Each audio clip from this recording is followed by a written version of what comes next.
Gonna guess that was worth it. Very much so. Awesome. Well, before we let the skaters out on the track, let's thank a few folks, take care of some business. I want to thank you to our headline sponsor, Nerd Roller Skates. Of course, they'll be open on the Vendor Village today. Head on over, check them out for your equipment needs. Their brick and mortar store is located here in Calgary and Inglewood. I want to also send out a generous thank you to Rydell Skates, Mill Street Brewery, the Ship and Anchor Pub, Rad Printing, Canuck Derby TV, and Bad Girlfriend Skates. CRDI, CJSW, Tourism Calgary, Roller Bones, Black Sheep Skates, and Mount Royal College. All those folks have pitched in, been involved in the event, and without their support, we wouldn't be here today. So thank you from not only the Flat Track Fever folks, but us announcers, NSOs, officials, everybody who gets a real charge out of being here and being part of roller derby in this province. Looks like both teams are ready to go. They're dancing on the track. A little early in the morning for dancing, but it's never too early in the morning for roller derby. That's okay. Maybe the fans will join in. We'll turn this bout into a dance party. This is a pretty good turnout for an early morning game. Not bad at all. All right. We're going to waste no time here. 5 seconds has been called. Kami stepping up to the line for the drill bits. Anna Molly for the CCRD. Natural Born Thrillers. Natural Born Thrillers. Thank you.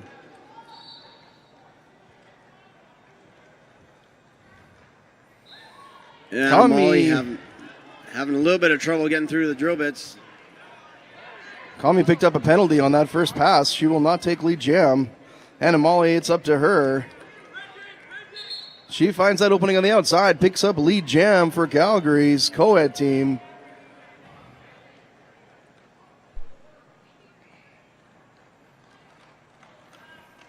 Drill bits making a wall of orange at the front in corner 3.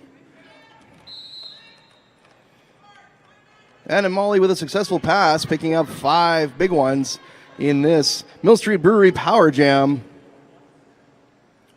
Diva Bits sent to the box.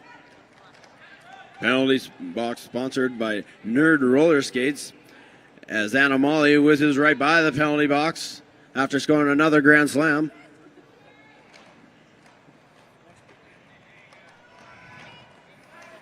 Big hits in corner 3 by Papa Chubby on the drill bits.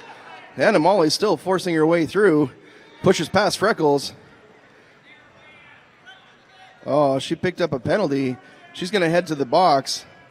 Orange number 1, Freckled Bits. Little known fact, she named herself after my junk.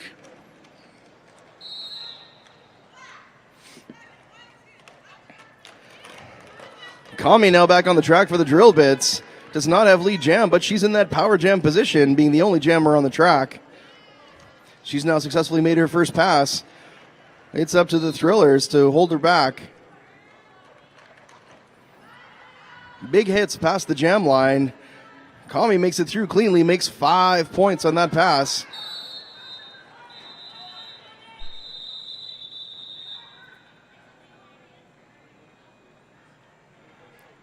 Diva Bits sent to the box at the end of the jam. She got an illegal re-entry penalty there. She's going to sit out in the box as we start this next jam. Both teams with 2 in the box. Thrillers with a jammer. That's going to give Magic Wanda an opportunity at a power jam.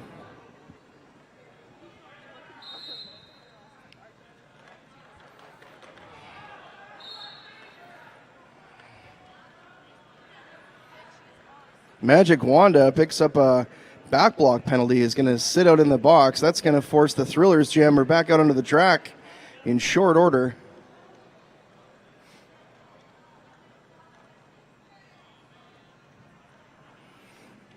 Anna Molly's going to try to get through on that initial pass so she can start scoring some points. Drobit's jammer isn't going to be in there very long.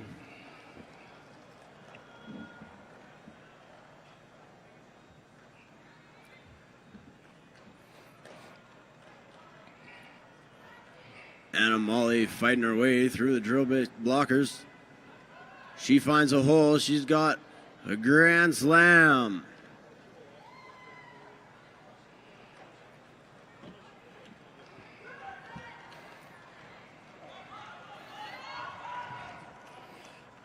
Anna Molly forcing her way through on the inside, picks up another big 5 points.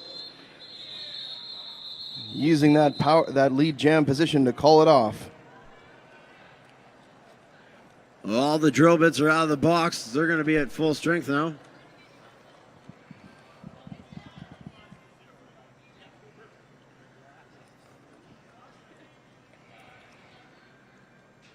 Ender Wiggin wearing the Jam Star for the Thrillers. She's going to have a short little power jam to start off this jam. Drill bits with only one skater in the box on her feet. Timeout? Official timeout, yes. I wonder they're just waiting for the clock to catch up.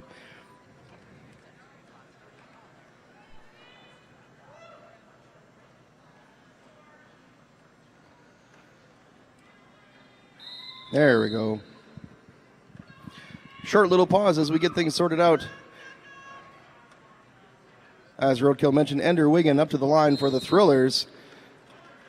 If she can make it through, she'll have that power jam, but she doesn't have long to do it. Magic Wanda now re-engaging the pack at the back. Ender Wiggin's got to make a sprint on the outside. Facing big hits at the front. Ender Wiggin stuck behind Babe Slamenko. Magic Wanda picking up lead jam for the drill bits.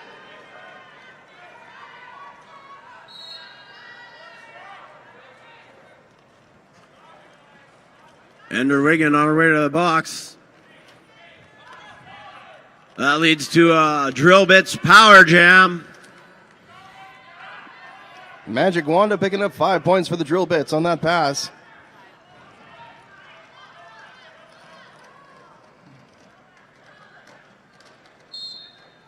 Horny Bits trying to make a hole for Magic Wanda. Magic Wanda with 5 more on that pass over the jam line.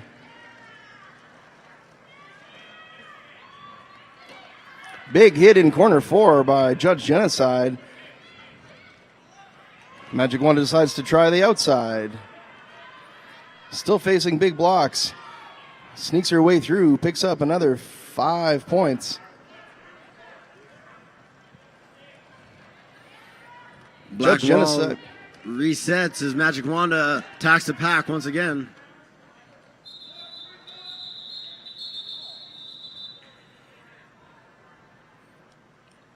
Magic Wanda using that lead jam position to call it off. We'll scrub this one clean.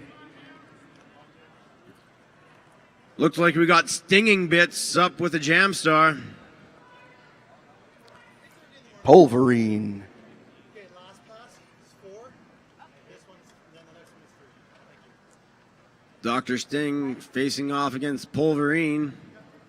Dr. Sting's game plan for every game this tournament is to stay out of the penalty box, but more importantly, don't get fouled out.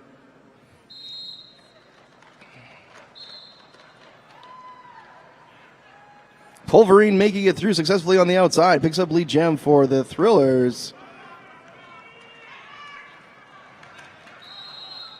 They've got a 5-on-4 advantage at this point.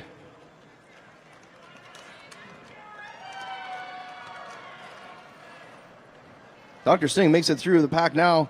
Does not have lead jam. Pulverine hot on his heels. She's either calling off the jam or Dr. Sting let one rip.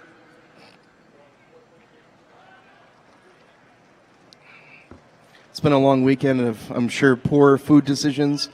I could see that.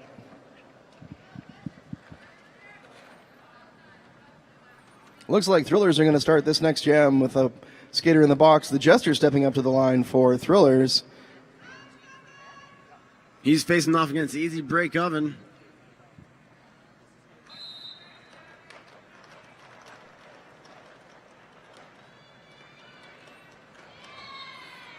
Easy break, finding a hole in that wall, picks up lead jam for the drill bits. Taking a brisk pace around that track. Jester still struggling to find his way past the drill bits. Drill bits laughing as they hold the Jester back.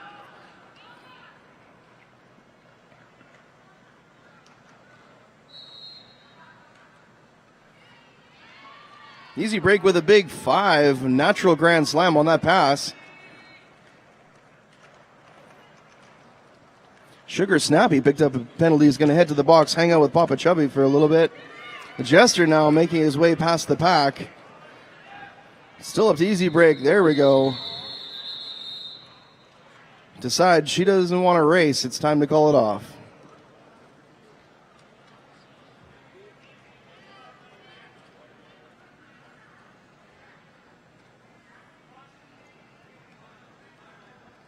On the jam line, the Rad Printing jam line, is Maggie Monster for the Thrillers, Magic Johnson for the Drill Bits.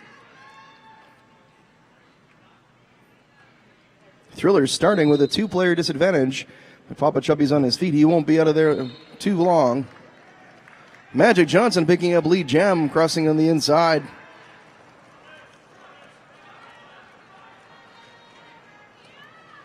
Maggie Monster not too far behind, freeing herself from the pack.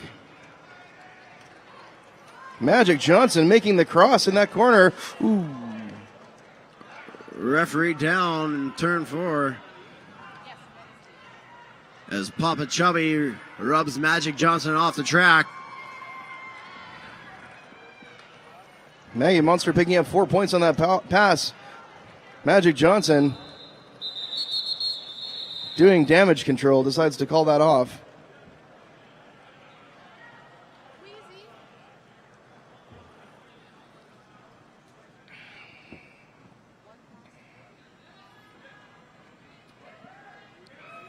Thrillers starting this next jam with a 1-skater disadvantage. Sugar Snappy holding the Nerd Roller Skates penalty box, giving it some love. Looks like we got a new jammer for Drill Bits. Rage up against Ender Wiggin. If I understand correctly, I think Ender Wiggin is newly transitioned from junior roller derby. She just recently passed the age minimum, is now playing with the big kids. Number 15 for the Thrillers, Pulverine, sent to the penalty box. She's going to be joined by Lexi Fatale. Thrillers down 2 blockers now as Ender Wiggin tries to make her way through the pack. She gets knocked around by some of the drill bits.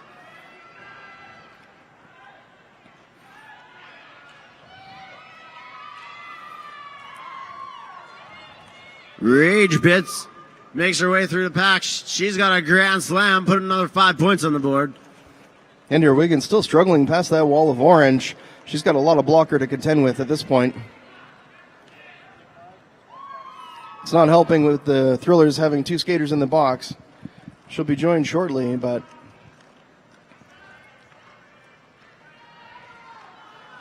big hit on the inside corner of corner 2. Rage Bits giving her team the lead change here in this jam.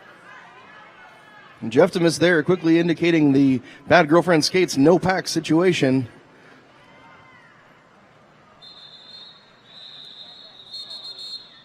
Rage decides to call it off a little short of the 2-minute mark. With 18 minutes left in the period, scores 31 for the Thrillers, 45 for the Drill Bits. It's still a really close race, nice and early in this first half. Diva Bits back out to the line for the Drill Bits, going up against Anna Molly one more time for the Thrillers. Both teams with a skater in the box. This will be a 4-on-4 as we get started. Anna Molly picking up an early lead, gets lead jam for the Thrillers. Not too far behind, Diva making chase.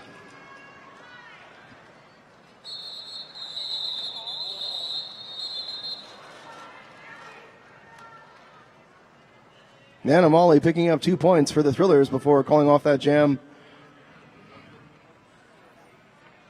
Drill Bits wasting no time at all, sending Kami back out to the line. Pulverine will be her opponent at this time.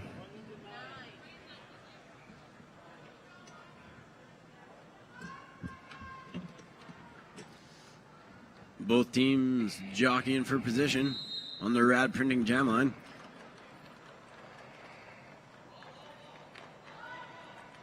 Comubits and Pulverine fighting hard to make their way through the pack. Comubits recycled to the back as Pulverine makes her way through. She's got lead jam for the Natural Born Thrillers.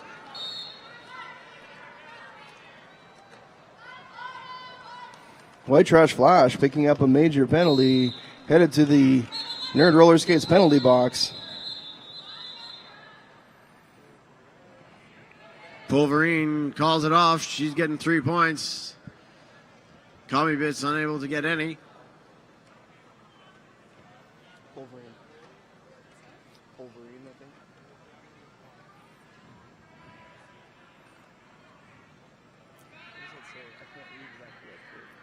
Freckled Bits Oh, Frex. with the Jam Star on for the Drill Bits. Maggie Monster for the Natural Born Thrillers. Flex takes the inside.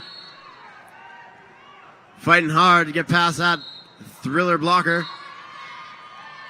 She's got lead jam.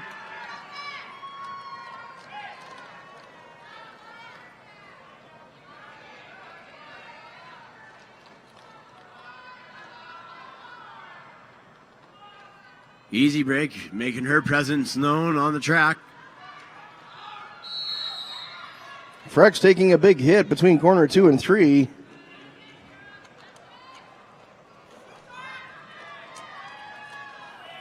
Natural Born Thrillers filling up that Nerd Roller Skates penalty box.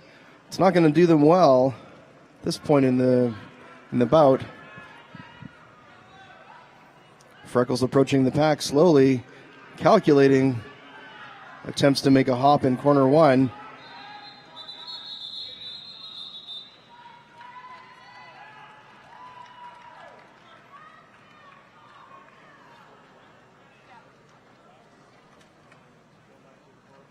Just under 15 minutes left to play in the first half. Score sits at 36 points for the Natural Born Thrillers, 50 for the Drill Bits. Thrillers still with the jammer in the box. That means Magic Wand is going to have a power jam here for the Drill Bits. Only 2 blockers out for Natural Born Thrillers. Ender Wigan and Judge Genocide. Pardon me, that's Crimson Shivers and Judge Genocide. Papa Chubby now on track for Thrillers.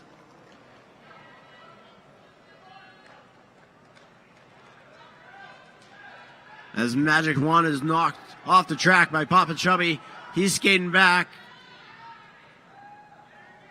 Hoping to hold her at bay here. She's fighting hard to get through. Big hits in corner 1 between both teams. Magic Wanda struggling make it past that wall of Crimson and Chubby there at in between corner 1 and 2. Finally picks up a big 5-pointer. A lot of hard work put into that Grand Slam. Absolutely. They're definitely not going to make it easy for her.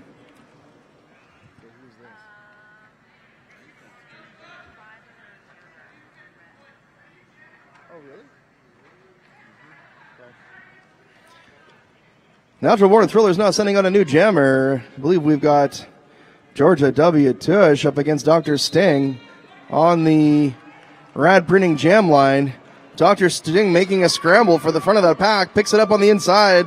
Lead jam. Tush now struggling to make it past that wall of orange. She makes a scramble. Ducks underneath and finally frees herself with the pack just before corner 1. Looks like Wingman's going to the box for an out-of-play blocking penalty.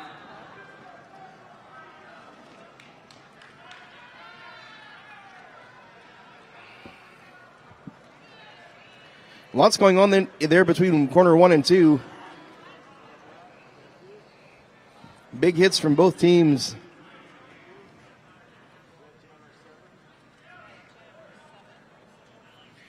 Drill Bits wasting no time, sending Cherry out to the line.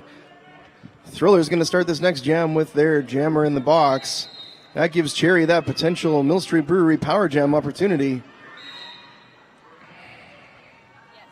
Big scramble. Barges through, picks up lead jam.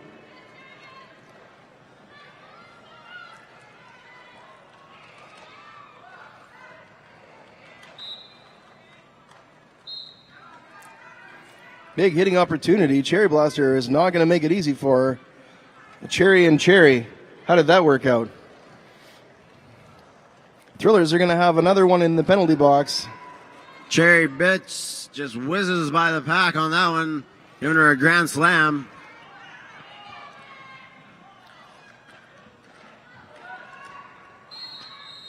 Cherry juking and jiving.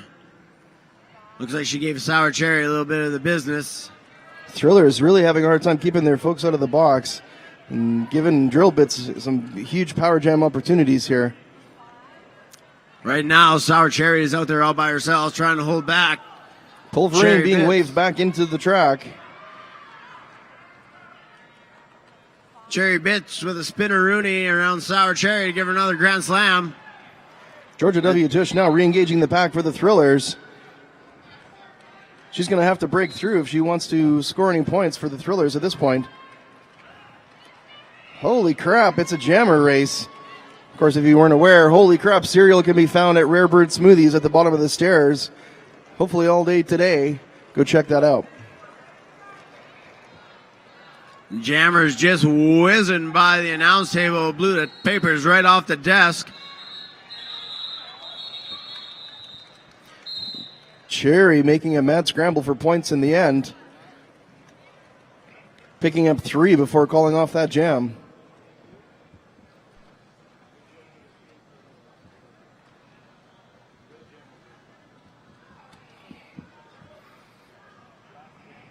Both teams with blockers in the penalty box. The Nerd Roller Skates penalty box, I believe. That is correct. Jester now facing off against Combat Kitty. Is a bit of a, we're going to have a quick official timeout before that happens. Perhaps it's a great time to thank a few people. Let's see. This timeout sponsored by Mount Royal College Massage Therapy. Just a reminder that if you're a skater, there's free massages for you at the North Sprint Pads. Head on over and relax after a tough game. They'll be open again today from 8:30 till 3:30 p.m. And if you're feeling like your mouth guard's not fitting you properly, or you want to make sure that you've got a good one, Endearing Smiles is holding a mouth guard clinic all weekend long. Their booth is located at the bottom of the entrance stairs. Get custom designs as well as a custom fit for your new mouth guard. And I also want to send out a big shout out to Playtime Rentals, proud sponsor of our Kids Zone. I don't think the inflatables are up yet, but they will be very soon. Be sure to take your little ones over to the bouncy houses for some fun. Yeah.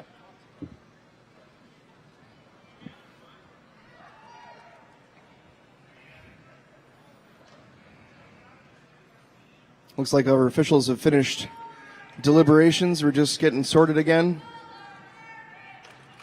Pleased to announce that Flat Track Fever is proud to support the Calgary YWCA once again this year. Look for donation boxes throughout the venue and contribute to their great community programs for women in need. Absolutely. YWCA also provides space for both leagues to do their practices. So, once again, Jester stepping to the line for the Natural Born Thrillers, facing off against Combat Kitty, first time to the line for the Drill Bits.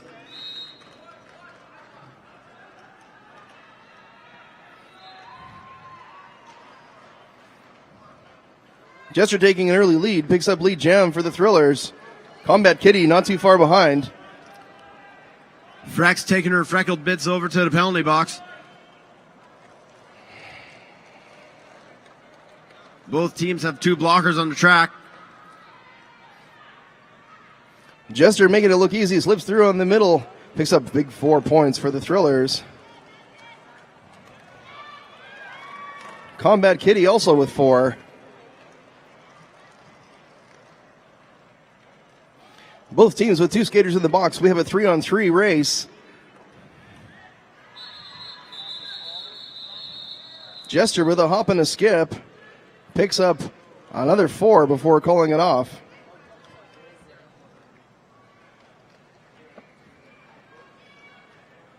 With just over 8 minutes left in the period, Natural Born Thrillers, 44 points. Edmonton Drillbits, 94. Thrillers sending Anna Molly back out to the line, facing off against Rage.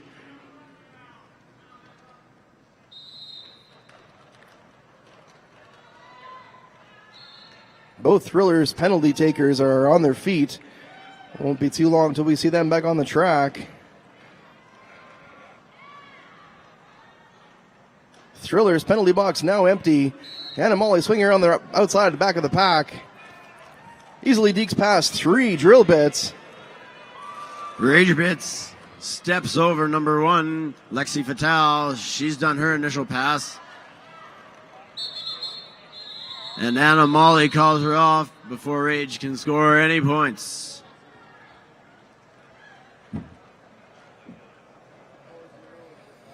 That's what we like to call damage control. Edmonton Drill Bits sending Magic Wanda back out to the Brad Printing Jam line, facing off against Georgia W. Tush for the Thrillers, who will start with a 1 skater disadvantage. And that's Lexi Fatale in the Nerd Roller Skates penalty box.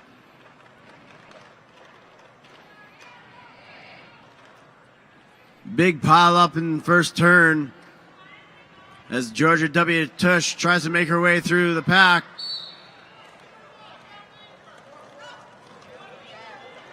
Magic Wanda picking up a major penalty, heads to the penalty box. That gives Georgia W. Tush the lead jam and a Mill Street Brewery power jam.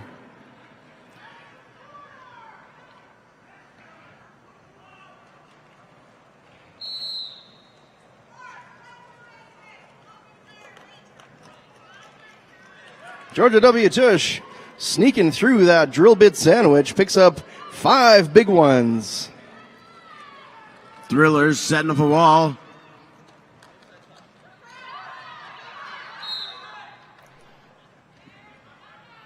Drillbit's trying to hold Tush at bay. They can't hold her very long. She's got 5 points on the board. Lexi Fatale now rejoining the pack for the Thrillers. Georgia W. sneaks through on the inside, picks up another big 5 points in this power jam.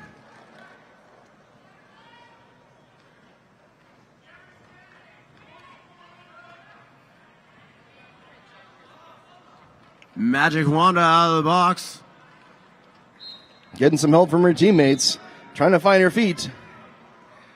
Georgia W. sneaking through on the outside, losing a bit of steam, and now only with 4 on this pass.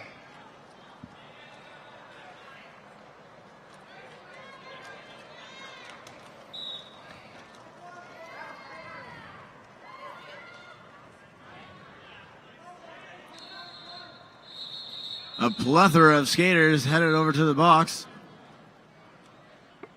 Looks like there's 2 in there for the Thrillers, the Jester and Lexi Fatale. And 1 in the box for the Drillbits. As Easy Break takes the track, she's going to face off against Ender Wiggin.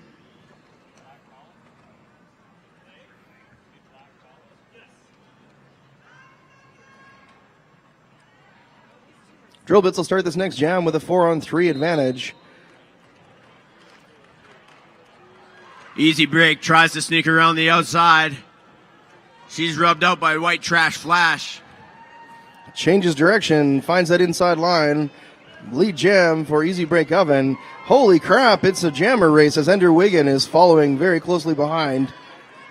Easy Break pulling away as she attacks a pack and gets through on the inside line and calls it off right away.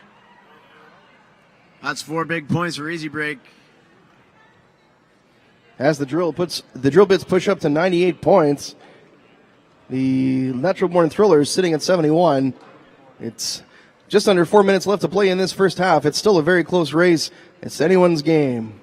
Magic Johnson now taking the line for Drill Bits. Pulverine stepping up to the Rad Printing line for the Natural Born Thrillers. Once again, we're going to start this one as a 4-on-3.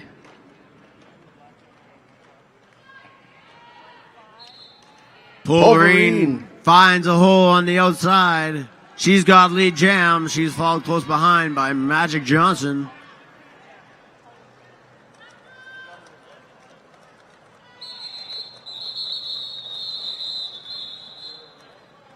Pulverine looking for little ones. Unfortunately, nothing scored there. That jam was a bit of a wash. Sometimes it's better to not score any points and risk the other jammer scoring 1 or 2. Absolutely.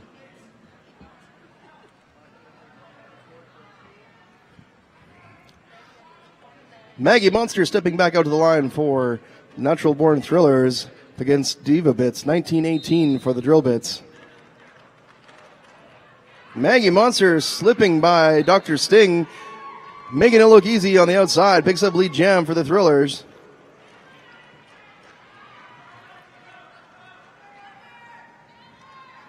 Maggie Monster attacking the pack, busting through on the inside, right in the middle, with the greatest of ease, barely touched. That's a grand slam for Maggie Monster.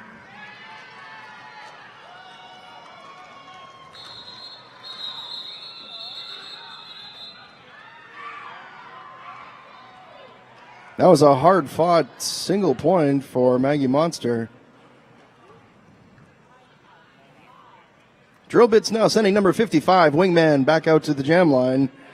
Ender Wiggin one more time for the Natural Born Thrillers. Just under 2 minutes left to play. This could be the last jam in this first half.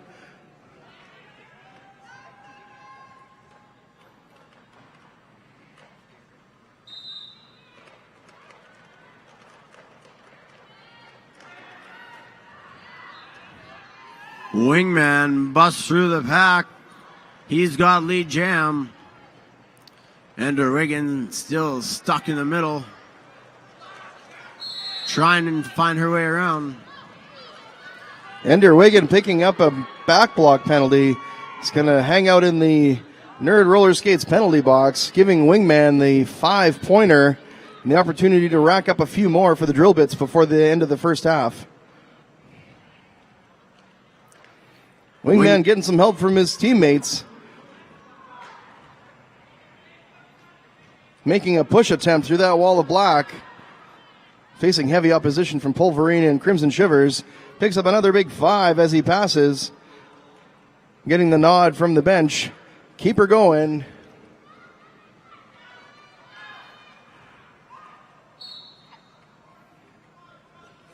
Wingman accidentally stepped back over the line, picking up a cut track. He's going to go hang out in the penalty box, and the situation changes a little bit for the Thrillers. Ender Wingman Wiggin sits. Ender Wiggin's going to have her turn here on a Mill Street Brewery power jam.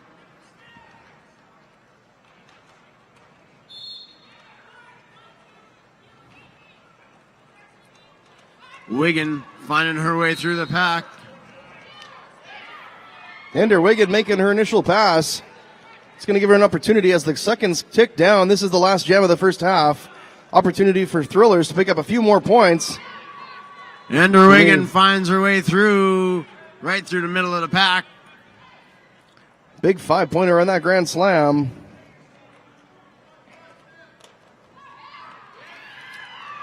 Once again, Ender Wiggin having no trouble finding her way through. No worries. That will end the first half of this co-ed bout between the Calgary's Natural Born Thrillers and Edmonton Drill Bits. We'll be back after a very short break. Finish this second half up. Stay tuned. Say thanks to a couple folks before we take a break. Of course, our headline sponsor, Nerd Roller Skates. Head on over to their booth in Vendor Village today. Last day of Flat Track Fever. They also have a brick and mortar store if you're not here but listening or watching over the web. Right here in Calgary. Also, a big thanks to our generous sponsors, Ride Out Skates, Mill Street Brewery, The Ship and Anchor, Rad Printing, Canuck Derby TV, Just a reminder, too, that Canuck Derby TV is broadcasting Beast in the East in 2 weeks from now from beautiful Montreal, Canada. Make sure you tune in there as well. Also want to send a big thanks to Bad Girlfriend Skates. And who else do we want to thank? Let's not forget about CRDI, CJSW, Tourism Calgary, Rollerbones, Black Sheep Skates, and Mount Royal College. Thanks, folks. Stay tuned. Perfect opportunity to grab a beverage, maybe pick up some breakfast, hit the washroom, and come on back in about 5 minutes. Thanks.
Check.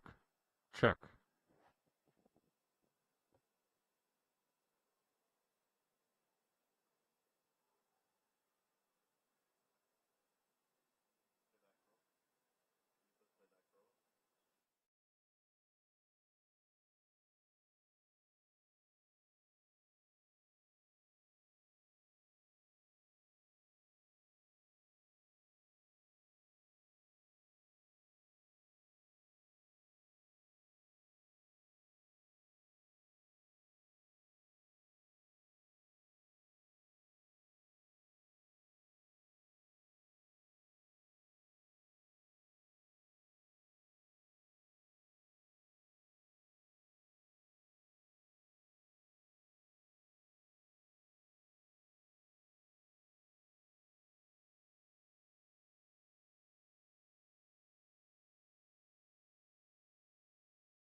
She's got lead Jam.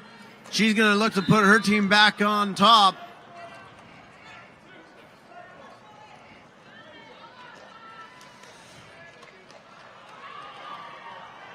Comubits weaving her way through the pack. She's got a grand slam.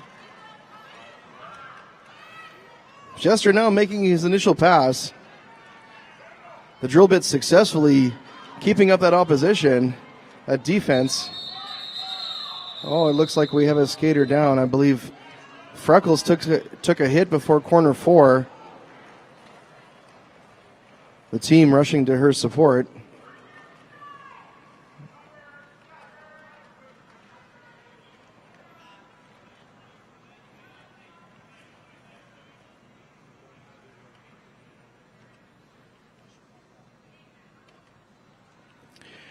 This is an opportunity we can just sort of take to remind everyone that this is a contact sport. Accidents do happen. People do get hurt. The skaters and the refs are there to make sure that safety, of course, is paramount. All the safety equipment is checked before each and every half. Anytime play starts, we want to make sure that everybody is safe. I'd also like to recognize and thank the EMS volunteers here on site. Absolutely. They're a very important part of our events. They're here to make sure that in the case of an accident of some kind like this, that they can be there to be the first responders and help out. So we just ask for your patience for a minute or two. We'll see what's going on, and we'll come back to you right away.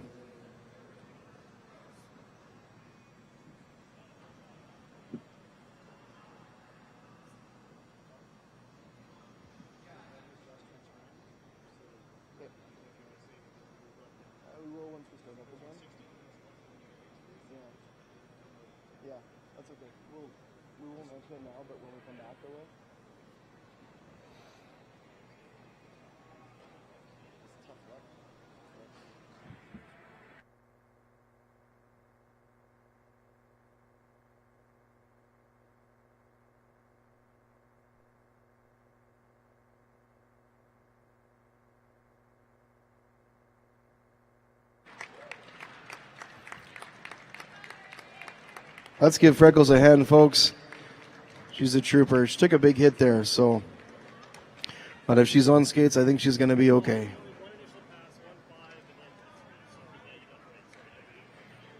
Just a quick note, we've had to adjust the clock for time. We had to cut this second half a little bit short. We do have to be finished up by no later than 10:15, so if you're noticing that the clock skipped a little bit, that's why.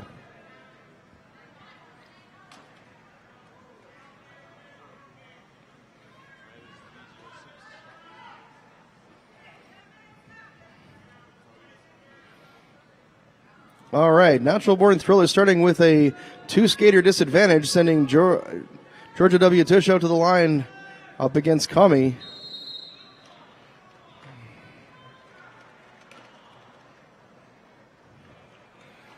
Kami pushing through, facing Crimson Animali at the front of the pack. Picks up lead Jam. Georgia W. still fighting her way through the pack. Ooh, a Georgia sandwich. Not long enough to hold her back. She now releases herself from the pack. Tush like a little wrecking ball going through that pack. Kami picks up 4 points and decides to call it off.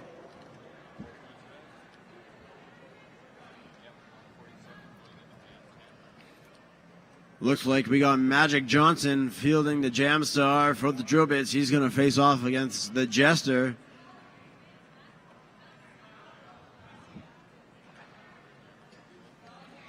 Really close game here, folks. As you look up at the scoreboard, only 1 point lead for the Drill Bits.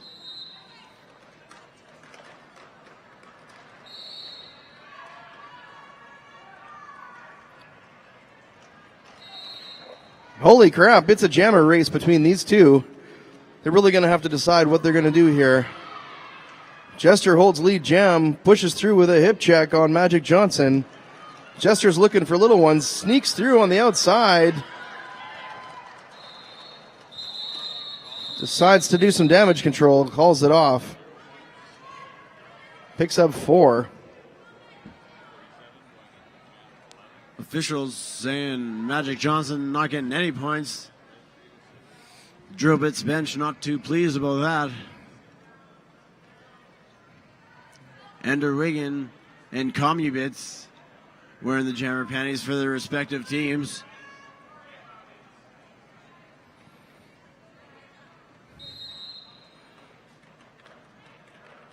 Drill Bits starting this next jam with a pivot in the box.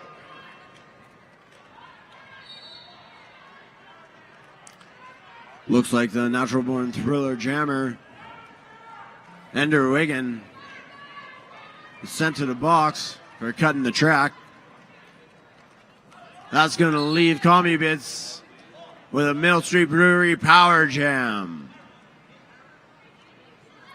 Jeff Demis indicating there was a no-pack situation there. Of course, no-pack sponsored by Bad Girlfriend Skates. You'll find their booth in Vendor Village right here in the Olympic Oval.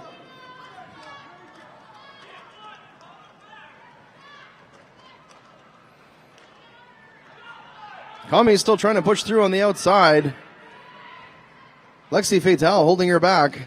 She crosses over, picks up that lead jam, the 5 point on this power jam, sponsored by Mill Street Brewery. Both teams now with a skater in the box. Drill Bits still hold this power jam.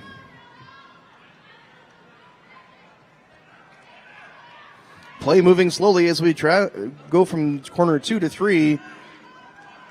Kami now forcing a no-pack situation. Picks up another big 5 as she crosses to the middle.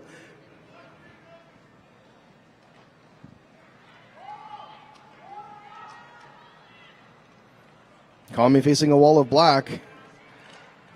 She's trying to find her way through as Ender Wigan attacks the pack as well. Forcing Drill Bits to move from defensive to offensive. Lexi Fatale sent to the box for a forearm penalty. She's making that Nerd Roller Skates penalty box her second home.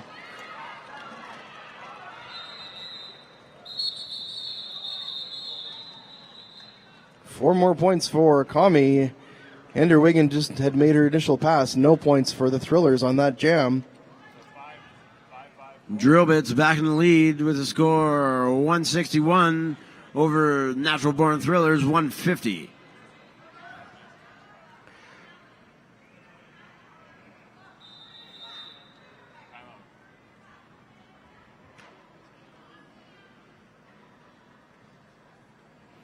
This timeout sponsored by Mount Royal College. It's Mount Royal University Massage Therapy. Reminder to all skaters that the Mount Royal University massage therapy students are set up to give free massages to you over the weekend. Looks like they already got some customers over there. Absolutely. It must have been a rough night. There's been a lot of gameplay over this weekend. I know a lot of skaters have probably gotten more in these 3 days than they would normally during a regular season. So tournaments are good, though. It pushes them outside of their normal play environment.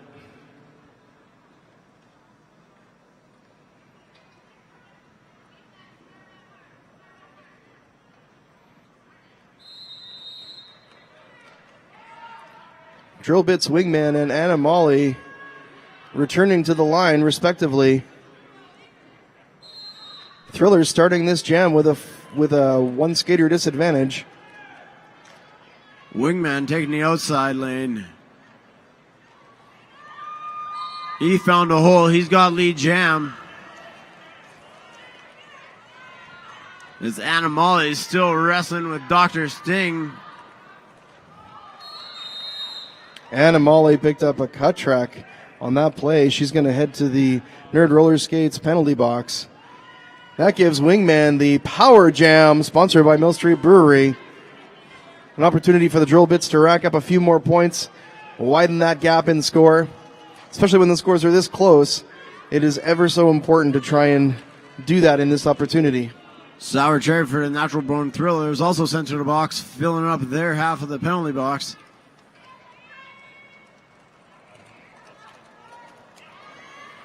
Nice sneak on the outside by Wingman. Another 5 points for the Drill Bits. Just as Lexi Fatale's brought back into play, Judge Genocide is sent to the box.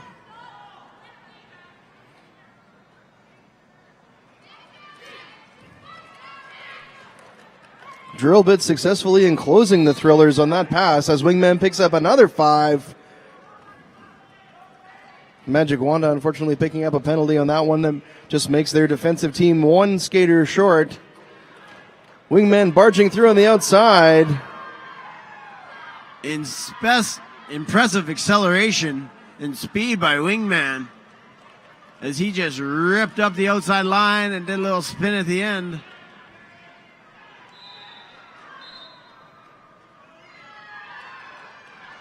He tries a similar move but gets forced out of bounds and he cuts the track. That's going to give Animali that power jam. Unfortunately, it was a little too late as that 2-minute time is called. As we approach the 3-minute left mark, scores are sitting at 150 for Natural Born Thrillers, 191 for the Drill Bits. That's still not an unbelievable gap. I think the thing is that if the Thrillers can pull it out, get a couple power jams, that score could easily be evened out again.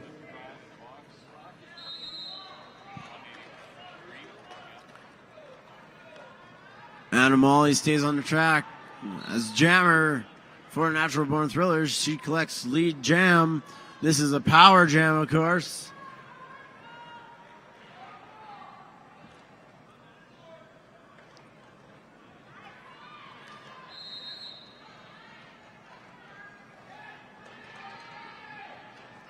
Animali fighting. Looks like she's fighting against Dr. Sting here. Or sorry, it's Magic Johnson.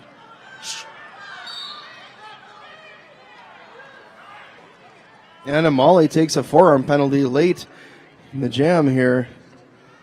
Looks like Wingman's going to re-engage the track for the Drill Bits.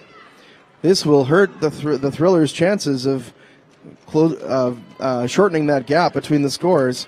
Wingman sneaks past Judge Genocide on the inside, making his initial pass. He does not have lead. That means we are going to go with a full 2 minutes in this jam.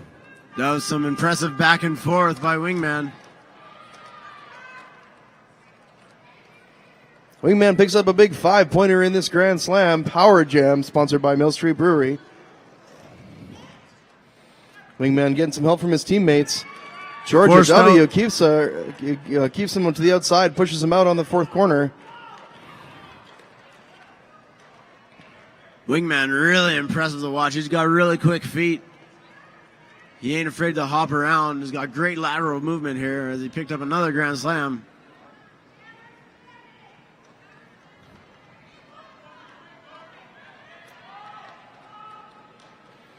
Animali now re-engaging the pack for the Thrillers. She's going to have to make up some ground. She wants to close out that gap. Wingman still racking up points for the Drill Bits. And that's the 2-minute mark on that jam. As we enter the last minute of play, score gap is widened a little bit. Natural Born Thrillers 154, Drill Bits 206. Natural Born Thrillers are going to have to really pour on the juice if they want to catch up at this point. Hefty Bits back out to the line, the Rad Printing Jam line one more time. Maggie Monster stepping up for the Natural Born Thrillers. I believe this probably will be the last jam of this game. Hefty taking a step back, watching Maggie Monster face that wall of orange at the back. Still successfully picking up the lead jam. This does not look good for the Thrillers at this point. Maggie's going to have to really pour it on.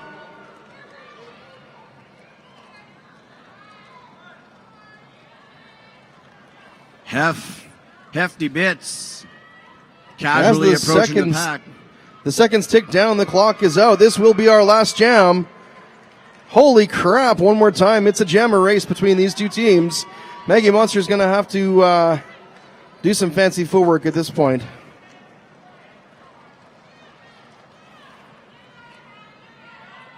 Hefty Bits taunting a little bit now. He has that lead jam situation. He could call it off at any time. Maggie Monster eking through. Takes a hit to the mouth before the end of that pass.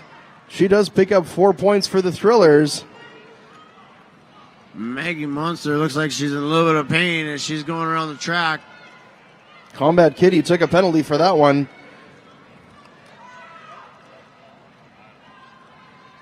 Hefty Bits picking up 4 points for the Drill Bits as he takes a leisure skate around the track.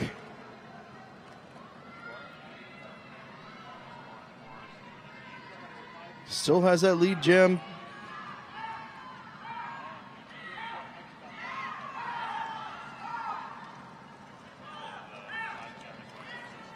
Maggie Monster taking a trip to the penalty box. Hefty getting the signal from the bench. That's time. The score unofficially at this point, 163 for Natural Born Thrillers, 216 for Drill Bits. We'll wait for the official score. In the meantime, I want to just thank our headline sponsor, Nerd Roller Skates. Once again, they've got their booth open at Vendor Village. Bench coach for the Thrillers today, Flustercluck, is doing a gear workshop. You want to make sure you stop by and ask all your questions about skates and all the rest of it. And Roadkill, why don't you tell the folks about the other sponsors we have today? You bet. We want to send out a big thank you to our generous sponsors. Rydell Skates, Mill Street Brewery, The Ship and Anchor Pub, Rad Printing, Canuck Derby TV, Bad Girlfriend Skates, CRDI, CJSW, Tourism Calgary, Rollerbones, Black Sheep Skates, and Mountain Royal College. Okay, official score is in. 166 for Natural Born Thrillers, 216 for the Drill Bits. Hey folks, if you had a good time, put your hands together, make some noise, show these players some love. Lots more derby coming up later on today. Hang tight, we got the ladies final later on today, the men's final as well. My name is Stay Buffed. I'm signing off for the next little bit. And my good friend and co-host here. That's Roadkill. We will see you guys in a little while. Hang tight, go grab a beverage, hit the washroom. We'll see you back in a few. Thanks.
Good morning. It's on.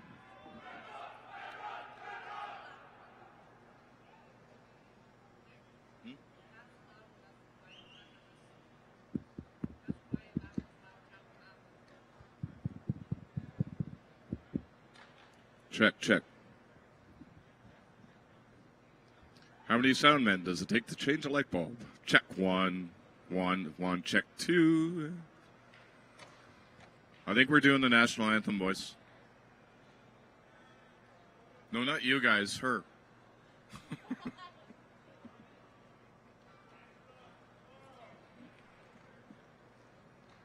Anthems? Oh. Shows you how much attention I've been paying.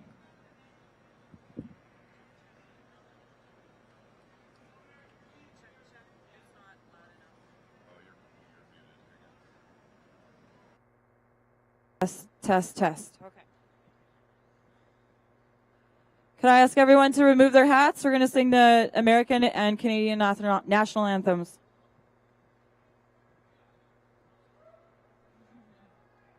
Chapeau. Oh, say, can you see by the dawn's early light what so proudly we hailed at the twilight's last gleaming, whose broad stripes and bright stars through the perilous fight o'er the ramparts we watched was so gallantly streaming.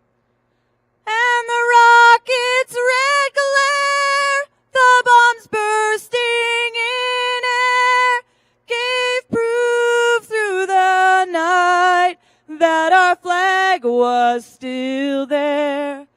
Oh, say does that star-spangled banner yet wave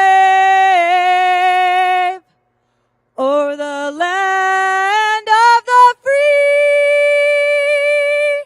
and the home of the brave.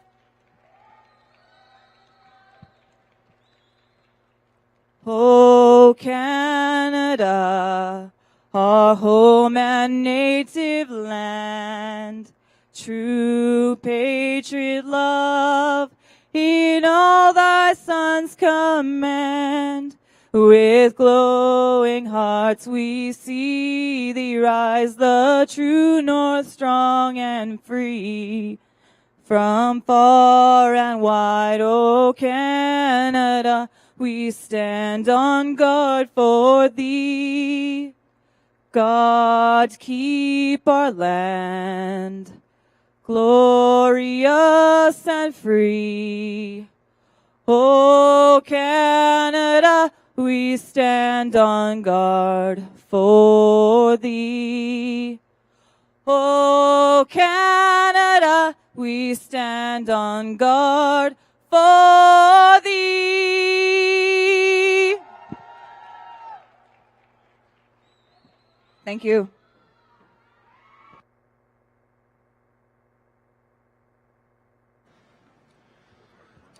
And with that, ladies and gentlemen, we are down here at trackside. This is track number 1 at Flat Track Fever 2013. You're here to watch the men's semifinals.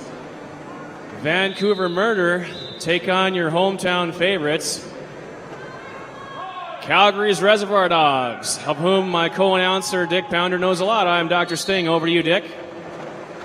All right, here we go. We got a good start here with Rice Ball up against...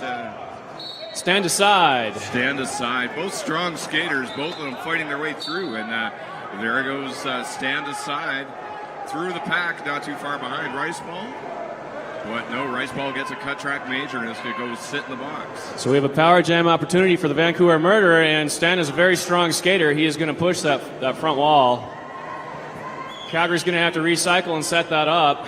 But every time they skate back, Vancouver just shortens the track for Stan, so Stan's going to have less and less work to do. And there we go, Stan through with another 5 big points grand slam for the Vancouver Murder.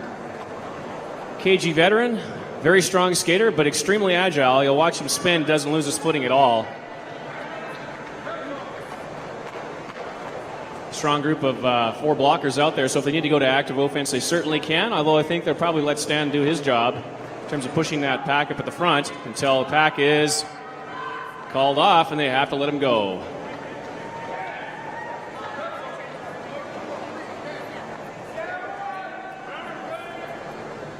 And Stan coming up for a scoring pass.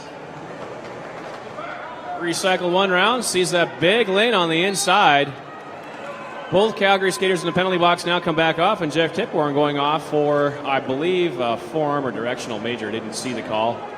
I think it was a failure to reform. Pack formation, reformation has been one of the things we haven't seen called a lot, actually, this weekend.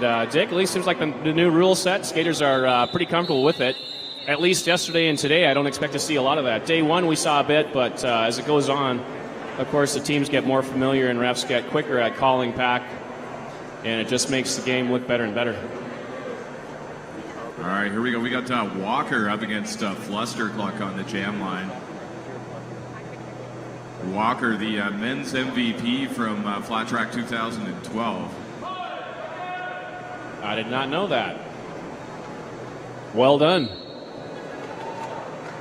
Yes, and actually last year, Walker, that was actually his first few games he had never played in a bout before and managed to get MVP. But if you watch him skate, you'll know why as he makes his way through and gets lead jam.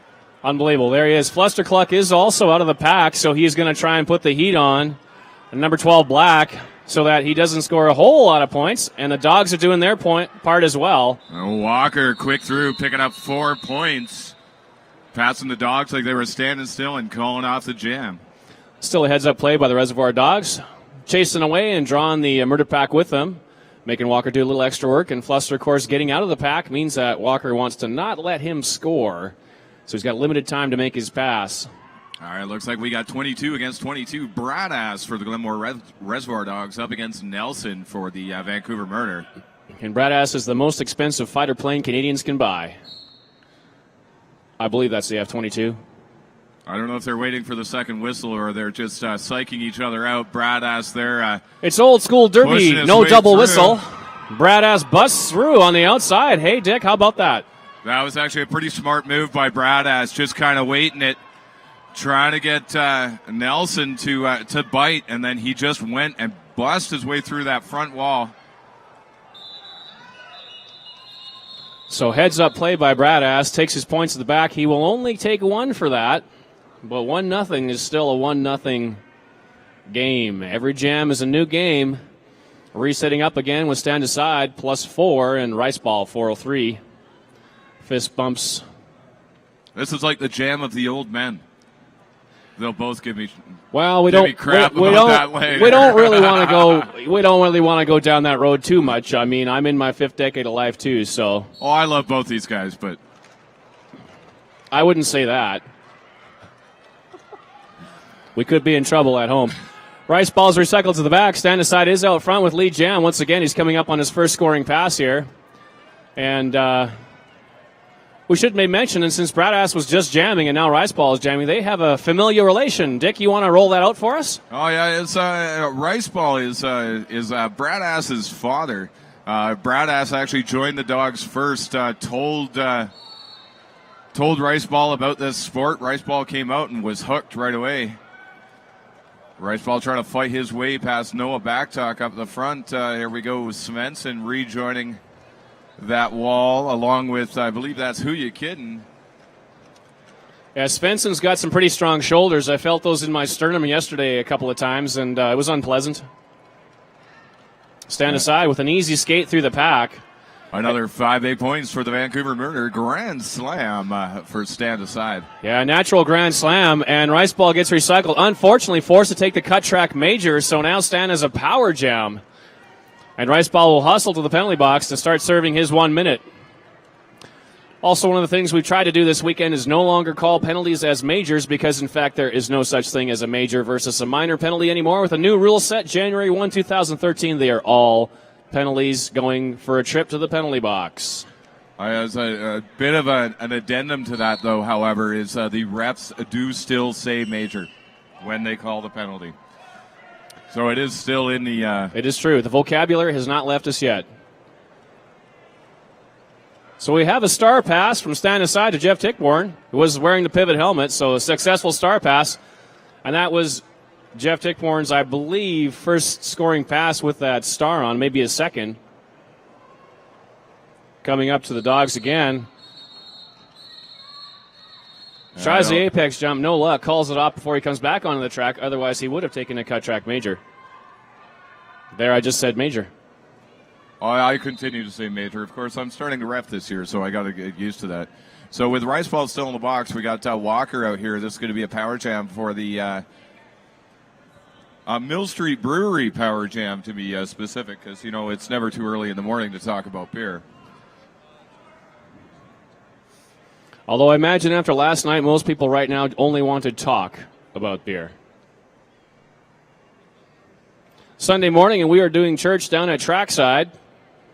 Track 1, day 3, and the final day of Flat Track Fever 2013 has been a fantastic weekend. Seen a lot of roller derby, a lot of heavy-hitting action, and a lot of Track 1 action for the men's.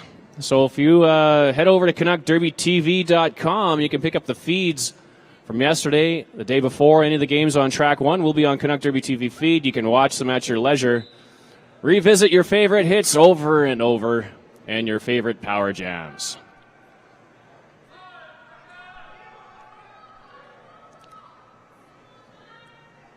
All right, 3-on-3 in the pack with Walker as the lone jammer. He's going to try to fight his way through that wall up front, and he does to get lead jam for the Vancouver Murder. And we've got the Murder with the power jam coming back, seeing Rice Ball standing up, building that black wall. Want to stop Rice Ball from making it through. And Svensson takes a swing at Rice Ball, and another good spin by Rice Ball and an out-of-play player by the Murder, but no call made. Holy crap! So now Rice Ball's going after Walker with a jammer race. Absolutely. Rice Ball's not afraid to go to contact. I found out every year he does the 24 Hours Adrenaline mountain bike race in Canmore, which I can tell you is intense because I usually do that myself. So he comes to roller derby with no fear of contact. Check it out.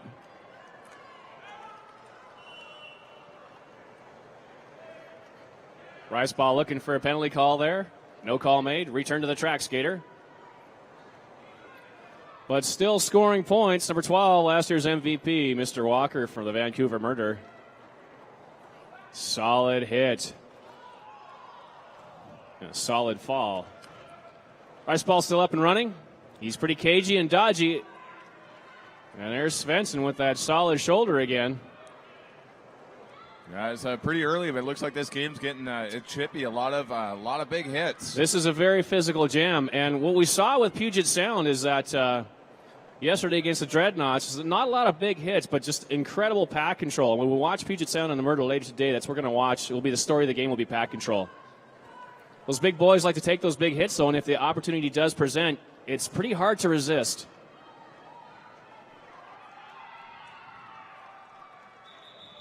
Dick, there we go. Both jammers making it through. Walker picking up 5 points. I believe Rice Ball picked up 4 on that. No, he got 0 on that. And Walker calls off the jam. Unofficially, Vancouver Murders 78, Reservoir Dogs 1. So getting hurt with the jammer in the penalty box.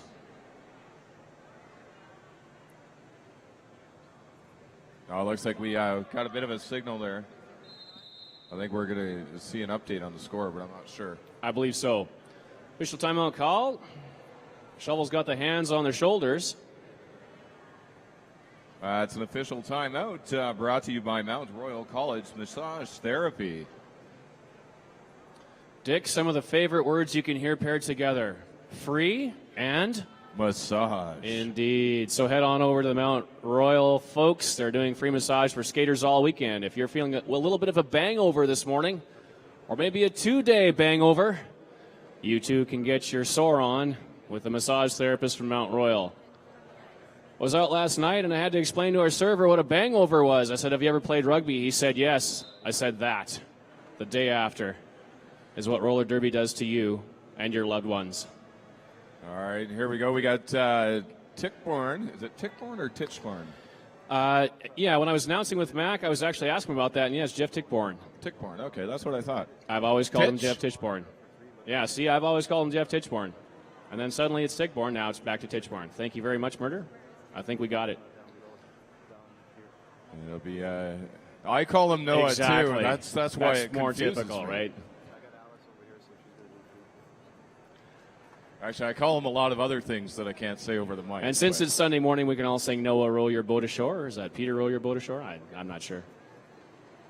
I think that's Michael. I think you're right. Quick round of Kumbaya. So the captains are out there, Lime, Jeff, Noel. Jeff's out there. Negative Nancy. They're conferring. And the officials are off the side also clarifying something. We may get a clarification from them. Yeah, I think we have an official review happening. I'm not. I believe Yeah. Dev is the one who initiated that. And Dell from Hell been doing a wonderful job all weekend, as have all the reffing crews. Just a reminder for those of you at home and here, if you didn't know, there are 4 reffing crews made it to an NSO cruise. There are 4 NSO crews, 4 reffing crews. They will stay together with each other for the duration of the weekend. And there are 3 tracks pretty much running full time Friday and Saturday. Today there's a little bit of lag time, so there's a little bit more rest and recovery for them. But essentially, RAF crews and NSO crews have been going nonstop for 2 full days. If you feel like you're hard done by as a skater with the games you put in, just remember the good folks in the stripes and the NSOs that have been backing them up all weekend. So our hats are off to both the officials and the NSOs this weekend. It's been wonderful to have this run as it is. Much thanks to them.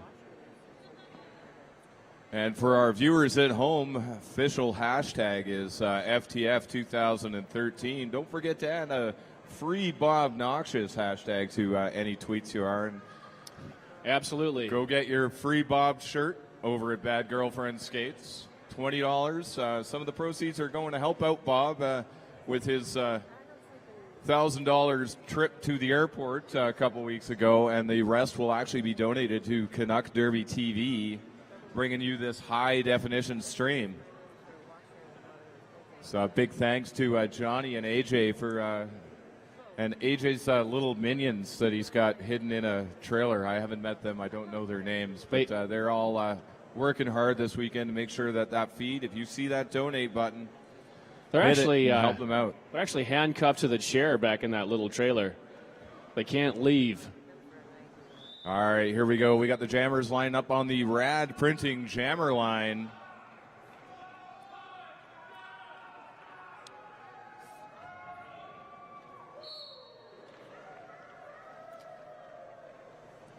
A little Jammers howling trying to for the feel each dogs other from the out. crowd. Flustercuck looking for that inside line, and Stan was baiting him. Absolutely. And I think we're looking at a cut track. I was considering a high block. But however that worked, Flustercluck is back out there. But Jeff Tichborne, 66, with the lead jam for the Vancouver Murder. Flustercluck working hard up at the front. Looking for some active offense. Stan does recycle him, so stand aside, recycles Flustercluck to the back of the pack. Fluster's going to have to re-engage from the back. Now he'll be looking for some O for sure. And Devnil gets right in there and give him a little bit of a hand. Iron Manson heading to the penalty box, I believe, and I believe I saw a direction of play hit there, counterclockwise block. Yeah, the direction of play penalties you got to be very careful with. Intention of the new rule set is essentially to drive the pack forward. Flustercluck finally through the pack. Tichborne, it's going to be a penalty-filled bout here. So it looks like Jeff Tichborne going to play a little bit of defense on Flustercluck here. If you stand aside as the... And a nice move by Flustercluck to get back up. Murder asking for the cut. Can't see it from here.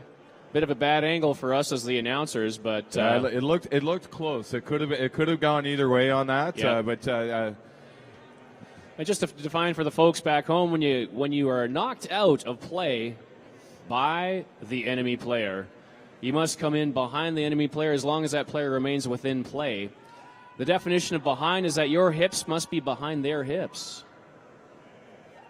Now looks like Brad Ass up against Nelson. It's the battle of the 22s again. Got a kind of a small pack as the Nerd Roller Skates penalty box is filling up. And Brad Ass has that exceptional lateral motion, which he used to his advantage there, and he is quite strong, as we've seen with Riceball. They've got that in the family. Right up against the front, against stand aside. But 22 is away for the Murder, so lead jam, Vancouver Murder. Well, Brad Ass has a rugby background prior to joining roller derby, and he's been on roller skates probably since he was about 2 years old. So a lot of experience there, and he's really taken to this game. It makes a lot of sense. He goes to contact very well. It's typically very clean, but he is just so strong. There we go. Iron Manson going to be sent to the box for a counterclockwise block on Nelson, I believe that was he hit. Yeah, I think they actually did call him for a stop block, which we haven't seen a whole lot of that call. The clockwise direction blocking is a little bit easier to see. I do believe that Iron Manson was called there on the stop block, but be that as it may, he will serve his minute in the penalty box. All right, Tichborne up against Riceball here.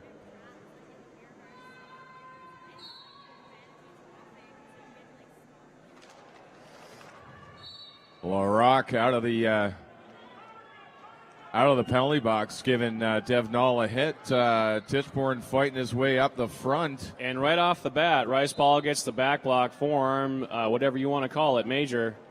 Approaching from the back a little too vigorous, not on the flank, and he will sit a minute in the penalty box. That gives Mr. Tichborne an opportunity to have a power jam. It's the Mill Street Brewery Power Jam of the morning. And 5 big points. And certainly Murder will take advantage of this. We are down to a pretty short crew out there. A little bit of room for Jeff to skate around. He's going to have to push up on that pack. Looks like Svensson's heading to the Nerd Roller Skates penalty box as well. It's Dick, are you partaking in the beard competition at Flat Track Fever 2013 this year? I am not. There is a beard competition. You are aware of that. There is a beard competition, but I know Ragnarok and Svensson have both entered, so I haven't bothered. I hear you. There we go. Sideshow Rob being waved off the penalty box, so he'll be on deck. To explain what just happened there, Sideshow Rob, number 9, did get called for a penalty, trip to the penalty box, reporting to the penalty box, and then sent back to the track because the penalty box was full. Cannot have more than 2 blockers in the penalty box at one time. So now that the penalty box is open, he should be sent to the penalty box himself to go serve his minute. There we go. Riceball out of the penalty box, clean through the outside and back in the action. And the Dogs get the pack rolling.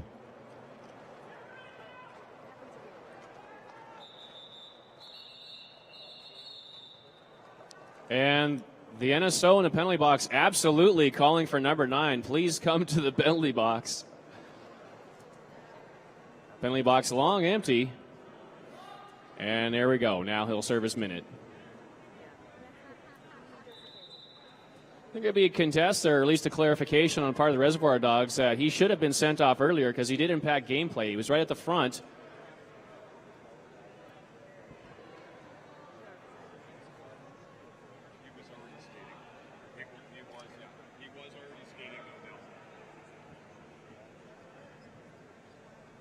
And a good prompt from the head ref reminding us to engage as little as possible in actual gameplay calling that affects what skaters might do.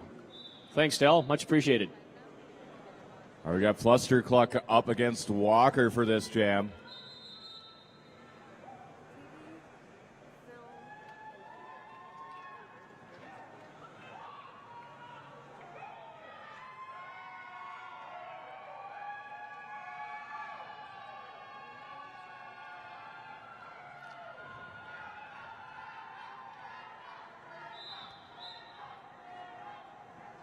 Did I just hear a Dreadnoughts chant?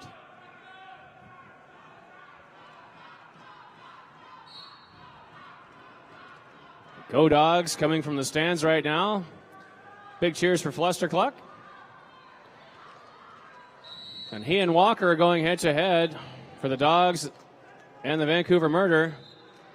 And Walker making it through for lead jam. Flustercluck, holy crap! We've got a jammer race. Flustercluck and Walker out there. Well, Walker giving Flustercluck a bump, knocking him out and stopping, making him come in behind. Going to try this little play. I believe he's probably trying to do the feed the baby. Hey, here comes trying the to get pack. Flustercluck back into the track. Flustercluck, nice job to stay on his feet. Ooh, nasty hit. A little bit out of bounds I there. didn't even see that coming and who it was. Oh, that was Who You Kiddin' coming around. But it accomplished what they were trying to accomplish. Flustercluck back into the pack as Walker approaches on his scoring pass. So once again, very physical jams.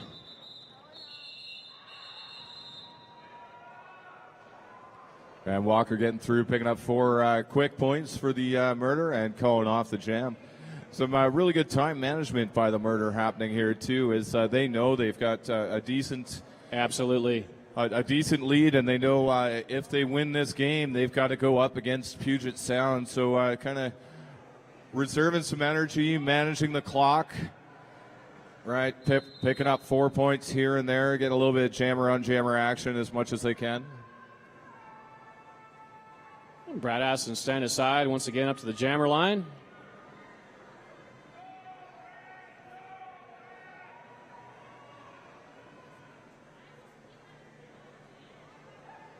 Just give a shout out to our headline sponsor for the tournament this weekend, Nerd Roller Skates. They are here all weekend just below the stairs. Go check them out for all your roller derby gear. And remember, they have a store location here in Calgary and Inglewood. Go check out the store. Say hi to Dev. Say hi to Roxy.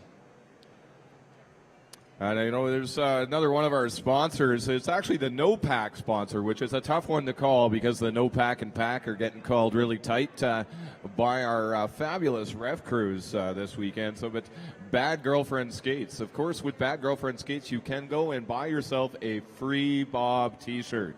Everybody needs a free Bob T-shirt. $20, best value you'll ever spend, and we should give a shout out to Bob Noxious for not attending the tournament because it couldn't have happened this way with him. So unfortunately, though he's not here, we want to thank him for not coming because it's just how it rolled out. Bob, we miss you, and we look forward to seeing you at the next one. That is, of course, if you like what I'm doing, because if you don't like what I'm doing, my name is actually Bob Noxious, and it's Dick Pounder that is stuck in the States. We got some good action happening here. Stand Aside made it through, but holy crap, we've got another jammer race. Stand Aside and Bradass kind of feeling each other out. Stand Aside kind of slowing down. Bradass trying to find his way. Stand Aside turns on the Jets, trying to hit the back of the pack. You got the Dogs doing their best to try to race up. Stand Aside through. Picking up 3 points, 2 on the track, 1 off. And calling off the jam before Bradass could make it up to the back. Negative Nancy, obviously quite upset about something, rushes out to the refs and says, please make this call for me. We'll see what happens with that. We got Walker up against Riceball.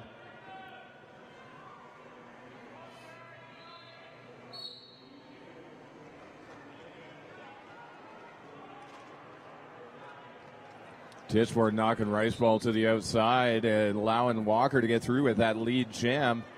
Riceball doing everything he can to fight through that pack. Finally makes it. Oh, nice hip check by, I believe that was Nelson. Nelson actually has some fantastic hip checks. Absolutely. Yeah. Really unsuspecting. You don't see them coming. Just a little tap and he can send people flying.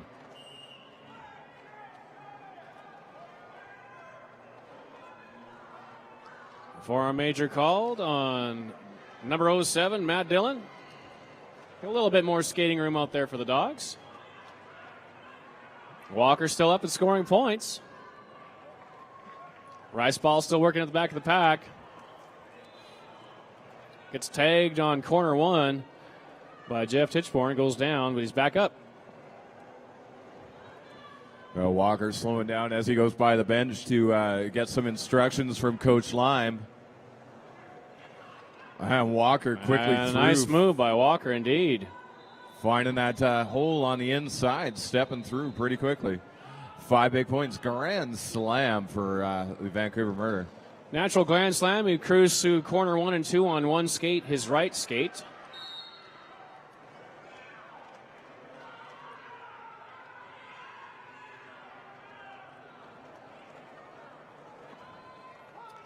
And this is a game of pack control. Looks like Rice Ball's going off with the cut track. And the Murderer hanging back there and just letting the Reservoir Dogs run away. So they are going to get a pack destruction penalty. And Walker goes through it last time, calls it off. They'll reset for the power jam on this next one.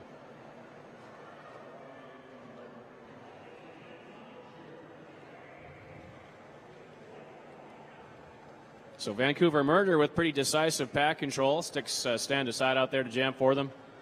And I believe we'll have 4 blockers for the Vancouver Murder to help assist this situation. So unfortunately, Rice Ball can only sit in the penalty box and watch at this moment. Stand aside up against Bradass. Bradass doing a nice job pushing me outside. It shows you how strong of a skater Bradass is. He's not a big guy and able to push stand by. I'd say Devnall trying to get to the back to form that wall. Mount Everest coming out of missed, but Devnall kind of takes the seat anyway.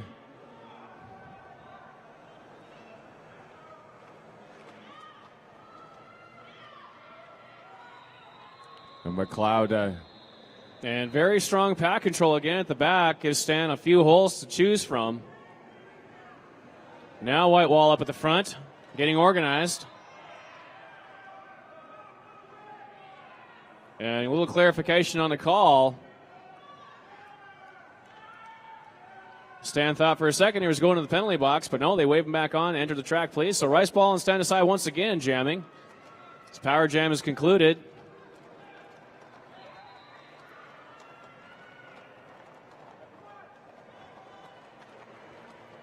Oh, Rice Ball almost made it through. He gets turning on the McLeod. Jets.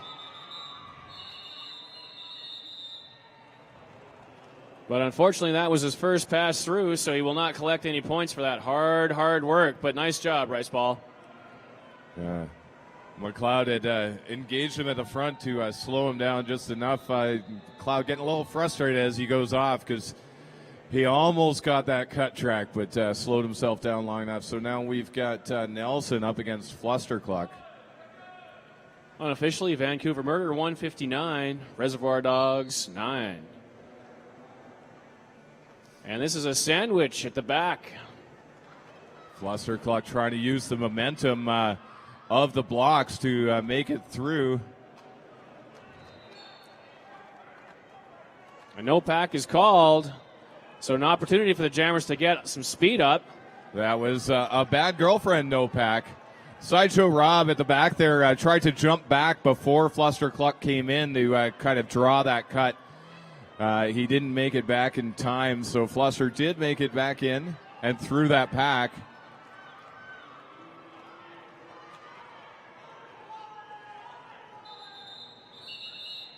Nelson through the pack. His bench feverishly telling him to call it off as Fluster got stopped at the back. Nelson makes it through. I believe that was... oh, no, Flustercluck picked up 2 points on that one, so it was a 4-2 advantage, point advantage on that jam.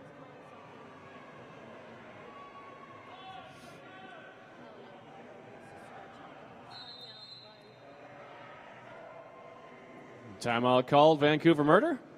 Gives us an opportunity to talk down some of our sponsors once again.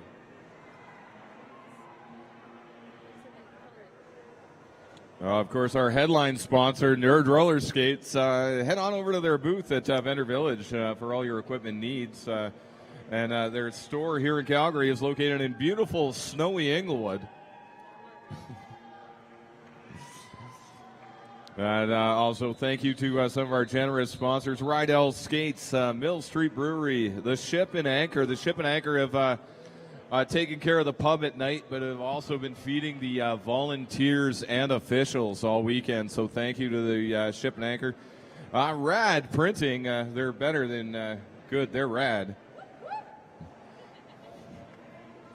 Of course, Canuck Derby TV, high definition stream. All right, here we go. Back to the action here. Bradass up against Titchborn. Rad Printing, also known as Log Printing. For those of you who get the joke, please come down and talk to me. I have $20 for you. So some good work at the back of the pack by White to hold back Jeff Titchborn. And Flustercluck is actually, Bradass is waiting for some opportunity to open up. And there he goes, pushing up against Walker. A little bit.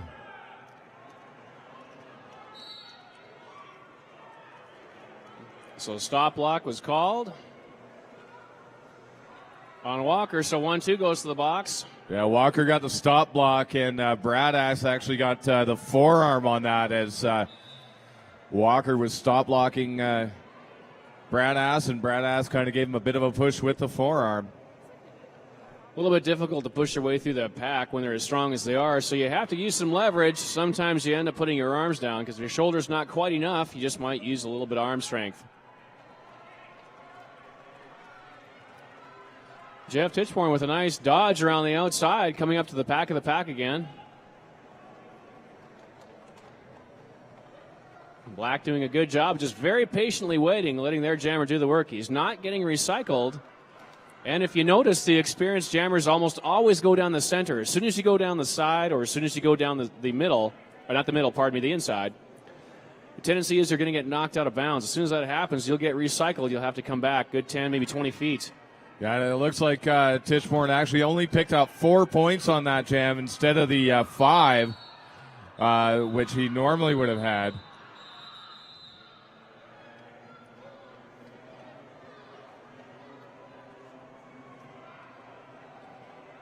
And a pretty unfortunate low block on Bradass there. Yeah, it looks like the murder player fell as he went down, but he did absolutely submarine the Reservoir Dog skater. I have several wheel and truck marks on my right leg from that over the last couple of days. Falling is not that uncommon, and if you're in pretty good motion and your legs are out first, you'll probably contact somebody. If you do, you'll probably take that low block major penalty. Yeah, it's Who You Kiddin' setting to being sent to the Nerd Roller Skates penalty box for that. Of course, we have an official timeout now brought to you by Mount Royal College Massage Therapy. Stand aside up against Rice Ball. So, Murder have been doing a nice job of getting that back line, holding on to that Rad Printer jam line, and controlling the pack right from the start. Rice Ball trying to push his way through McLeod. And Rice Ball hit a couple times, once from the inside, once from the outside, but they actually held him up by doing that. And he busts a move through to the front, so he is through with lead jam status. Yeah, he does, but holy crap, we've got a jammer race. Stand aside, Rice Ball, as they give each other a hug around there.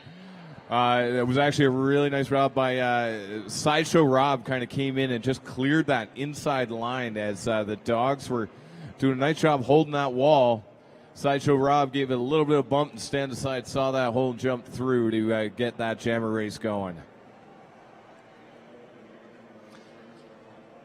Dick, time for a little bit of history. How long have the Reservoir Dogs been around?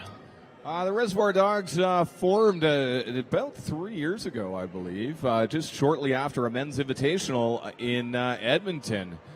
A few guys that played in that got together and decided to form the Reservoir Dogs. And there we go, Flustercluck out there against Walker and gets lead jam. Bradass knocking Walker out and forcing him back as Flustercluck's about to come on his scoring pass.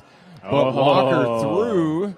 Flustercluck stuck at the back of that pack, trying to fight his way through Svensson, and Matt Dillon, and a nice job by Bradass to clear that inside line for Flustercluck, allow the Dogs to pick up 4 points. Ladies and gentlemen, for you watching at home, or if you didn't see that just here, we call that the pinch.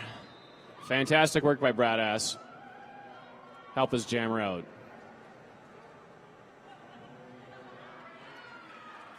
We've got Walker, Texas Ranger, up against Riceball.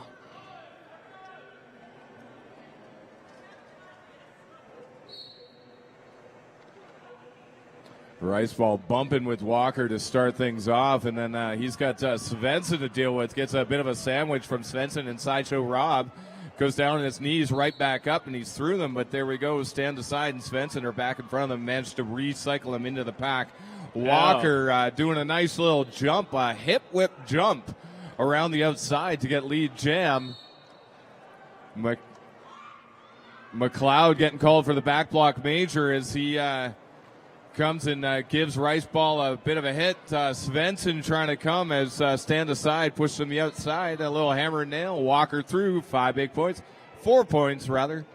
And very physical out there right now. He only got 4 points. I guess there was a no pass, no penalty happening there. So someone was out of bounds. He passed them out of bounds. So he didn't get called for the cut track, but he doesn't get the points. But there we go. 5 big points. Grand slam for Walker.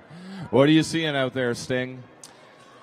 Well, once again, we're seeing pretty strong pack control. As soon as the Dogs try and get it on top, the Vancouver Murders swoop in with their big guns, and they are breaking that up. So Svensson and Stand Aside are absolutely tearing those pack walls apart. Dogs are doing their best to set them up, though. They are not leaving each other high and dry, so the Reservoir Dogs are doing everything they can to stay together. And I tell you, when you are outmatched, you want to stay together. If you are alone, you are going to take a beating. So it's in your best interest to stay together and stay as strong as you can. Help keep each other up. It's much more difficult, even for the better jammers, to skate around 2 than it is to skate around 1. Riceball makes his way past Walker as they were battling at the back there, and Walker just before Riceball could pick up any points, just calls off the jam. So now we got Nelson up against Flustercluck again.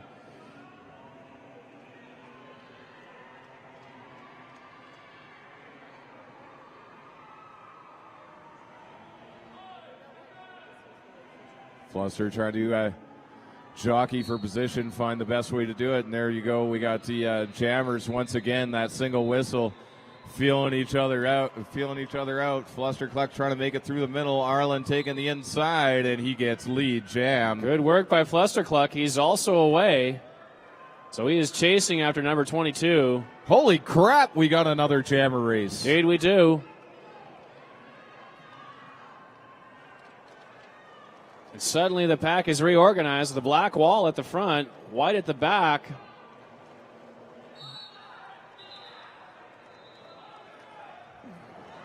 And I don't know if that was, I believe that was Nelson. The jammer knocked Flustercluck out. And unfortunately, Fluster takes the cut track on the inside line. He will sit off, and Nelson is out on a power jam. That gives us a Mill Street Brewer power jam. Lime from the bench telling Nelson to call it off. Look, you get some fresh legs out there and try to rack up some more points.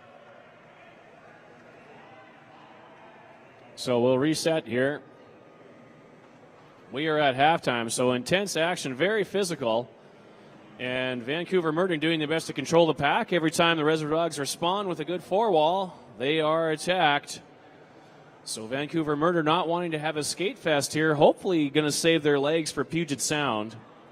And we're going to watch these two teams tilt a little bit later today. Watching them yesterday was awesome. First, I guess, 10, 12 minutes, Dick. Vancouver Murder were up on Puget Sound about 27-19, 27-17, whatever it was. And then only slowly did Puget Sound begin to erode their pack, but it was all about pack control. You know that Puget Sound has those fantastic jammers. Corey Payne, of course, Quadzilla, Ryrod. I mean... one of their newer jammers, too, Dilly Dally. Young kid, 18 years old, and he's just phenomenal to watch as a jammer and as a blocker. Absolutely. We'll wait to see if he can actually play today. He did get hurt yesterday, and his right knee is a little bit soft. Hoping to have a little bit of look at that later. And let's see if he's going to actually be able to play. If not, they still have a loaded number of jammers. But again, it's all about pack control, so we'll see that a little bit later. Ladies and gentlemen, we're going to take a short break. My hat's off to Dick Pounder, my compatriot. My name is Dr. Sting. We'll take a few minutes. We'll see you back on trackside about 2 minutes.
this the camera you want to do for the game? Nice. What's wonky about it? You're going to stop?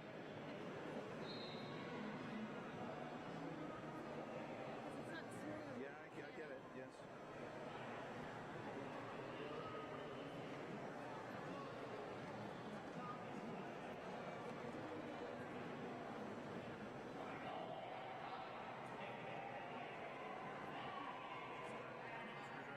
Well, you need a real mini one, you know?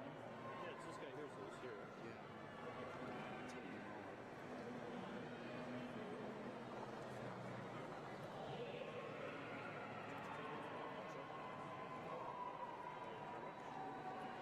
They've all come loose. Coffee in the hotel, like for people like Sunbeam itself. Coffee's really good. I don't even know what's better. Check. 1, 2, 1, 2, 1, 2. Yeah. I'm gonna take this up there. I'll check those ones too. Check. 1, 2, 1, 2. There's these little screws in there. Now it's awesome. Okay. Thanks for checking.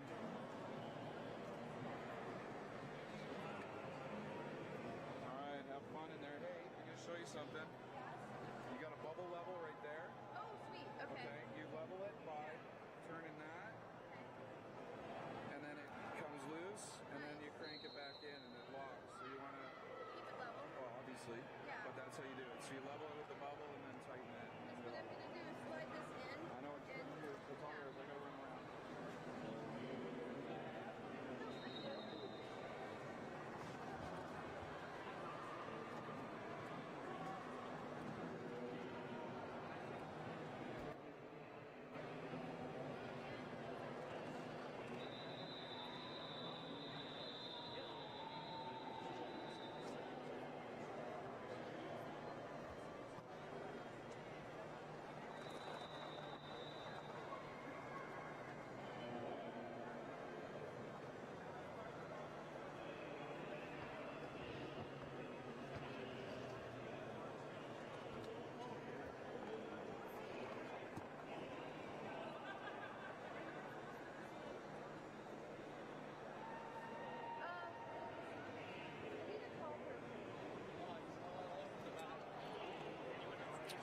Check. Welcome back, ladies and gentlemen, to Trackside. This is Track 1. Day 3, the final day of Flat Track Fever here. Flat Track Fever 2013. We're watching the second half, or just about to watch the second half, of Calgary's own Reservoir Dogs, hometown favorites, with a home field advantage against the Vancouver Murderer. Making quite a road trip to come to Calgary to get their derby on. There's 5 men's teams here at Flat Track Fever this year. Puget Sound from America, all the way from Seattle-ish area, northern, southern Washington. Spread out all over. Murderer, of course, are from Vancouver. Reservoir Dogs here from Calgary, a little further north up the road, Highway 2, a very blustery, snowy road. In Red Deer, we got the Dreadnoughts, and all the way up in Edmonton, we have the River City Riot. But right now, we are watching the Glenmore Reservoir Dogs, Calgary's own men's roller derby team, against the Vancouver Murder. Hey, joining me on the microphone in a second or two as he gets settled, Dick Pounder. My name is Dr. Sting. We look forward to bringing you an action-packed second half here. We are assuming it's going to be another very physical half. So Reservoir Dogs, again, going to do well to stay together, protect each other, stay up as well as they can. Hold pack as well as possible. Vancouver, of course, will be looking to control the pack themselves and break up the walls that the Reservoir Dogs try and throw up as they get their jammers through as well as possible. So it will be intense. It will be exciting. There will be big hits.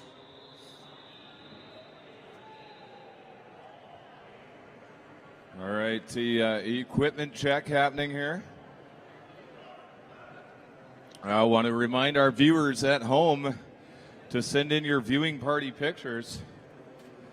Send them to CanuckDerbyTV@gmail.com, and we'll get them posted up on the site Make sure you get all your party friends and the TV so that we can see the viewing party, and we'll get them posted. And while you are on ConnectDerbyTV.com, don't forget to get that donate button. Here we go, starting the second half. We have Titchborn and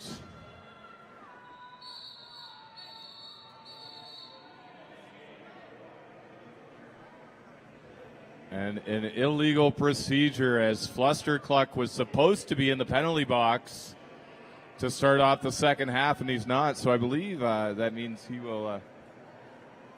He may end up serving an extra minute. I'll have to clarify that one because I don't remember that rule, but I believe it's now it'll be a 2-minute power jam unless Tichborne takes a penalty and ends up in there. If he takes his minute, that will simply subtract a minute off the double, if that's the case. We'll have to watch and see how this rolls out.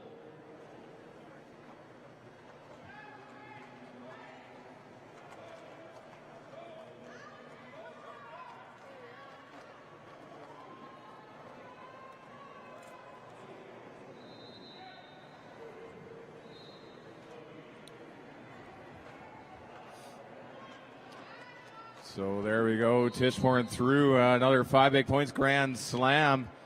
The Dogs are trying to keep that four wall together out there, but Tichborne is just owning the wall, finding those holes, giving a push. And Iron Manson getting called for the multiplayer block. Tichborne through and calls off the jam. There we go. The Dogs now racing their way through. They're going to try to control that rad printing jammer line to get that back wall going. Stand aside out there.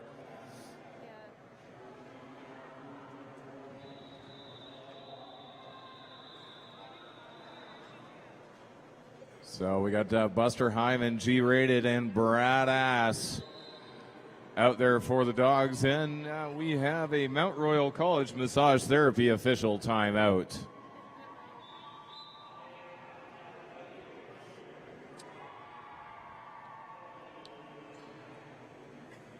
So I don't know how many of you out there know, but I want to thank Noah Backtalk for pointing this out. But there are new WIFTED minimum standards out there. Anyone want to go check them out? But there we go. We got stand aside easily through that pack to pick up lead jam on this Mill Street Brewery Power Jam. And the Murder just split into the outside. Stand aside hitting that wall, getting pushed out by Brad Ass, but coming right back in behind him. Walker getting called for the failure to reform. They called a bad girlfriend skate, no pack, and he did not jump forward fast enough for the ref's liking.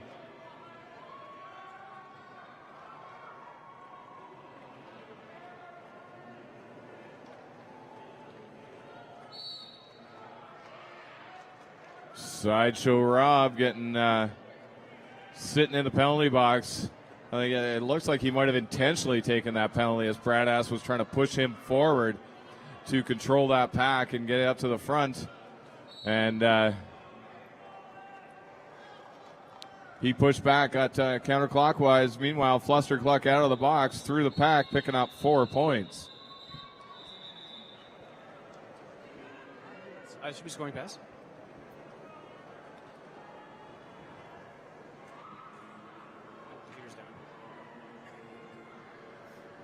So unofficially, that puts the Vancouver Murder at 223 and the Reservoir Dogs at 23. Matchy match. We've got Nelson and Riceball out there for the Murder and the Dogs. Nelson playing a little bit defense on Riceball. Riceball looking to get some help. Does bust through, but not before Nelson sees the inside line first. Holy crap, we have a jammer race brought to you by Holy Crap Breakfast Cereal. Try it and buy it over at the Rare Bird Smoothies stand.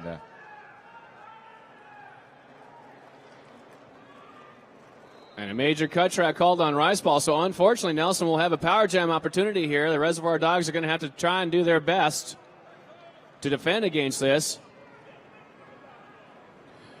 And the Murder are now back at full strength with all their blockers on. So if they need active offense, they can also run that, or they can just wait back and see if Nelson's able to skate through, which he is. So some strong skating by Mr. Nelson, number 22 for the Vancouver Murder. And they're going to patiently wait and do the same thing all over again. And he does a nice hit on the outside, splits that Reservoir Dog wall, and away he goes. Reservoir Dogs skating away a little too quickly from that Vancouver Murder group. Back destruction called on Graffiti Petey. And Nelson is through once again. Exhorted by his teammates to call off the jam, which he does. There we go. It's some smart calls by the Murder bench. They see Riceball standing in the box, which means he has 10 seconds or less to come out, and they call it off, which means that Tichborne will be out there. Riceball still in the penalty box. It means Tichborne doesn't have to worry about the other jammer. He can just focus on busting through that pack. Absolutely. The less jobs you have to worry about, the easier your job gets. It doesn't mean that execution gets easier, but you have a little less to think about. Looks like it backfired on them a bit, though, as... Oh, no, Riceball got called for illegal procedure as he left the bench before he was told, I guess. That or he may not have entered at the back of the pack. I'm not sure. I didn't see that. So if you're watching the feed right now, you know you want to rewind that and check it out. In the meantime, lots of communication with the Murder pack and their jammer and their bench. It's one of the things that we're seeing, Dick, with the more experienced teams, is they are huge with the communication. Oh, definitely. Talking, telling each other what you're doing, where you're going.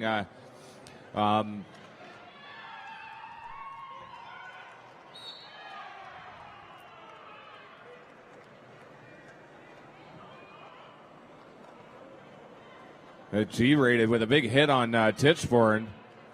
Graffiti Petey out of the box, getting stopped. Papa Chubby, some nice communication. And who you kidding, just trying to clear that pack, sweeping to the outside. Tichborne through one more time. 5 points, grand slam for the Murder. Riceball out of the penalty box, hitting that wall of black and making it through. Who you kidding, trying to give chase, being forced to back off. Iron Manson heading to the penalty box.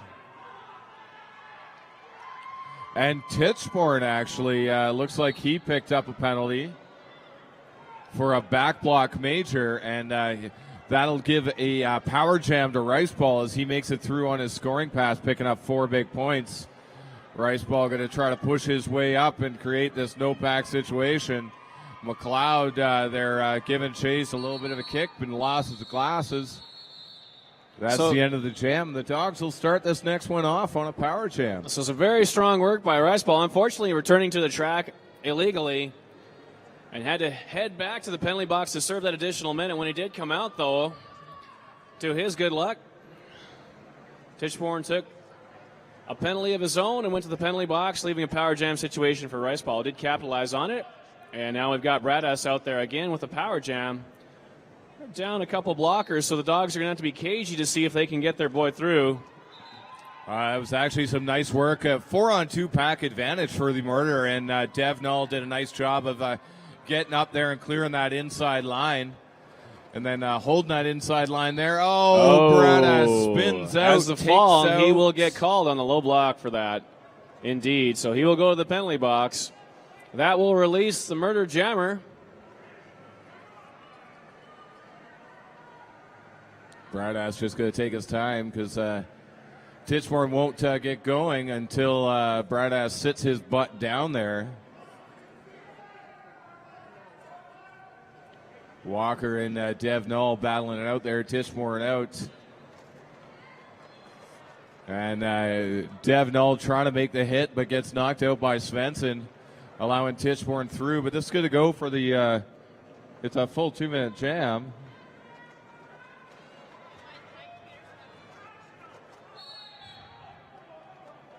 We're having some scoreboard problems, so that's Went to look at the computer, find out how much time was left in the jam. Don't know. We'll leave that to the jam timers. Tichborne threw another 5 big points. In the meantime, the action keeps rolling on the track, and Jeff is indeed through. So number 22 or number 66, pardon me, for Vancouver Murder, coming up for yet another scoring pass. Dogs are walling up. A little bit of active offense there by stand aside. And Brad Ass is back out there. Dev Null trying to move Svensson out of the way. Finally able to, and then giving Tichborne a bit of a hit, but Svensson comes right back. Gives him a nice hit to the shoulder, knocking him down. I think Dev Null was looking for a call on that one, but didn't get it. Absolutely. Brad Ass tried to cut the outside there and come back in, and just about kept a leg on the track, but not quite. So he will take the cut track penalty.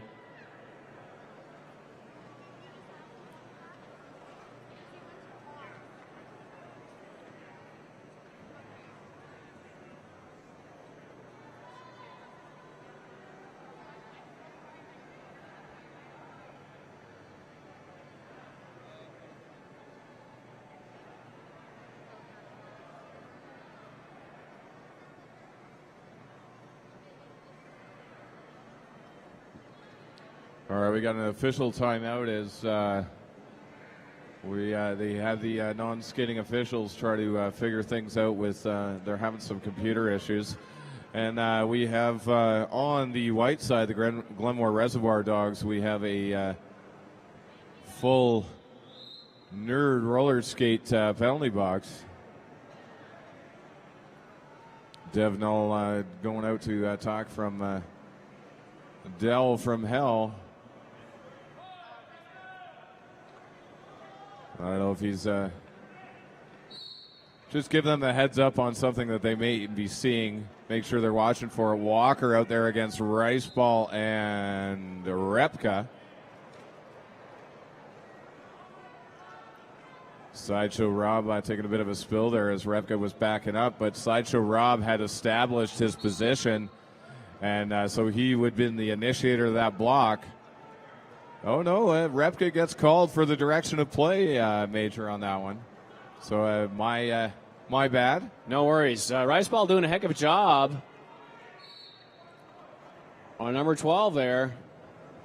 But Buster will now go to the penalty box to report. Oh, he may actually have a seat available for him by the time he gets there. Yeah, that's going to leave Riceball out there right now as the lone skater. Now G-rated coming out of the box there. Heads up play by G-rated to race ball out. Yeah, heads up play by G-rated to come into the back of the pack. It looked like he was going to come in a little bit earlier than that. And absolutely, Brad Ass skated out of bounds past a couple of the murdered players. He will get the cut track penalty and go right back to the penalty box. So a couple of malfunctions returning to the track from the penalty box for the Reservoir Dogs this game. Vancouver Murder then still on the power jam. Riceball doing a nice job of at least slowing Walker down, but with a 4-on-2 pack advantage on a power jam, there's only slow the bleed. You're not going to stop it as Repka comes out of the box. And Riceball's calling to his boys, let's set this line up, but Walker says, no, we'll call it off and set it up with the power jam for the next line. Stand aside with power jamming for the Vancouver Murder. It's a little under 18 minutes left in the second half here.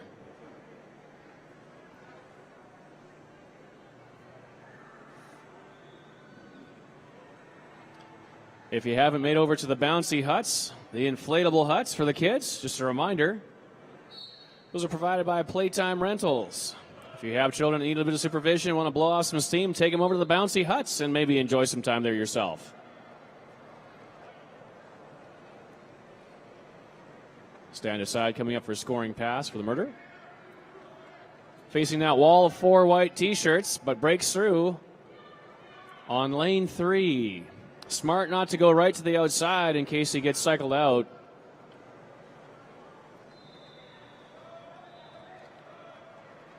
And no hammer and nail action. A little bit of opportunity for that, but did not happen against Stan.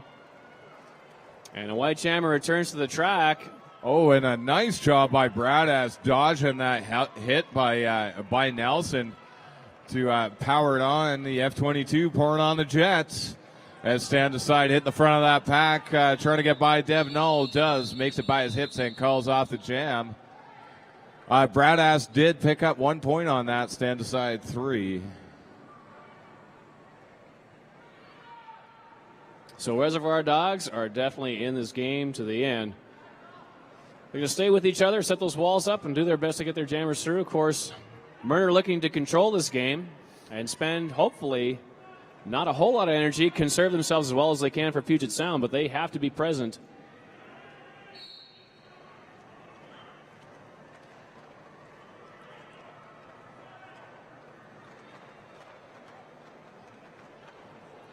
All right, Flustercluck battling up against Who You Kiddin' and Absolutely. Walker and Nelson down the back there. And very patiently, too. Titchborn battling with that wall of white up at the front.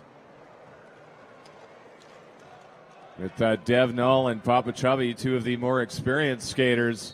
Walker doing a nice job of pushing Flustercluck out, but he gets called Apparently for the used the elbow there. Some nice defense on both teams there as Flustercluck Fluster finally does makes skate it through. He'll take his 4 points. And there are 3 skaters going to the box, 2 black, 1 white. Right to the Nerd Roller Skates penalty box.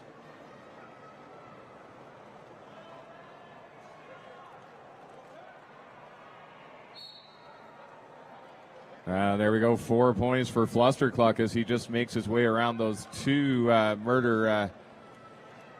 Got 2-on-2 pack action here. G-rated Dev Null up against Nelson, and Who You Kiddin'? Titchborn fighting his way through.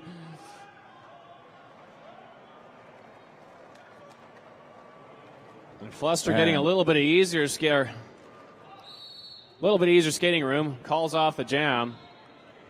Who You Kiddin'? Getting called for a forearm major on that one. Is when he hit Fluster, he did give a bit of a push with the arm. So the parade to the penalty box. And with about 15 minutes, 14:20 left to go in this period. And I think Flustercluck got lucky. Did try to call off the jam. Did not have lead jam status. Jam was not called off, so Jeremy Messiah still holding the 4 fingers for the pass. But no lead jam. And absolutely parade in and out of the penalty box all game. Very physical game. With that physicality comes the opportunity to take a few hits that are just a little over the line, either in terms of elbows or forearms, back blocking, or maybe a bit out of bounds.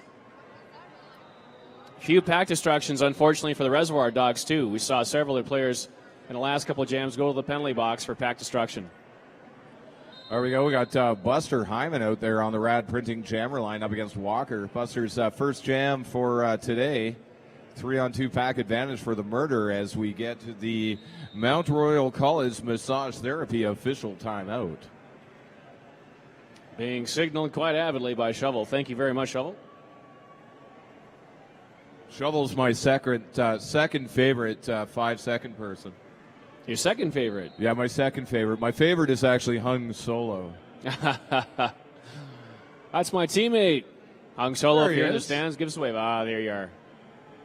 He's my favorite, my very favorite 5-second person. I know they're not called 5-second persons, but that's what I like to call them. Once again, thanks to our headline sponsor, Nerd Roller Skates. Head over to the booth in the vendor village for all your equipment needs this weekend. Remember, they have a store located in, as Dick Pounder said, beautiful snowy Inglewood. Most of Alberta is blanketed in a wonderful, beautiful ermine coat of fur. Just don't roll around in it unless you're planning to make a snow angel. And the rest of Canada is laughing at us. This is the way we keep housing prices low, didn't you know? Silly real estate people. And that rolling whistle is a sign that we're about to get this game back underway. Buster and Walker. So we got a 300-point spread here. 346 for the Murder up against 46 for the Dogs. As I said, 2-on-2 Buster blockers, bit more room to skate. There goes Walker, there goes Buster. Holy crap, we have a jammer race. Indeed we do. Brought to you by Holy Crap Breakfast Cereal. Try it and buy it over at the Rare Bird Smoothie stand. And this pack is going off.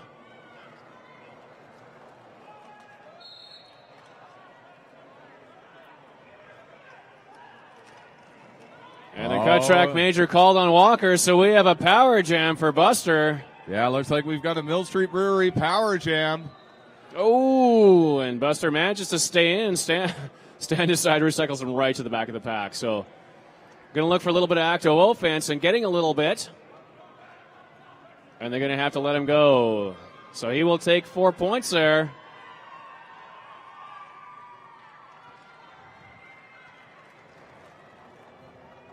A little more active offense. He'll catch the one for the skater at the back and the two in the penalty box. And there we go, mass exodus out of the penalty box. But Svensson right back into the Nerd Roller Skates penalty box. And suddenly there's a group of three black, at the front, tangling with the jammer. And in both passes, in the last two passes, the Reservoir Dogs have been telling him, do the good deed, and now they're just letting him go.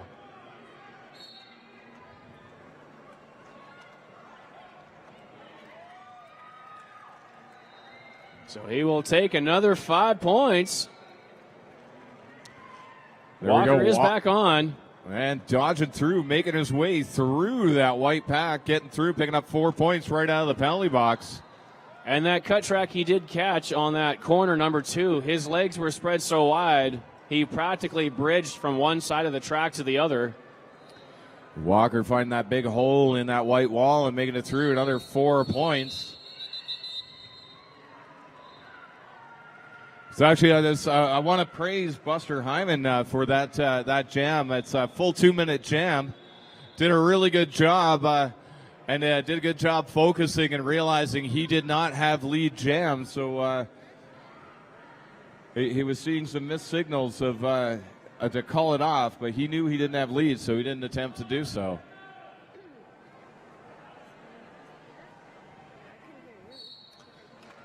And once again, kind of like springtime in Alberta, the computer is on again, off again, on again, off again.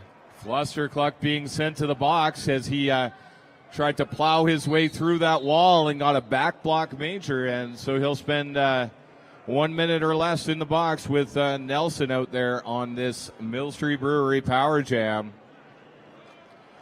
And once again, the Dogs, it looks like they're getting a parade to the penalty box, the Nerd Roller Skates penalty box. 4-on-2 pack action with Nelson, number 22, coming up to the back of that 2 wall. Pushes on that a little bit. Clears it out. There we go. And Dev Null being sent off to the box for a out-of-play block, leaving G.I. Jones as the only dog out there. Brad Ass coming out of the box to join him and help out as he weaves in and out. Oh, Svensson knocking him back, right back in. Oh! And G.I. Jones initiating that positional block right in front of Nelson and getting hit and knocked out. Nelson's a little tired. We're going to get a star pass as Titchborn's going to take over on this white wall and give a bit of a push, make it through. Flustercluck out of the box. And right back into the box for a back block major.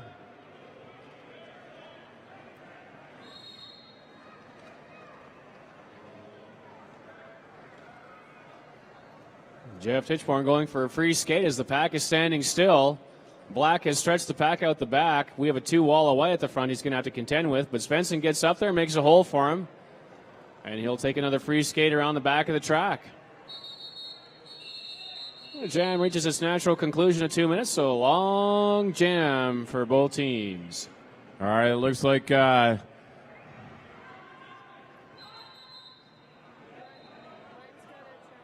Ass being sent to the box for a multiplayer block. Negative Nancy out there calling a timeout.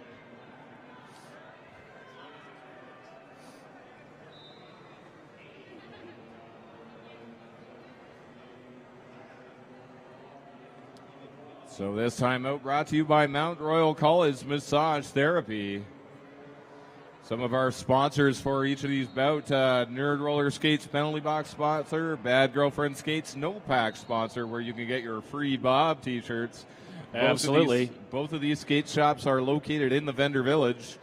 Of course, Mill Street Brewery, we've seen a lot of this tonight. Mill Street Brewery Power Jam sponsors, Rad Printing Jam Line sponsor, and Mount Royal College Massage Therapy is our timeout sponsor. Dick, we're going to have to figure out how we can work in free bob and free massage at the same time. I know, right? Well, I suddenly had something about a happy ending, and I was thinking about Bob's mom. No. These are registered massage therapists, Dick. These are the pros. Oh, yes, I know, but when you throw Bob and, that's okay. I'm not going to go any further on that. All right, let's get back to the track here. We've got Walker lined up with the star on for the Vancouver Murder. Stand aside with a pivot penny on. He likes to call to his team and let them know what to do. Keeps them in control at all times. And don't forget, folks, if you like what you hear from me today, my name is Dick Pounder. If you don't, I am Bob Noxious. Free Bob! We should get a free Bob chant.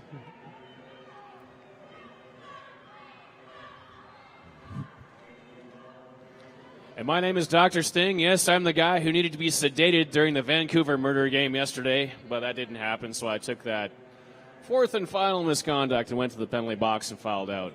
But I tell you what, I had a lot of fun doing it. Yeah, unfortunately, I only got to play about half a half game, so I guess that's a quarter of a game, really. Yeah, I'm sorry you're feeling under the weather. I'm glad to hear, though, that you have the dental appointment tomorrow and get that taken care of and get you back on the track. Yeah, that's okay. I actually had one of the best experiences of my life yesterday. I got to work the bench with a great bunch of guys, the Dreadnoughts. It was a blast and an absolute honor to be working with those guys. So thanks again to the Dreadnoughts for letting me work your bench. If you look up into the bench over there, you can see a couple of the Dreadnoughts hanging out. Nice to see you guys. Good morning. All right, here we are getting ready here again. Fluster Cluck, of course, with that back block major in the box. Walker out there is the lone jammer for this Mill Street Brewery Power Jam. Clean through for lead jam. Texas Rangers have no problems getting lead jam when they want it. And away he goes. He will take his 5. So the situation will change fairly quickly here.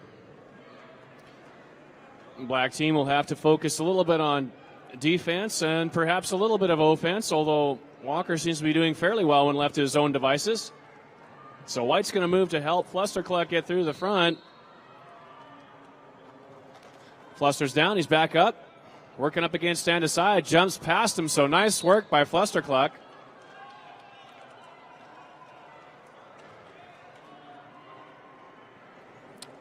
Oh, he doesn't get to call it. He got a back block major there. Indeed. So this is going to give Flustercluck a power jam as he comes up against Svensson and that wall of black up front. Oh, a nice work by Devnall to not break the pack there. Very nearly got a pack destruction, but just saw it in time. So Svensson is there bridging. And look how long that black pack is. You know you have 10 feet, 10 feet, 10 feet, or roughly 8, plus the original engagement zone of about 18 feet, depending how the refs are calling it. And Fluster got corked. I don't know where he got hit. Sternum, I think. No, it actually, it looks like he got, that was a nice hip check there, and I think he went down holding his hip, but we got the medic going over there. Oh, no. Fluster's back up. I think he got that shot either solar plexus or sternum. Ribs. Ribs, yeah. Pointing to the ribs, Dr. Sting, help me out. Man, Fluster, if I could, I'd be right there. Hang in there, buddy. And with that, Fluster will have to sit for 3 jams as that jam was stopped because of injury. And there we go, Buster Hyman out there for this Mill Street Brewery Power Jam to start off. The Dogs taking that outside line. Nice solid wall of black with Matt Dillon, Titchborne, Nelson, and Mount Everest, I believe that is. And some patient jamming by Buster there. Didn't just drive it because he would have gotten swept off the track. So he waited until the black pack had sort of separated out a little bit. Nelson knocking Buster Hyman to the inside and driving him all the way back. Recycle to the back of the pack. Three. Got to pass all four of those boys again. Not the funnest job in the world, that's for sure. Pack destruction, I believe, on graffiti. No, that was Papa Chubby actually heading to the box. Indeed, that is Papa. And Buster. There goes Hyman Buster again, though, so he through. will take his 5. Walker's back in. Walker just coming flying out of that pack. Caught the Dogs by surprise, I believe, and just flying through. Buster calling off that jam, but not before Walker picked up, I believe, 2 grand slams on that, 10 big points for the Vancouver Murder. I think he had 1 scoring pass. He may have had 2. I think he only had the 1, so that'd be 5. But oh, yes, no, because the first pass was the initial pass. That's right. No problem. It happens pretty fast, and one of the things we'd like to say is that the referees are actually doing a heck of a job keeping up, and they get tired too, so make no mistake. When you're out there as a skater, you take a couple of jams in a row, you need your break. Well, if you're a jam ref, you don't get a break. You're out there every single jam to the end of the game. So hats off to the officials, NSOs, working hard all weekend. And here we go, Svensson out there for, don't usually see Svensson as a jammer. It's possible what they're doing is they're going to try to give some of their jammers a rest, stand aside, and I see who's wearing that pivot penny, so there's the option, of course, for the jammer to pass the star. We'll see what happens. So Fluster Clark doing a lot of heavy lifting out there. We're doing a lot of work on his own to try and bust through that black wall. Certainly getting some help from his boys, but they have their hands full with that murder pack and the murder jammer.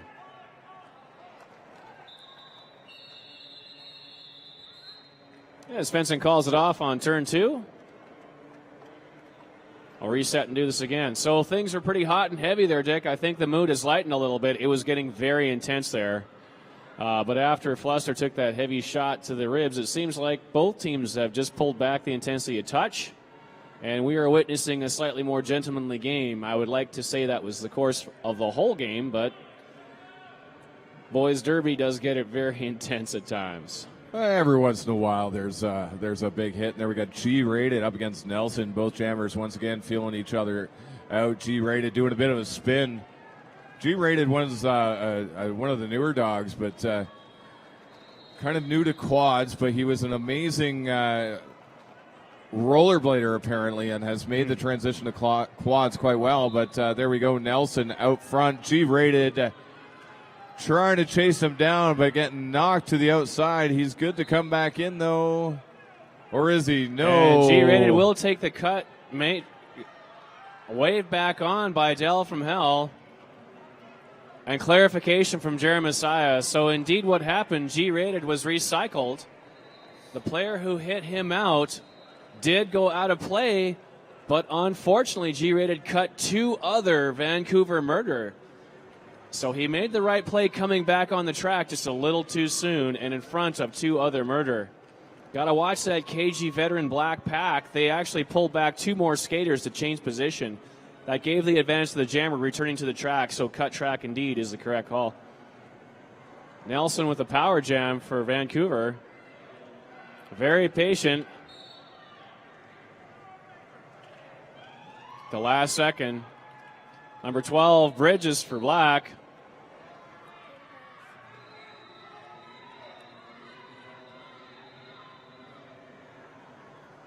Oh, and Nelson being sent to the penalty box. With the forearm major, so no ability to pass that panty legally.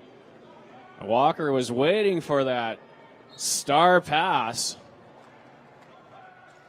So that's going to spring rice ball. Interesting jam. Ladies and gentlemen, I was not able to see everything from this point, but I tell you what, This is a jam I'm going to be rewinding when I get at home to see exactly how this played out. G-rated will score a few more points. Both jammers are released. We'll be back at jammer's side.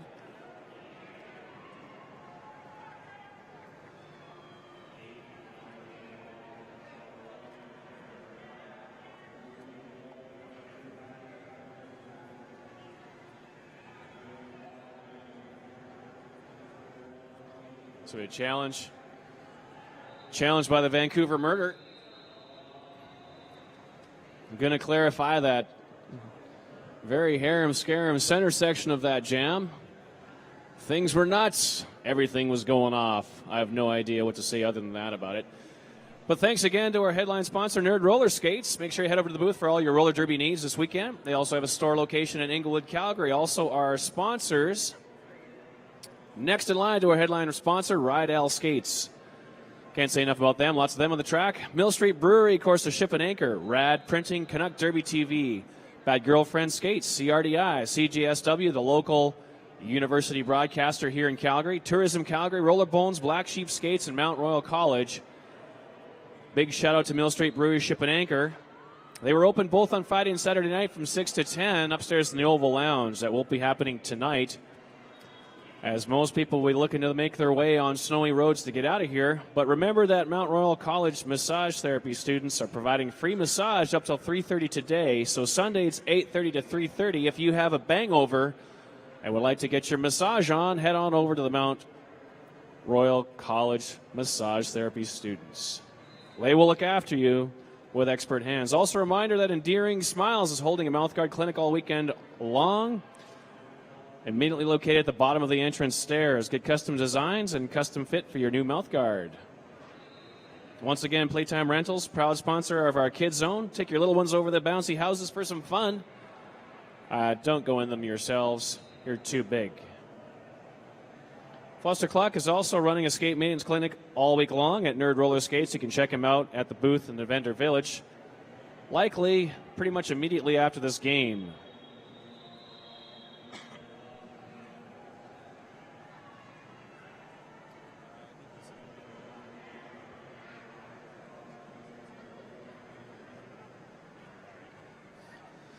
And I'd just like to thank the Flat Track Fever 2013 organizers for giving me the opportunity to do a little bit of announcing for you. My name is Dr. Sting, and to my right is my compatriot and co-announcer, Dick Pounder. All right, we're getting ready for a little bit over 2 minutes left in this.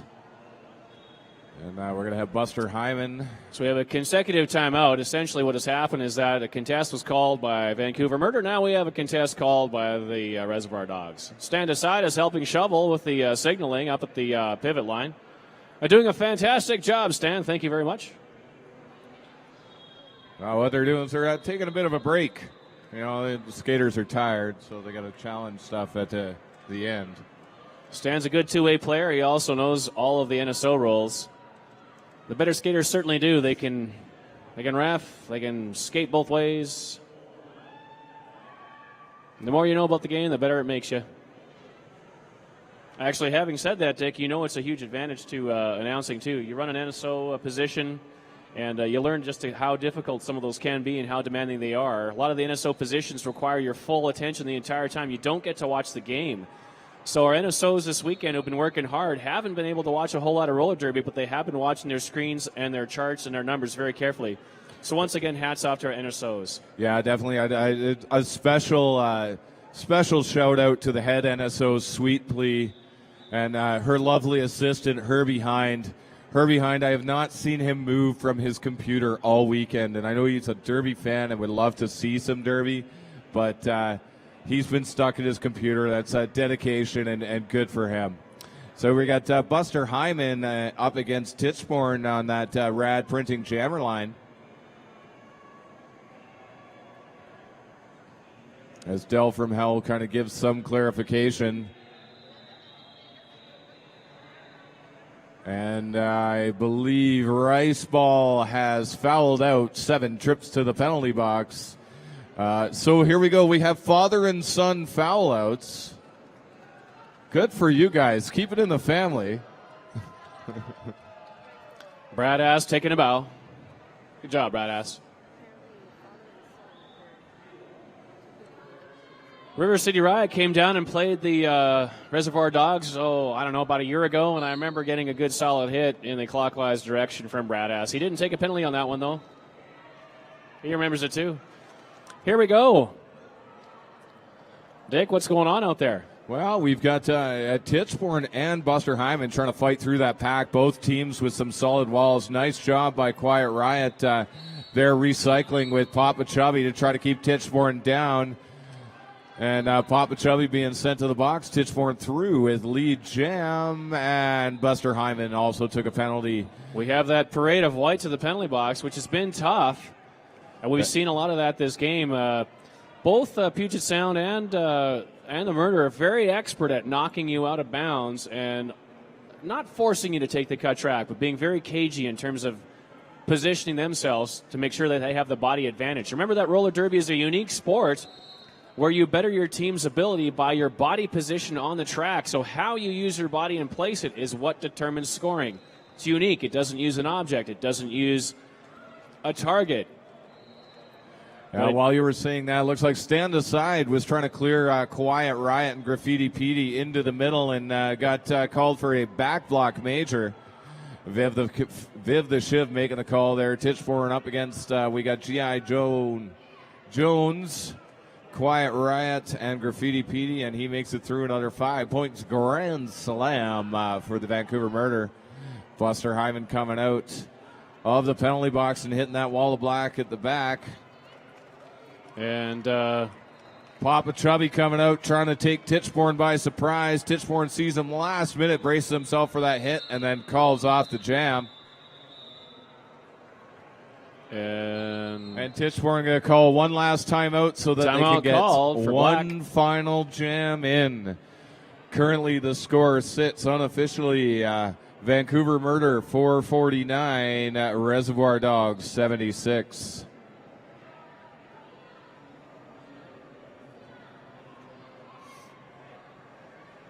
And for this last jam, we're going to see Flustercluck up against Mad Dylan. Speaking of officials, just under the Nerd Roller Skate sign at the entrance to the track, we've got Colin Deschatz, who is the head ref for the tournament this weekend. So he and Sweet Plea have essentially been running the reffing crews and the NSO crews. So hats off to Colin Deschatz and Sweet Plea. And absolutely here behind, oh my gosh, that man does about 300 hours of work in a weekend. Phenomenal.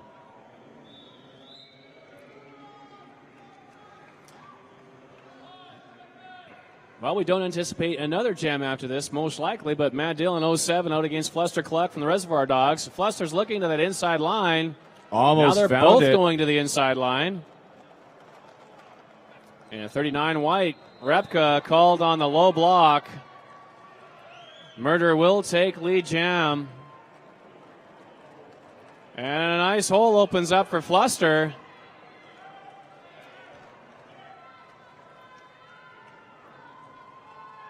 Mad Dylan making it through. 4 big points, calls off the jam. And they will take the points to call off the jam. That should do it.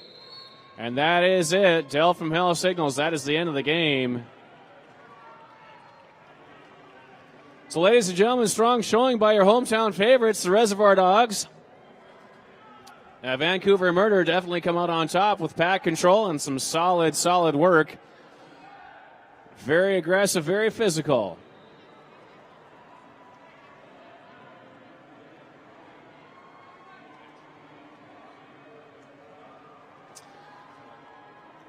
Ladies and gentlemen, do not go away.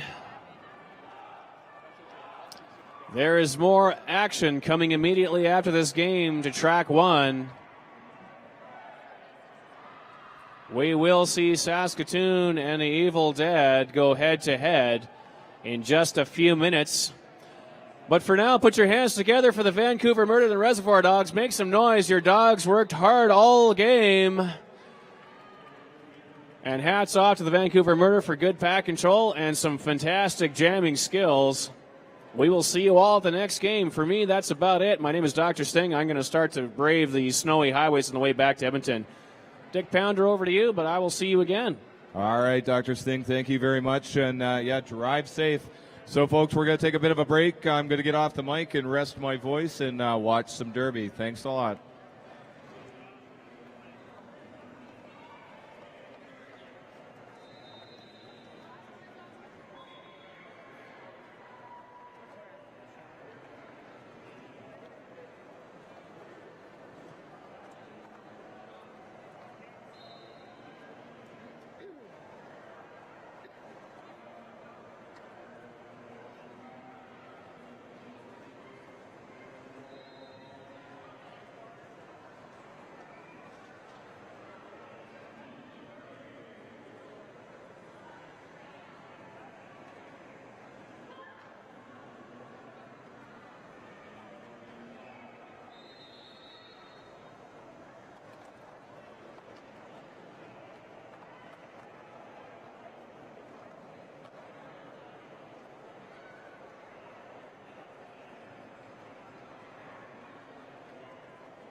Ladies and gentlemen, looking like we're going to be going momentarily.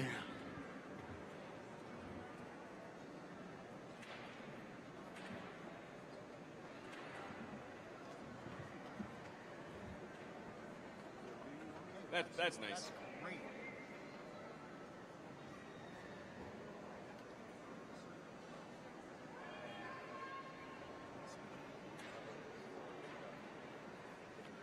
All right, Saskatoon versus Evil coming up here in just a few seconds. Looking like we got Nemesis and Coco facing off against each other.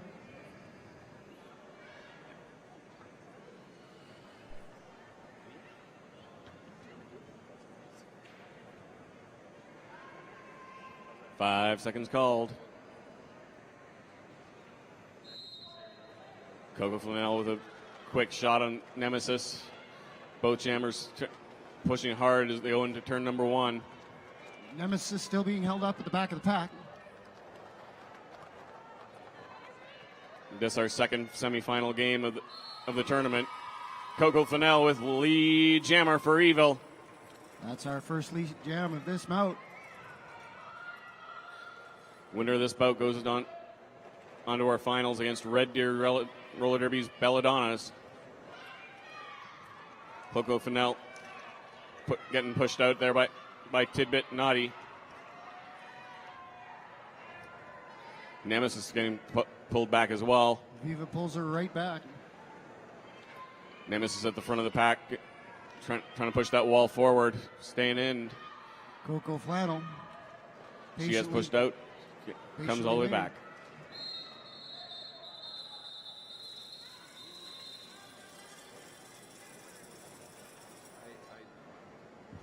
Two points for Evil, no points for Saskatoon there.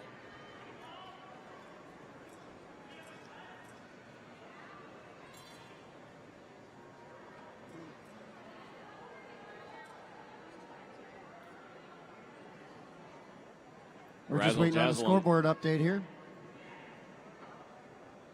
So Nemesis in the penalty box. Razzle Jazzle on a power jam. She's gonna try and put a few more points on the board. Razzle Jazzle slides on through. She'll be coming around for her next scoring pass. Razzle Jazzle coming into the pack as they go into turn number 4. Razzle Jazzle through on the inside. Loses her footing. Back up though. No, not quite. She gets pushed down again. So she's right back at the back of the pack. Razzle Jazzle trying to work her way back through the pack after getting through once already. Saskatoon doing a good job of keeping the Evil jammer behind them. 5 points for Evil.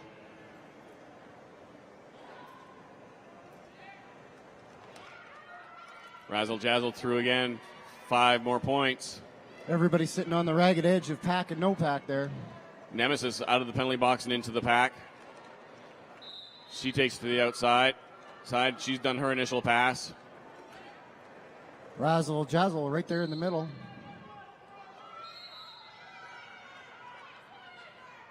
Razzle Jazzle goes to call it off. Finds out she got a forearm major. She's going to head to the penalty box. We've got a power jam for Saskatoon and Nemesis. Nemesis takes a deep breath. She hits the pack. Evil's got a 3-wall. Had to let her go. Nemesis through for 5 big points. Was that Raz getting it out of play major there?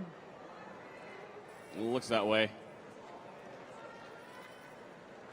Nemesis Saskatoon through on the outside. Saskatoon rolls everybody to the inside line.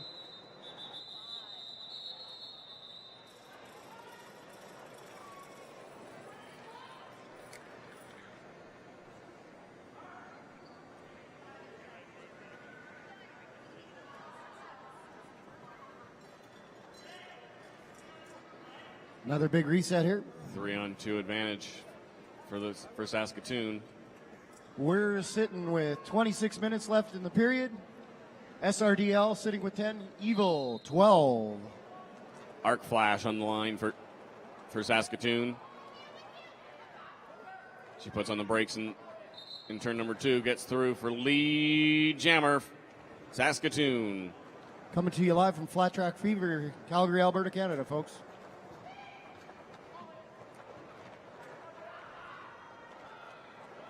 A little left, a little right, trying to go to the outside. Arc Flash, able to slide on through.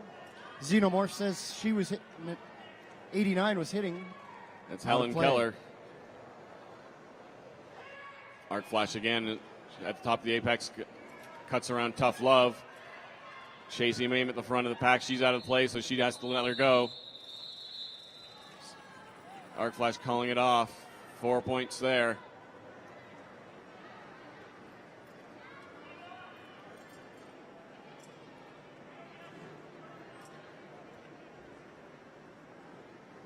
Curb stomping Coleslaw on the line for Saskatoon. She's going up against Twiggy.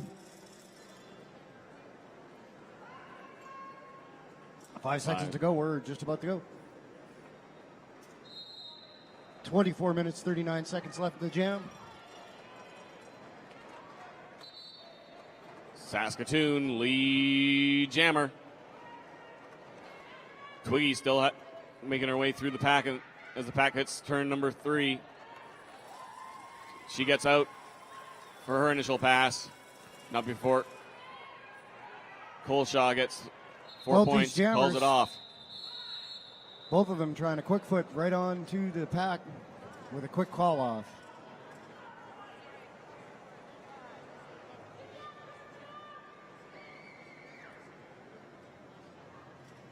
Smoking Bones on the line with Nemesis.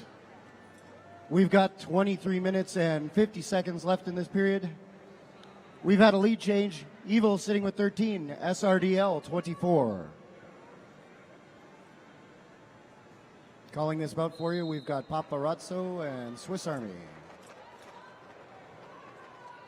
Both jammers working their way through the pack. Packs as the pack hits turn number 2. Nemesis lead jammer for Saskatoon. Looking like the Evil Dead jammer going to the box. Smoking Bones going to sit in that nerd roller skate penalty box. Nemesis runs past the last Evil Dead. That was deep pressure points. trying to put a shoulder on her.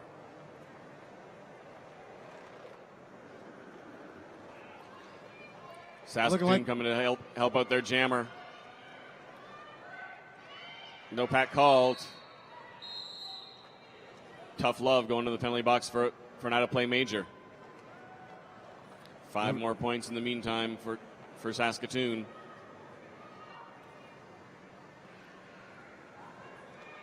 Lots of action as Nemesis comes on the pack.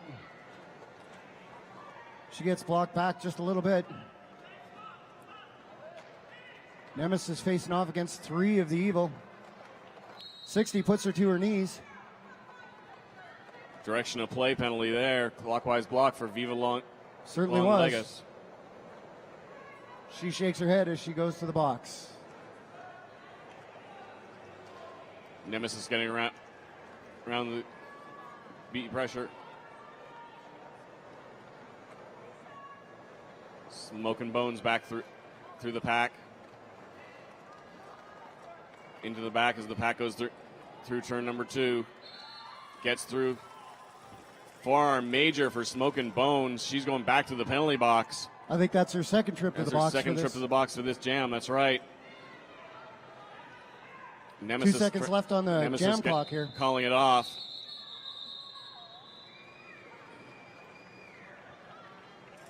Just over 21 minutes left in this jam. Looks like the Eagles asking for a timeout. We want to thank all of our sponsors here. Here, our headline sponsor for Flat Track Fever 2013 Nerd Roller Skates. You can head over to their booth in Vendor Village for all your equipment needs. Their store located in beautiful Inglewood, Calgary. Thank you to our generous sponsors, Rydell Skates, Mill Street Brewery, The Ship and Anchor, Rad Printing, Canuck Derby TV, Bad Girlfriend Skates, CRDI, CJSW, Tourism Calgary, Rollerbones, Black Sheep Skates, and Mount Royal College. Mount Royal College massage therapy students are giving out free massages on the North Sprint pads till 3:30 today. I think every one of these players is going to be looking to have one of those before the end of the day. We also want to thank at Flat Track Pfeiffer the support of the YWCA. Look for donation boxes throughout the venue to contribute to the great programs for women in need. It looks like we're going back to action, Papa. All right, so we got Rolling Bones in the penalty box, along with Arc Flash on the line for Saskatoon. She's chomping at the bit here, folks. Saskatoon with a 39-13 lead. Skakem and Tidbit Naughty are looking to move back for her. Arc Flash trying to make her way through Urethra Franklin. Helen Keller pushing her out and working her way back. Arc Flash is back in there. And again, getting pushed out by Helen Keller, getting pulled back. Arc Flash goes to the outside. Tidbit Naughty had to deal with Jammer. Helen Keller. Helen Keller, a former member of Team Canada for the World Cup. Not a easy blocker to get around. Viva Long comes right out of the box, straight in on Arc Flash. Arc Flash pushing her way through for 5 big points. Everybody lining up again. Looks like Viva's on her way to the box yet again. Smoking Bones out of the box and into the back of the pack. As the pack comes through turn number 2. Arc Flash working her way, getting knocked to the inside by Helen Keller. Doesn't get pushed back too far, though. Smoking Bones being able to slip on through on the inside there. She's going to come around. Arc Flash says, I'm not going to have any of that. With 20 minutes and 14 seconds left in the boat, we're sitting with the Evil Dead 13, SRDL 46. Curb stomping Coleshaw on the line for Saskatoon, doing a little dance behind Coco Flanell.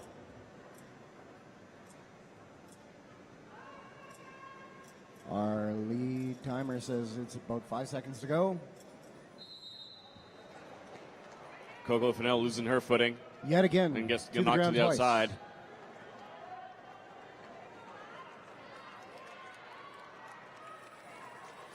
Red Jammer going for a cut track major. Lee Jammer for Evil. No, it was a high block major for Coleshaw, I'm sorry. She's got a power jam, folks. Put your hands together for your Evil. Mill Street Brewery power jam.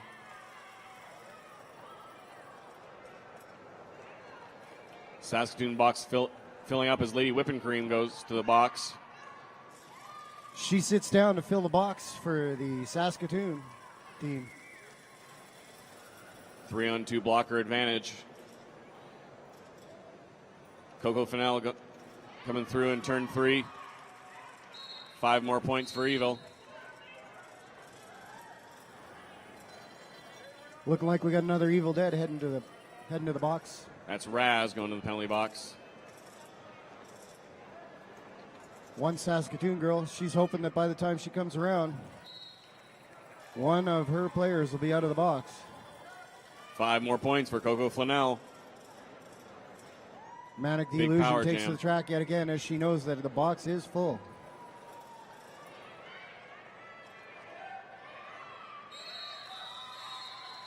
Coco Flanell coming through, picking up her points. 5 more points there for her. Coleshaw just gets her skates on there as she calls it.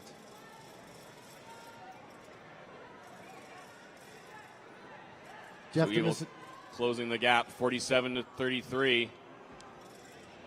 Jeff Demison and his crew are making sure that everything's set, looking like Coach Lime is having a quick discussion with him. Timeout called for Coach Lime and Saskatoon. Looking like we're going to have a challenge here, folks. All the referees coming in to have a bit of confab. We want to thank Endearing Smiles, who's holding a mouthguard clinic all weekend long. Their booth located at the bottom of the entrance stairs. Get custom designs and custom fit for your new mouthguard. We want to thank Playtime Rentals. They've been here with the Kids Zone all weekend long, keeping our younger fans entertained. Luster Cluck has been running skate maintenance clinics all weekend long at the Nerd Roller Skates booth in Vendor Village. Make sure you drop by for that. Bring your gear over, let him check things out. Concessions open. They're serving snacks and beverages and bake sale items for support of Chinook City Juniors on the South Sprint pads. While you're there, stop by the info booth as well. Pick up your 50-50 tickets. Gift basket draws. You could be a winner just like one of these teams is going to be a winner. 50-50 was well into the $300 range yesterday. Was it? That's nice. That's easy money right there. When we go back to action here, folks, we're going to have 17 minutes and 45 seconds. Your Evil sitting with 33, SRDL 47. Refs having a little confab. For everybody out there watching on the net, we want to thank CanuckDerbyTV.com. Canuck Derby TV. If you're not here watching us live, you're probably watching us on Canuck Derby TV. Click that button and it says donate. They're bringing you the HD TV feed. It does cost. Please put a couple of dollars in their coffer. They'll keep bringing you the HD feeds. That's right. And if you're having a viewing party today, make sure you send your pictures over to CanuckDerbyTV@gmail.com. Send those viewing party pictures. They'll put them up on the site. Jeff Demis says we're going to go back to action. Razzle Jazzle on the line for Evil. Nemesis on the line for Saskatoon.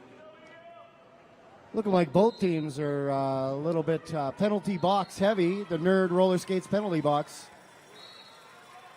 Lee Jam going to Evil. Razzle Jazzle. Nemesis stuck behind that big wall of green. One more Saskatoon skater going to the penalty box. No sooner do they come out, they go in. Oh no. Saskatoon Jammer going to the penalty box for a cut track major is Nemesis. Was that a cut track there? That was a cut track. Well, looking like the Evil Jammer is going to sit down too. We're going to play a left and right, one the other, one the other. Look like both Jammers are back out. I think there's going to be a bit of a discussion as far as whom sits for what amount of time. Agreed. Razzle Jazzle through the pack, though, on the inside for 5 more points.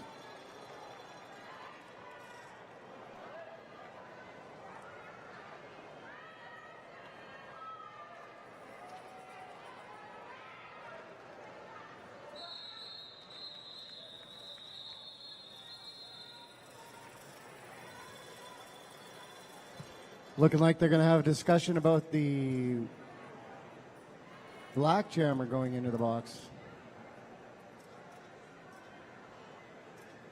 In or out of the box.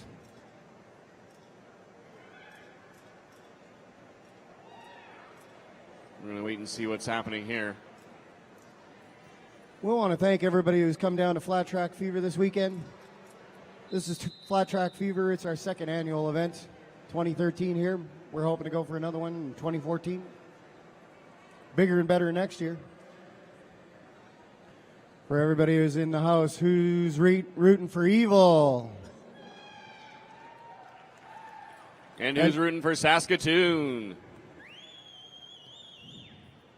You're not the only lone holdout. We know it. When we go back to action here, folks, we'll have 15 minutes and 57 seconds left in this half.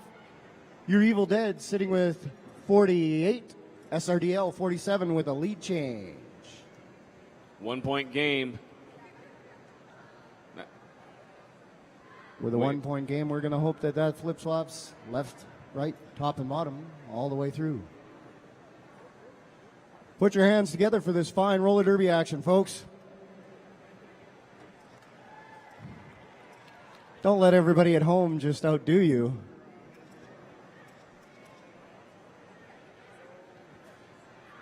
We want to thank everybody out on the net who's tuning in.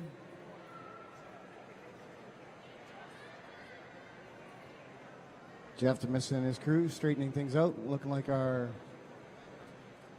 score trackers are getting the getting the top and bottom from their refs. We want to thank AMJ Productions for bringing this to you. Is that Twiggy out there yet again by herself? Yep, Nemesis in the penalty box. Picking up a penalty at the end of that last jam. Twiggy through for Lee Jammer for Evil, sorry. You Evil Dead fans, put your hands together for a power jam. Twiggy gets pushed to the inside. Look like Skakum's got her number currently. Saskatoon doing a great job killing off their jammer penalty. Twiggy finally through for 5 points. Twiggy putting those skates to the ground, trying to come back around.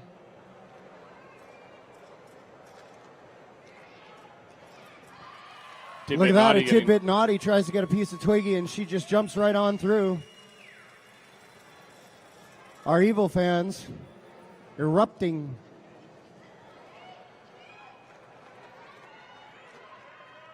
All right. Power jam's over as Nemesis comes out of the box and hits the back of the pack. Looking like Nemesis is trying to work her way through to get a little bit more of jammer on jammer. She's being held up quite well by the Evil Dead crew. That's Scrappy Hooker holding her back. Now it's Tough Love at the front along with B Pressure. I'm seeing a 3-line at the back by the Saskatoon girls. Nemesis finally through for her initial pass. Evil calling it off before she can get to the pack and do any damage. Looking like we're going to have Smoke and Bones lining up against Arc here.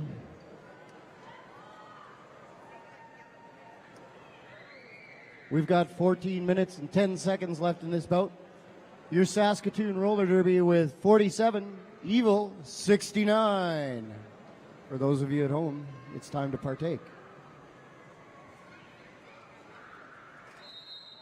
Whistle goes.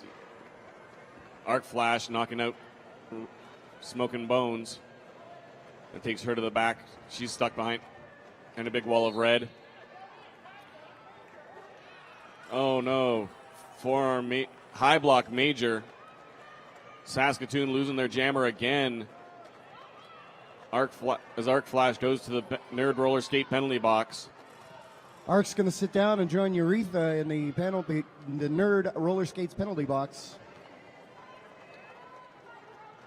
Smoking Bones trying to go through on the inside. Gets hit out, but that blocker goes out as well. Ooh, Big a bit of a sandwich drop, on her. rough drop there. Calling it up. Jam getting called. Our medics are going to come check out Smoking Bones. Smoking Bones says, I'm going to have none of that.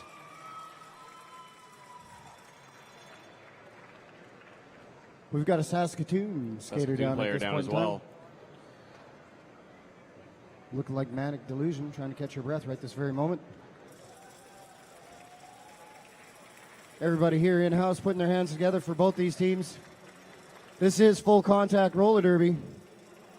It's going to take a little bit of a toll now and again. Again, we want to thank Canuck Derby TV for putting this on. CanuckDerbyTV.com.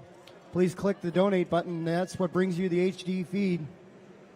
Looking like we're going to have Coco Flannel on a power jam.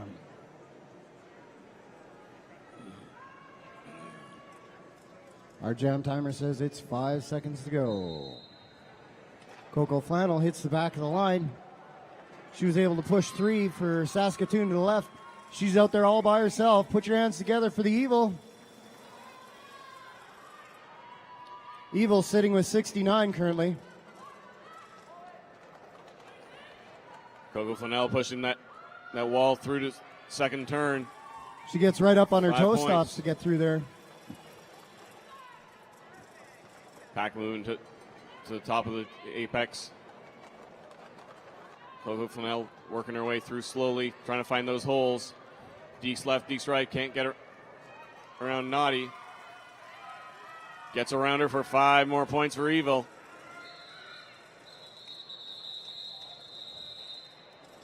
All the Evil Dead running forward at that whistle, making sure that their hips don't count for a few more points there. SRDL sitting with 47. Evil 79. Is that Coleshaw lining up against Razzle Jazzle? That sure is. Let's see if Coleshaw can close this gap a little bit. Our OPR is intently looking from the outside. Jeff Demis and his boys on the inside. Pam Terra right off the front. Both jammers pushing hard to get through the pack as the pack comes through the second turn. Coleshaw through lead jammer for Wheezy Ryder says she's got lead jam. Raz going to the penalty box for failure to reform.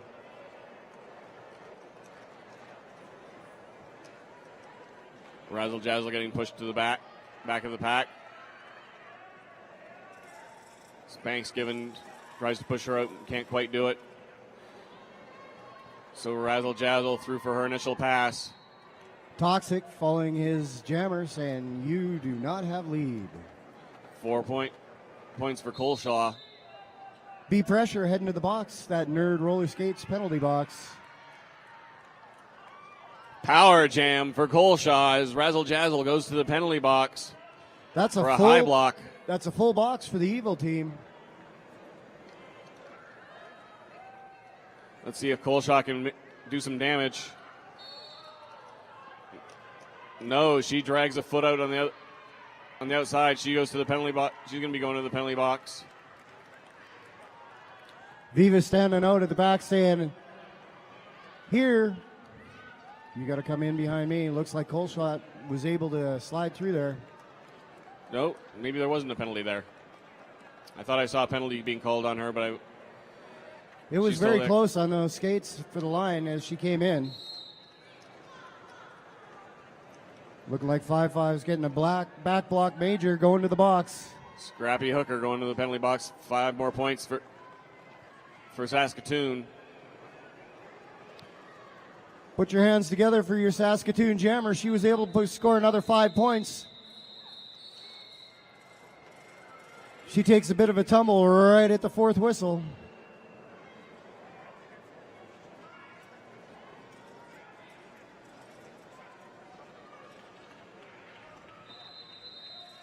Looking like we've got Mercy butt kicks Timeout lining red. up on the line. Jeff Demis says it's a timeout. Attributed to the Saskatoon. Both these teams have a lot to prove there. Not only is it the semifinals for this tournament, but Evil coming in third in the RDAC national tournament here recently.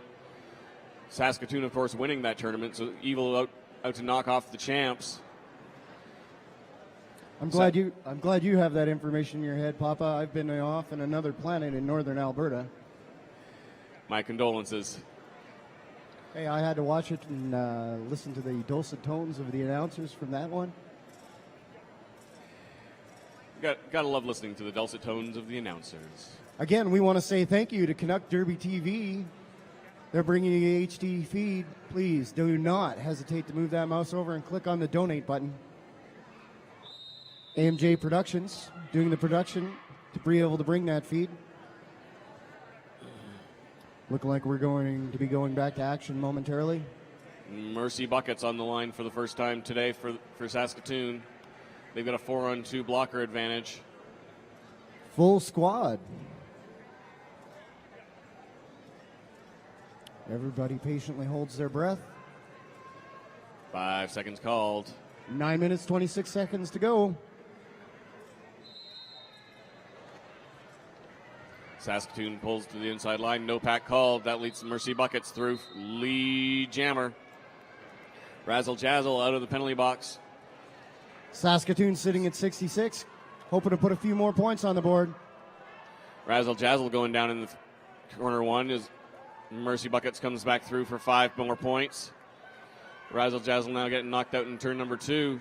She's having a hard time getting through this big red wall of Saskatoon. Look at that, a little left, a little right. Evil Dead gets in front of Mercy.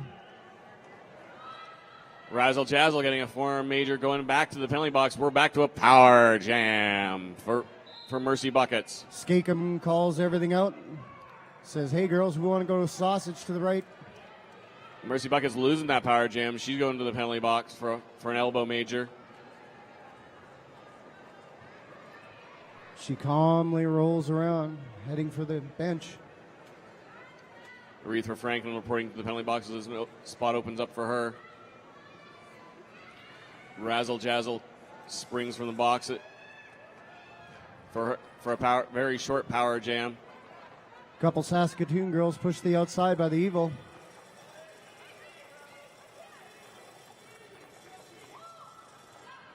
Period 1 with 8 minutes left to go. 30 seconds left on this jam. 5 points for Razzle Jazzle and Evil. Toxic says yes, a full 5 points there. Mercy in hot pursuit. Mercy Buckets tries to take the outside line. Very successful, runs into B pressure. B pressure going for a low block major. Mercy Buckets kind of trips over her at the front. That was Kevlar handing that one out. Rainbow and all the refs echoing that fourth whistle. 12-point game, 88-76 for Evil. Saskatoon doing a great job closing that gap. Arc Flash up against Twiggy now. Twiggy getting right in front of her. Arc Flash saying, hey, we can still be friends when we're done this. Not anymore. No friends when that whistle goes. Twiggy to the outside. Arc Flash making her way through, gets lead jam going into turn number 2. Twiggy still stuck in turn number 1 at the back of the pack. Hillary Bombshell and her friends just trying to keep keeping Twiggy together. Twiggy through on the straightaway. She completes her initial pass. Arc Flash getting knocked out. Arc calls it as she steps back in. Tiggy looks a little unimpressed with that last one. Coco Flanell on the line with Coleshaw. Everybody's starting to show a little bit of motion here. This is the semifinal bout, folks. We want to thank everybody for tuning in to Flat Track Fever from Calgary, Alberta, Canada. 5 seconds to go. SRDL 79, Evil 88. Coco Flanell to the front, pushes through. Those Saskatoon girls getting 2 all up front. They've had to let her go. Viva Longlegus going out for a penalty. That was a multiplayer block. Coco Flanell, meanwhile, has lead jam. Coleshaw, not far behind her. Done her initial pass. Can't hit the pack fast enough, though. We're going to put another one on the record books. No points for Evil. She passed somebody on the outside, so she does not get any points on that jam, but she kept Saskatoon from getting any, so 0-point jam for both teams. We want everybody in-house to put your hands together for all the volunteers. We want to say thank you, Team Zebra. We want to thank our EMTs. We also want to thank the Olympic Oval staff. And, of course, we also want to thank all our non-skating officials out there. They've been working their butts off all weekend long trying to keep these numbers rolling. Meanwhile, Mercy Buckets through with lead jammer. Smoking Bones finally threw her initial pass. Mercy Buckets deking through. Everybody's into their turn 4 goes pass down. now.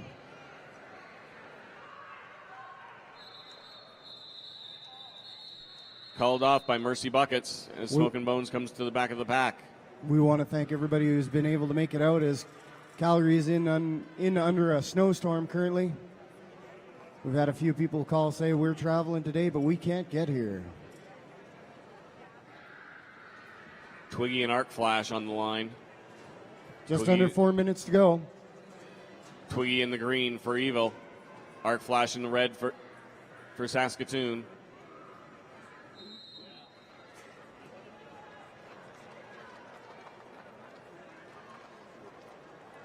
Both jammers working their way through the back of the pack as the pack comes into turn number 2. Arc Flash almost knocked out, not quite. She gets lead jam. Twiggy right there. Holy crap, we've got a jammer race. Brought to you by Holy Crap Breakfast Cereal. Try it and buy it at the Rare Bird Smoothie stand. Holy crap, look at that action right there in the pack. Twiggy gets knocked Skakem out. pulls her back. 4 points for red. 0 points for... 4 points for red, 0 points for green. Ladies and gentlemen, we'd like you to put your hands together for all the juniors that were here all weekend long. You were watching our future right there on the track, and every one of them is a little sponge. They know their strategy. They know how to keep their feet on the track. Razzle Jazzle and Coleshaw on the line for Evil and Saskatoon, respectively. Razzle Jazzle through for lead jammer for Evil. SRDL 86, Evil 91.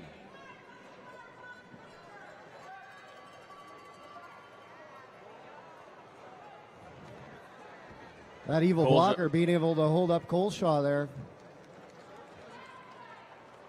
Razzle Jazzle just taking it easy.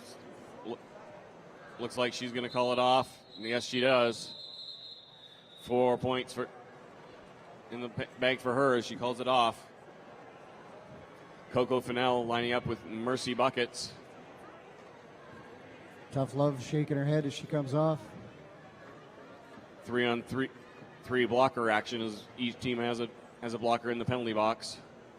Make some noise, folks. We're under 2 minutes left on the period.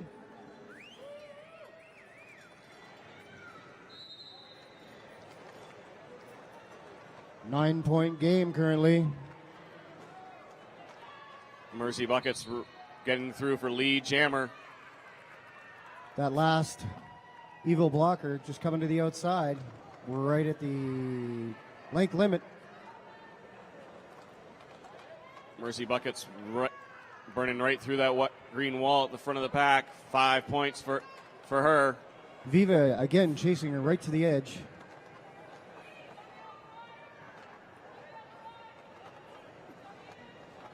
We're sitting with one Evil dead in the Nerd Roller Skates penalty box. B Pressure says, hey, I got to let Mercy go. Mercy Buckets through for another 5 points. As she comes through turn number 2. Viva's in the middle agitating all the Saskatoon girls. Coco Fennell still trying to work her way through the big red wall at the front of the pack. Mercy Buckets. They're even strength now. Yet again, Viva right at the limit. 5 more points the hard way for Mercy Buckets. Mercy looks at our clock on the way by. Coco Fennell going to the penalty box for a forearm major. Followed by her pivot. Aretha Franklin.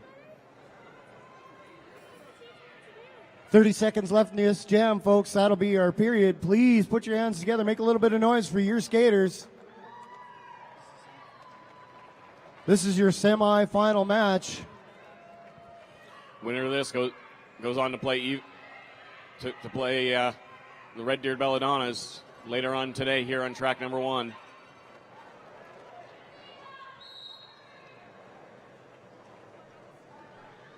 MJ Productions bringing you this feed.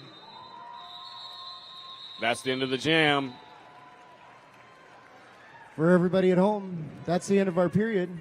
We're going to have the Evil Dead sitting with 95, SRDL 114.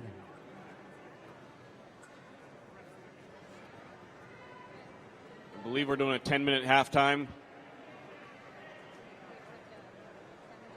We're going to double check that.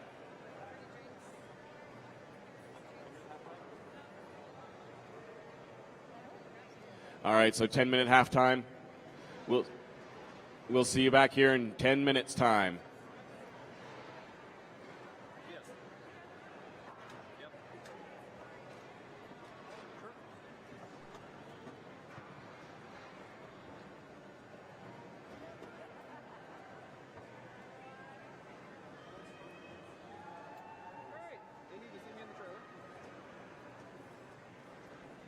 complete with this one, all you need to do is follow the weekend.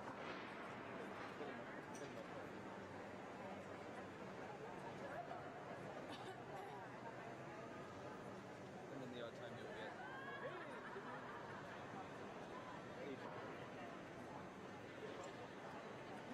Don't get technical.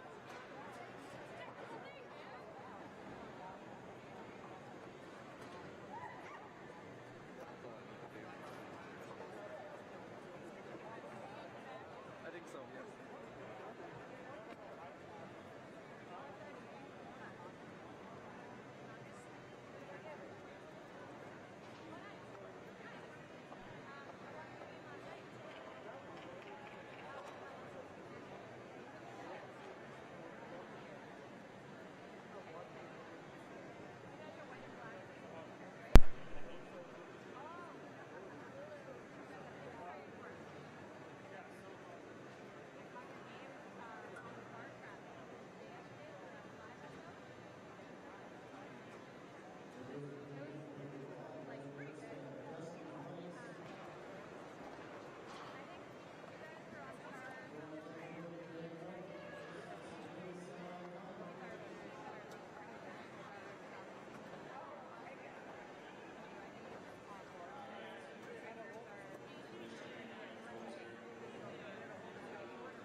Time.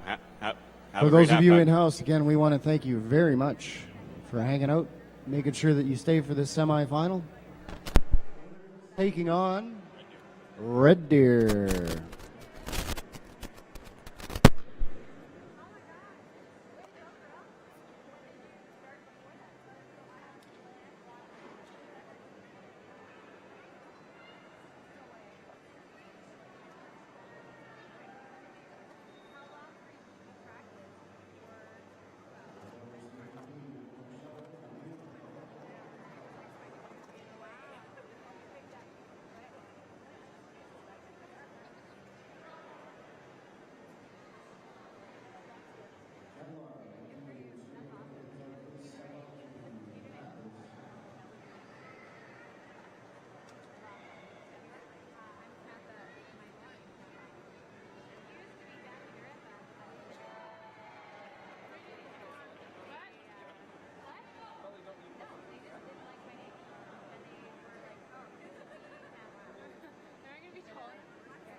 Both squads jostling back and forth. Both Smoking Bones and Mercy butt kicks back in.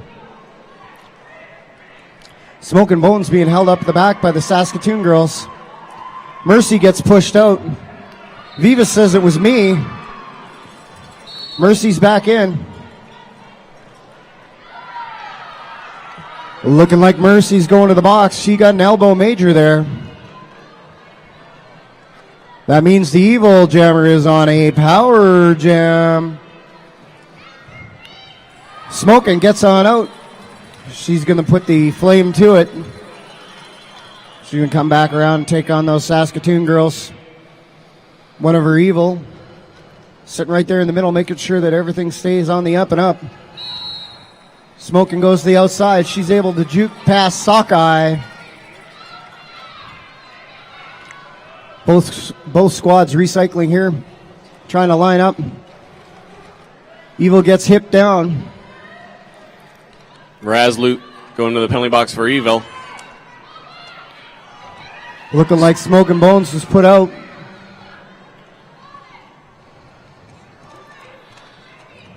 Skakem turns around just to take a look at her. Sockeye trying to come from the outside. Tidbit Naughty keeping an eye on Smoking Bones. Smoking Bones calling it off. That was just about the time that they were approaching the Paparazzo jammer line or pivot line.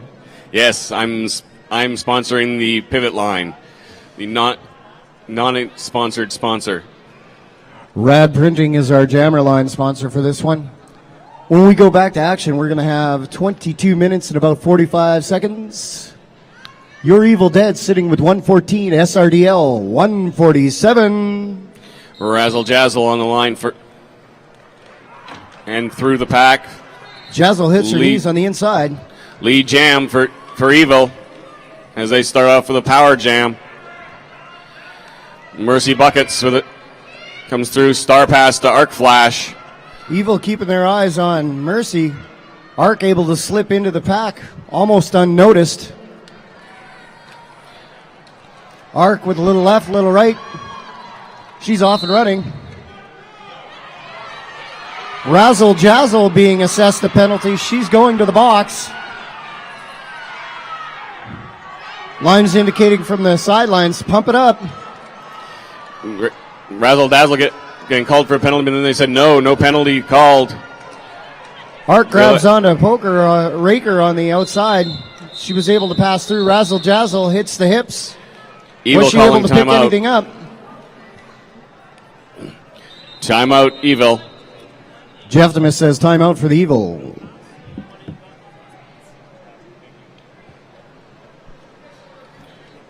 We've got just over 21 minutes as we go to the timeout, folks. Your Evil Dead sitting with 114, SRDL 151.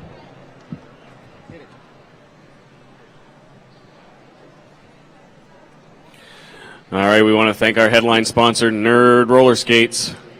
Head over to their booth in Vendor Village for all your equipment needs. They're also our penalty box sponsor. Yes, they are. Their store located in beautiful Inglewood here in Calgary, Alberta. For those of you at home, thank you very much for sticking around with our feed. You were getting a close-up there of both coaches, having a discussion with our head ref. Again, Evil 114, SRDL 151, 21 minutes and 39 seconds when we go back to action. We want to thank everybody at AMJ Productions for providing you the stream through CanuckDerbyTV.com. Click on that button and donate. Seen a lot of the Puget Sound guys sitting down, taking a good look at this game. They're chomping at the bit to get out for their next one. We want to thank you very much at home for tuning in for that. That'll be our men's final. It'll be the Puget Sound Outcasts going up against the Vancouver Murder.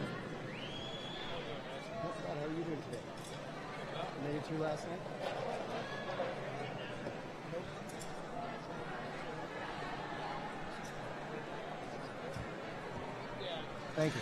All right, so there was some question whether there was a cut track called or not. Cut track was not called as the red jammer did go, or the red blocker went down. So that called an error. So the jammer's being waved back. Jammer back onto the track. Coleshaw going up against Coco Flannel on this one. Holy crap, we have a jammer race right at that line.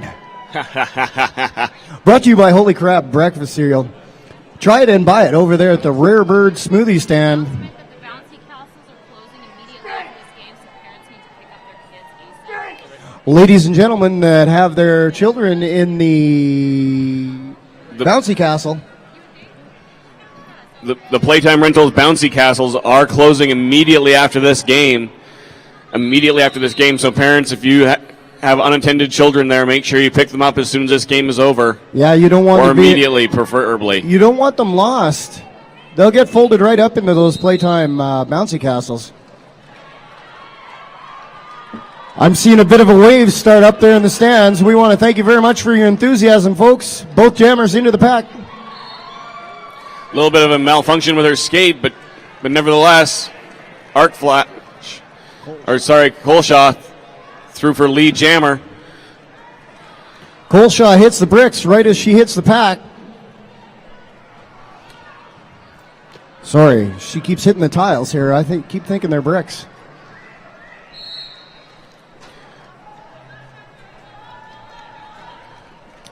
Coco Flannel finally through the pack for her initial jam. Coleshaw on her knees calls it off. 5 points there for her. Helen Keller is saying, hey, Coleshaw, I saw you go down. Might have been a little bit of a hard hit. They're still friends off the track when this is all over, folks. Looking like Arc Flash lining up against. I think that's Twiggy. I can't quite see. Standing sideways. I'm going to have to say that's Twiggy. I can barely see her. We're going to be going with 20 minutes and about 25 seconds here. Evil Dead 117, SRDL 156. There she is. Twig slides on through on the outside. Holy crap, we've got a jammer race brought to you by Holy Crap Breakfast Cereal. Try and buy it over at the Rare Bird Smoothie Stand. Twiggly smartly pulls that off. Arc Flash was in hot pursuit at that jammer race. Evil sitting with 117 SRDL 156. Mercy butt kicks on the line for SRDL. Smoking bones for Evil. Saskatoon being able to hold Evil here at 117 for a couple of jams.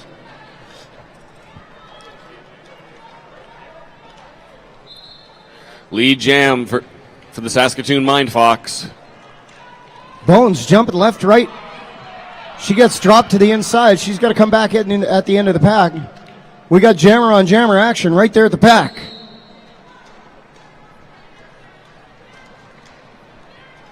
Both squads being able to hold jammers in the pack here. Helen Keller having to pull off as the no pack is called. 5 points for Mercy Buckets. Skagum holding up Smoking Bones here. These Saskatoon girls are doing a good job of recycling currently. Helen seemed to think that she was able to push the other jammer out. Smoking Bones hits the floor. Looking a little rough on her. Smoking Bones through the pack for her initial pass finally. Evil still short one player. Urethra's sitting in the box. Coach Lime saying call it. Mercy Buckets doing so. 2 more points for her on the Evil Dead digging deep. Smoking Bones looking at her skate just as she gets to the edge of the track. Xenomorph rolls over and takes a look at her and says, hey, we're just about to go to a jam. You got to move on over. Razzle Jazzle lining up against Coleshaw. Razzle Jazzle with a little bit of a hit on Coleshaw. Knocks her to the side, slows her down just enough to slip through for lead jammer for Evil. 17 and a half minutes left in the second half, folks. Lots of time for Evil to come on back from their points deficit. Razzle Jazzle picking up her 4 points and calling it off. Razzle Jazzle comes off as Raz hits the Nerd Roller Skates penalty box.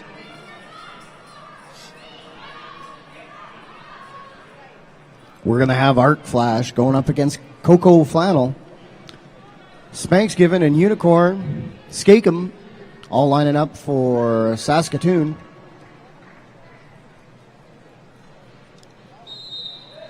Coco closest to the inside. Arc Flash and Coco both getting a little bit. Number 3 for Saskatoon puts Coco to her knees, still holding her up. Looking like Saskatoon's got lead jam. Arc looks over at Lime and says, hey. Pat comes in to turn number 2. I'm going to work my way through the pack at turn number 2. B pressure right at the limit there as there was no pack called. She had to let the Saskatoon Jammer go. Everybody sprints forward right at that fourth whistle. I didn't see any hips being passed there. Yourself, Razzo? 16 minutes, 10 seconds left in this second half of the bout. Evil's been able to put a couple points on the board, sitting with 121, SRDL 173. Mercy up against Scrappy. Is this Scrappy's Hooker. first shift? I think this is Scrappy Hooker's first time up at the jammer line. That's our rad printing jammer line. Everybody passes the rad printing jammer line. Rolling up to the paparazzo pivot line. Scrappy Hooker, lead jam for Evil.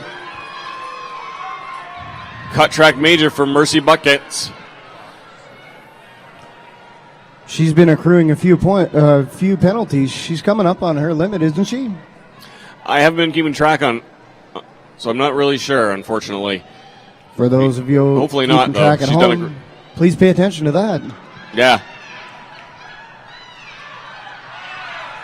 The team dynamics are changing here. Everybody's cycling through. Evil pulls the whole pack back. Hillary Bombshell at the front of the pack. She gets knocked to the side. Is 5 more points for Scrappy Hooker.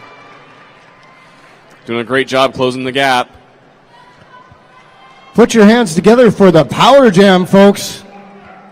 Mill Street Brewery Power Jam. Naughty takes a knee at the back of the pack. Scrappy Hooker trying to get around her. She gets knocked out by Naughty again. Again, thanks to the volunteers here. Scrappy Hooker calls it off as Mercy Bucket stands in the penalty box.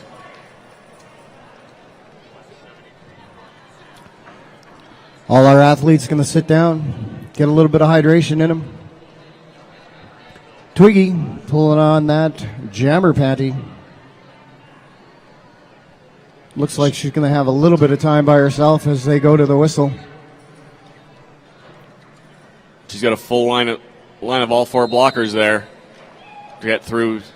Evil able to pull a little closer on that last jam. 133, 173. Pivot Coleshaw 50-point pushing game. her out.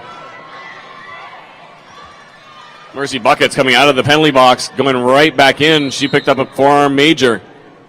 A little bit of downtrodden as she hits the nerd penalty box.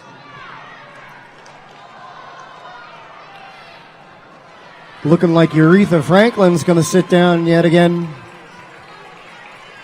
These championship or semi-final games coming to a bit of a head. Everybody accruing a few more penalties. Twiggy with a late call on lead jam, but she has lead jam.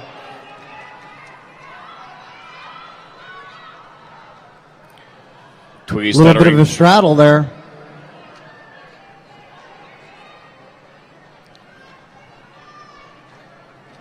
The Evil Jammer trying to make her way through. Viva was able to help her through. 5 The big Evil points. Dead crew moving everybody back. Twiggy getting sandwiched left, right, and center. Makes it around on the outside, though. 5 more points for Evil. Last ditch effort by Whipping Cream there.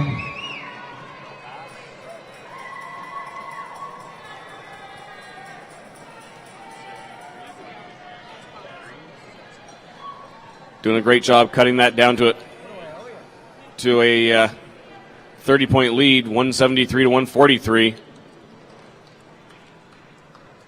Thank you, Masquerade, the Coffee Fairy.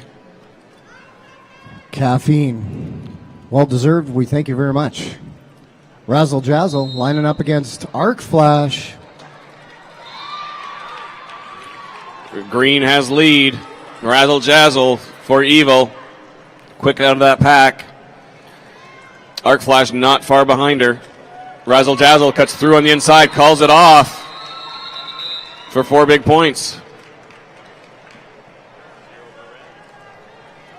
Ladies and gentlemen, we're sitting with 11 minutes and 25 seconds left in this bout. You Evil fans, put your hands together. They're sitting with 147. Saskatoon Roller Derby, 173. Nemesis back on the line against Coco Flanell. I think this is Nemesis' first shift in the second half. Coco with a little bump on Nemesis, trying to slow her down. Both jammers through with big blockers. Coco getting knocked down by. She gets lead jammer, does Coco Flanell. Quick roll right to the back of the 3 wall there at the front for Saskatoon.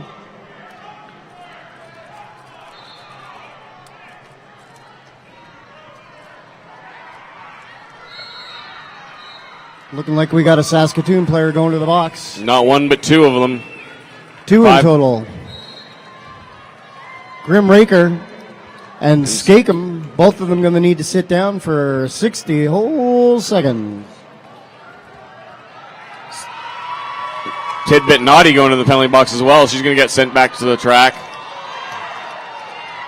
Nemesis gets knocked down hard. Tidbit Naughty gets the information that she can't enter the box, so she's back out. The crowd's starting to get in here. Coco Flannel playing against Tidbit Naughty and the girls. B Pressure and Viva Long Legas joining them in the Nerds penalty box. Quad and his compatriots on the sideline yelling a little bit of help from the sideline.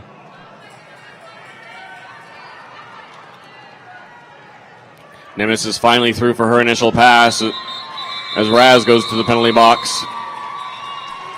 Coco smartly calls it off as she passes past the Saskatoon girls. Pulling a little bit closer on that jam. Evil 167, SRDL 173. 9 minutes and 5 seconds left in this bout.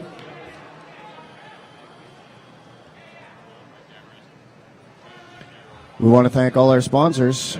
Rad Printing is currently the jammer line sponsor. Both of our jammers leaning up to that line now currently. Colshaw and Scrappy Hooker. Scrappy Hooker getting pushed out. We had a little do-si-do in the penalty box as 2 Saskatoon blockers come out.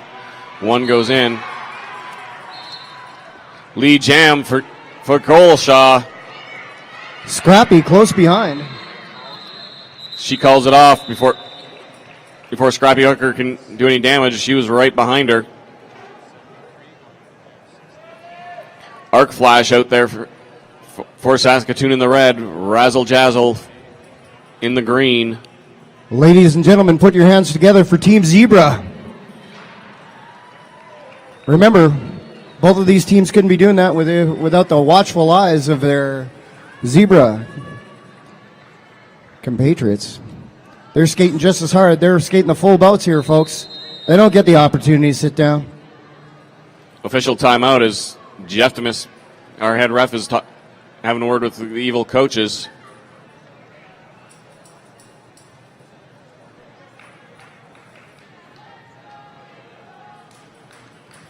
The Evil fans starting to chant here. Everybody at home, we want to thank you very much for watching, but If you have the opportunity, you're in Calgary, please come on down. All right, so we just found out that Raz has fouled out of the game, so she's gonna head off the track. She's gonna be replaced in the penalty box. Raz is going to be able to sit down, relax, take her skates off. 7:53 left in the game. Arc right up against Razzle Jazzle. Looking like Razzle Jazzle was able to clear the pack. She's attained lead status.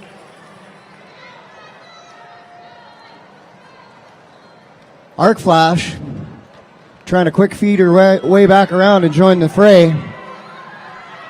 Looking like Blucher Cooper is going to the box.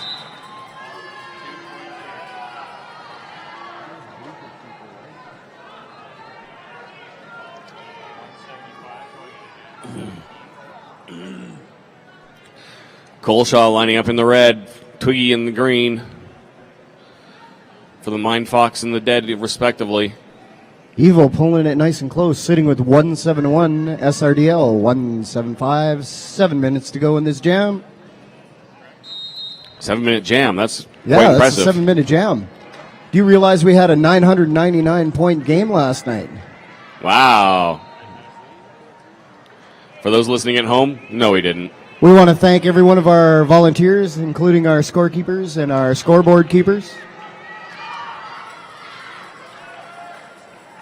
Coleshaw through turn number 3. Big lineup. Chasey Mame, big hit.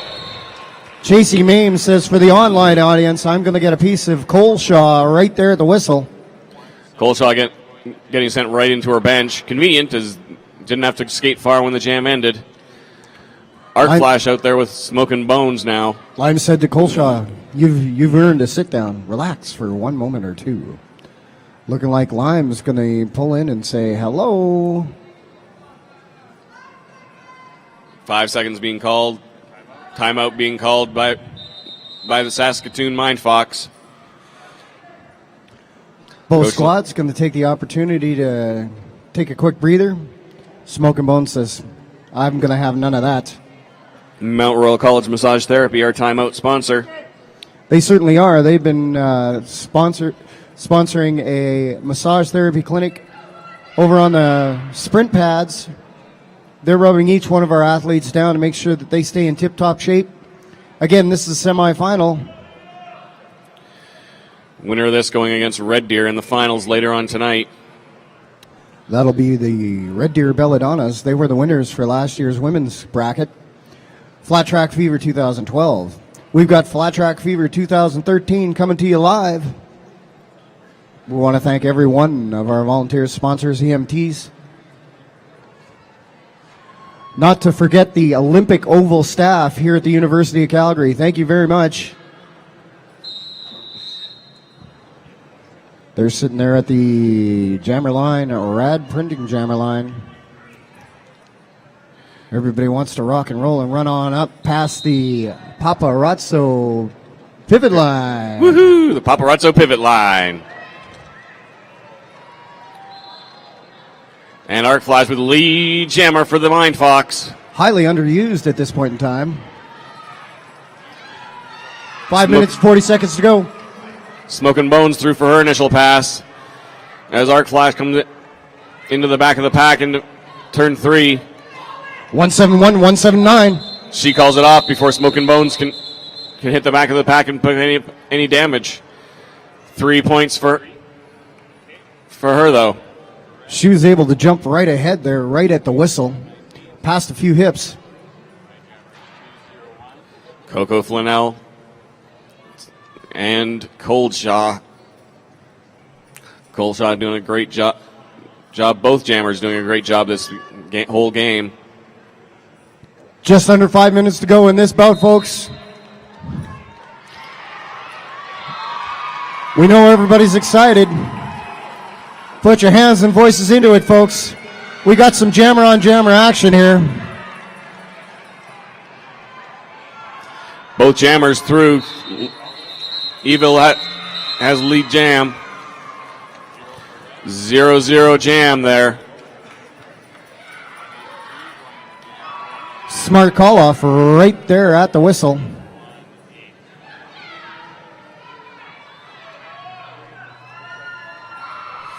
Helen Keller stepping up to the penalty, to the jammer line. Arc flash as well on that. Looking like we're going to go to an official timeout here, folks. Looking like somebody accrued a penalty right at the whistle. Both of our teams keeping everything together.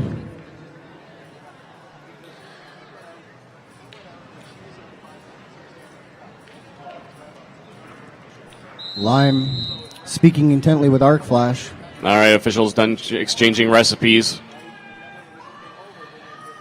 Helen Keller with Arc Flash. Is this Helen's first jam for this half? For this half, at least. I think there might be her second, but I could be wrong there.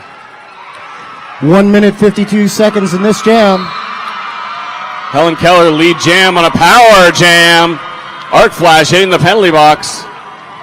Helen Keller going to try and put a few points on the board. 171 for them, 182. Evil Dead fans going crazy here at Flat Track Fever 2013. Helen Keller getting pulled back. Helen Keller going to the penalty box for a cut track major. That's going to bring her power jam to a close and spring Arc Flash. Disappointing for the Evil fans. Everybody takes a deep breath as the jammer steps in.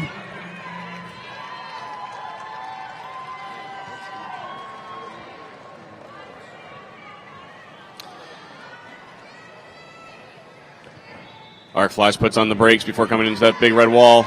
Evil 176, SRDL 182. 5 more points for the Saskatoon Mind Fox. Helen Keller out of the penalty box and through the JC Mayen back into the fray.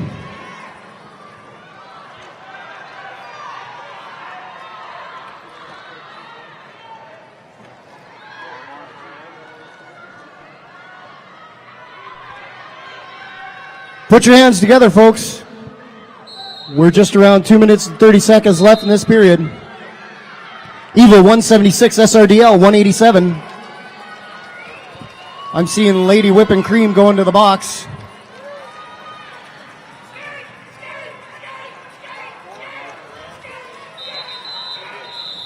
That's the end of that jam.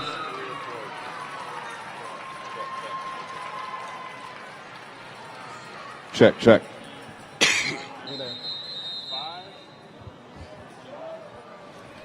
Timeout green.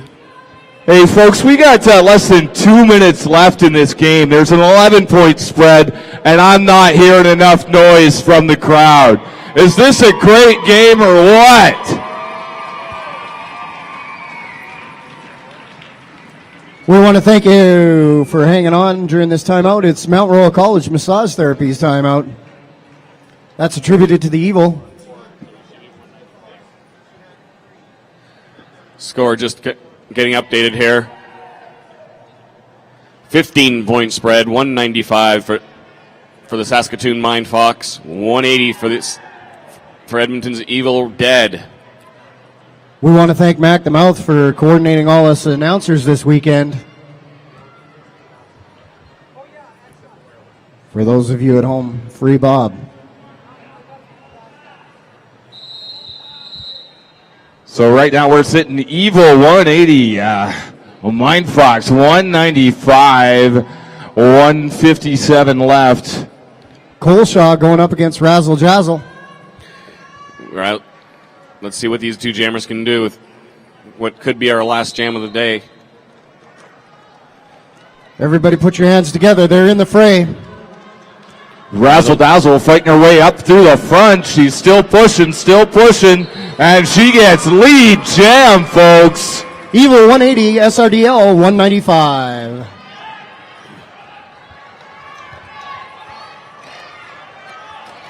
The SRDL jammer getting a hard time. Coleshaw trying to get through. She ends up on top of Razzle Jazzle. Both the girls say sorry, and they hop back up and go at it. This is a semifinal, but they're both friends, making sure that neither got hurt. It's Coleshaw at the front of the pack. Low block major going to the evil jammer, razzle jazzle.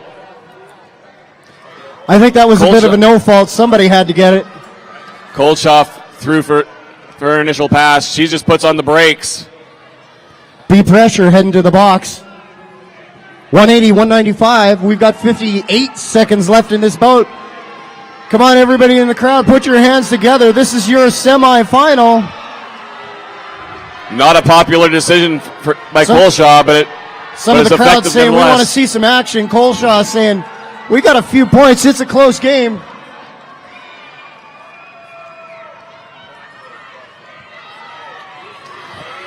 Coach Lime giving some instruction to Coleshaw. Period 2, 30 seconds left. Evil 180, SRDL 195. Apparently Derby's no longer about the fans.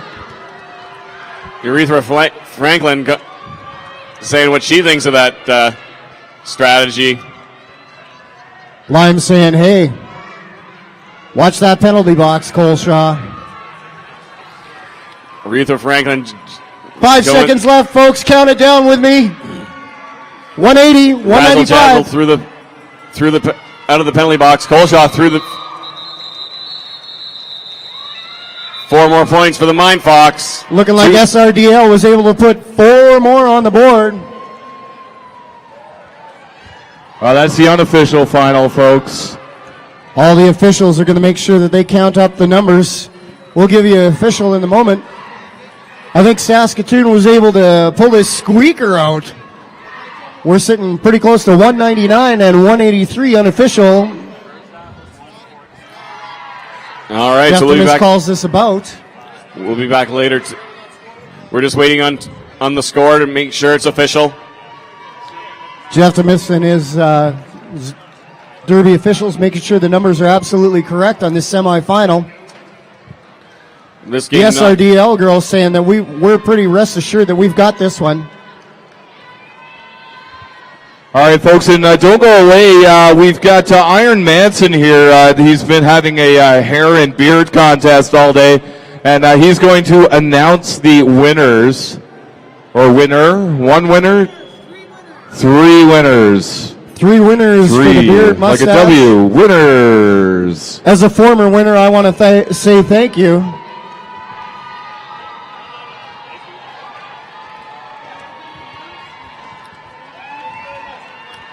I was the winner of the chops last year. That was Swiss Army Roy.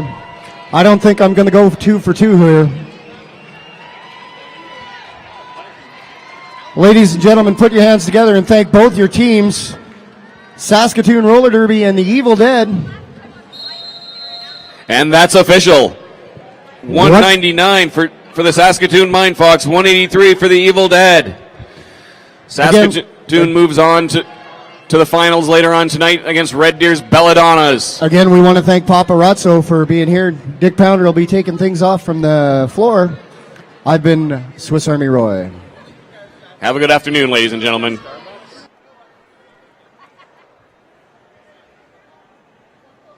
All right, we're going to get Iron Manson out here just on the edge of the track to announce the winners of his contest. And Iron Manson, what have they won? Make sure you tell us that as well. Please, Manson, let us know. Okay, do you want to come out or not? Just on the edge. Yeah. Okay, they're keeping me on the edge here. We had, for the second year in a row, a beard, a game beard, and a game chops contest. This year for the women, because I got a lot of flack last year because the women weren't allowed anything. The women this year have their hair, the best game hair, and here we have for the women, the best game hair, Sweet Oddity. Put your hands together for it, folks. From St. Albert. St. Albert Star League. And she wins $50. She was able to get $50 for game hair, folks. Just give it back. And Iron Manson, what's our next one? for the chops, we have Cradle Robber right here. Put Get your a hands load of together these for shots. Cradle Robber. He has the best stats. Incredible. Now you want incredible. Iron, tell him what he's won. He's won $25. Now, we have something you're not going to believe. How this guy won 2 years in a row, I do not know. Ballot stuffing. But here he is right now, Dave Last Right Svensson from Vancouver Murder. Tell me, Manson, what has this person won? Rights has won a kick in the pants because this is his birthday. Everyone, happy birthday! Everybody put your hands Rights. together for Last Rights. It's his birthday. He's going to be competing in the next round here. Woo! And he's won $50. Was there some monetary gain there, Iron Manson? Yeah, $50. 50 whole dollars for Last Rights. Last Rights, it was a squeaker between you and I last year. We want to thank everybody. Yeah, and for here coming we out. have Courtney Shove, who was supposed to announce the women's winner, but I did anyways. And this year, thanks to all of you for voting, it was a great success. We'll make it even better in 2014. Thank you very much. We want to thank Courtney Shove for being here wearing the best sunglasses. I promise never to give him the mic again.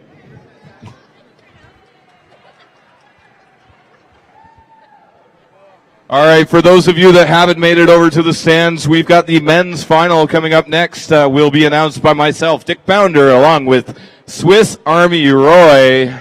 We want to thank everyone for sticking around at CanuckDerbyTV.com. We're going to be having the Puget Sound Outcasts going up against the Vancouver Murder for top honors here at Flat Track Fever 2013. We're bringing it to you live from Calgary, Alberta, Canada.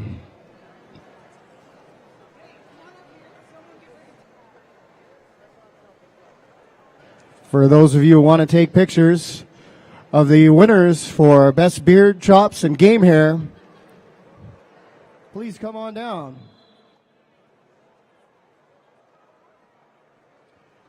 We're going to say thanks to Sweet Oddity, Cradle Robber, and Last Rights for participating.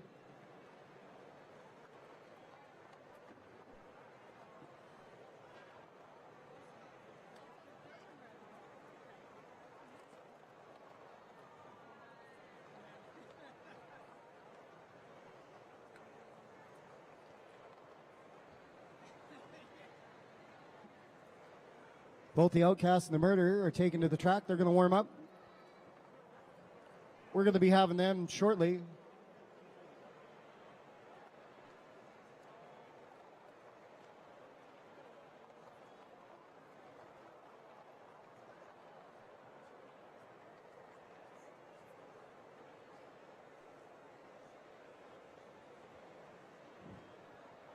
Ladies and gentlemen, we want to thank you very much for sticking around in-house.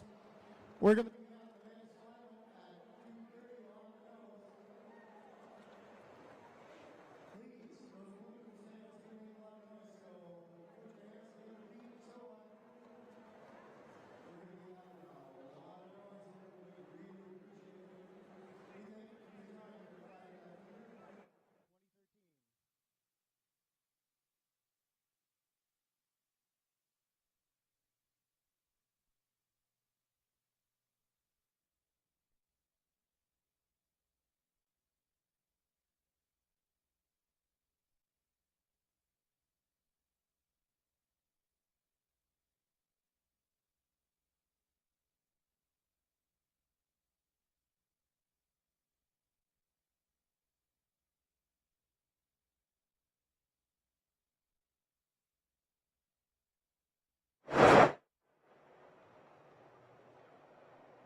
Check, check, 1, 2.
One, two, 1, 2, check, check, check. 1, 2. 1, 2, check, check, check, check, check, check, check, check. 1, 2, 1, 2. Check, check, check, check. 1, 2, 1, 2, 1, 2. I can hear myself in the monitor here, my headphones.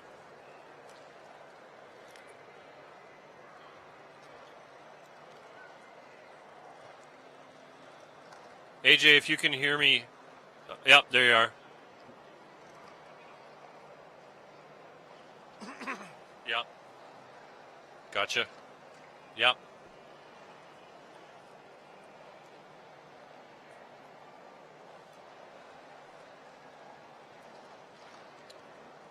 Yeah, okay. Stand by. And you want our... Do we have our guys for this match, right? Yeah, okay, so they're also going to spin the camera, right? No? Okay, cool. Awesome. Thanks.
It's not just about the shorts. It's about inspiring others. It's about having fun and making new friends. It's about getting hit down and getting back up again. It's about being a team. Pivot Star. It's about roller derby.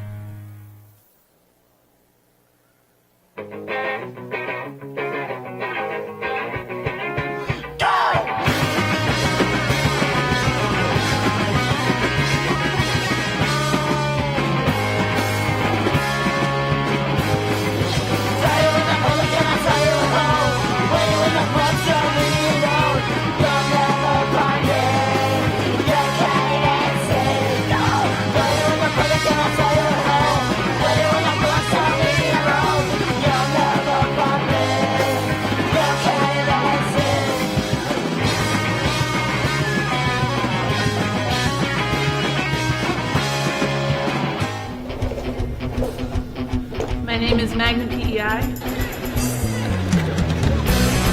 and I'm a feet wide. My name is Gunmall Mindy, and I'm a contraband dealer. I am Slavic Slayer,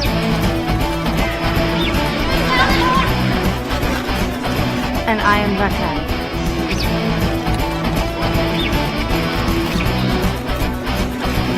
We are Montreal Roller Derby.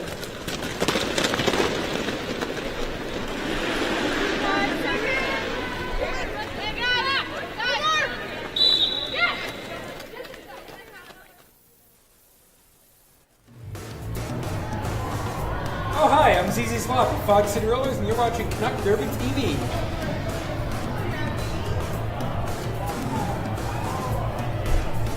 It's not true.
wondering what those little dash lines are all around the track, those are just quick ones.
Braun gets through, gets some points, taps her hips to call up the jam. Evil Jammer was named as lead jammer. First one through the pack without incurring any penalties is the lead jammer.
It's not just about the shorts.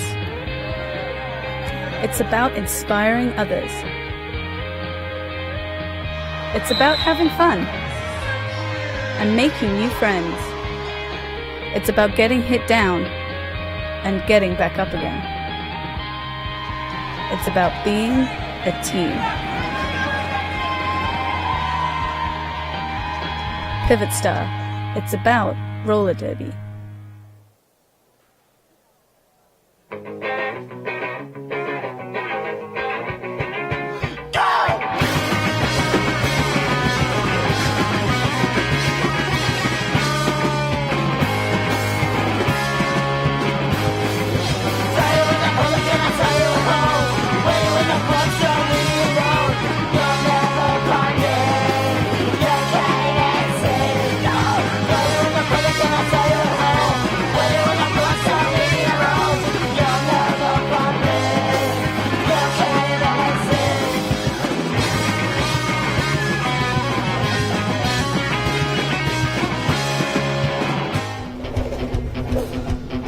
My name is Magnum PEI,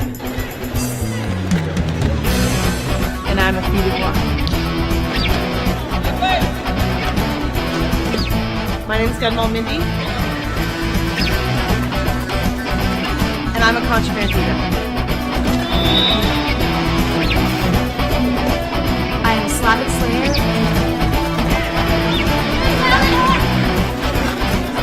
And I am Rakan.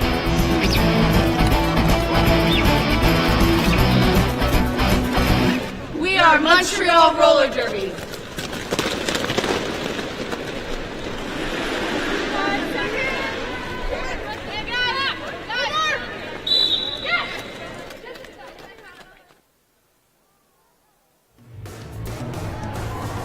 Oh, hi, I'm ZZ Slop with Fog City Rollers, and you're watching Canuck Derby TV.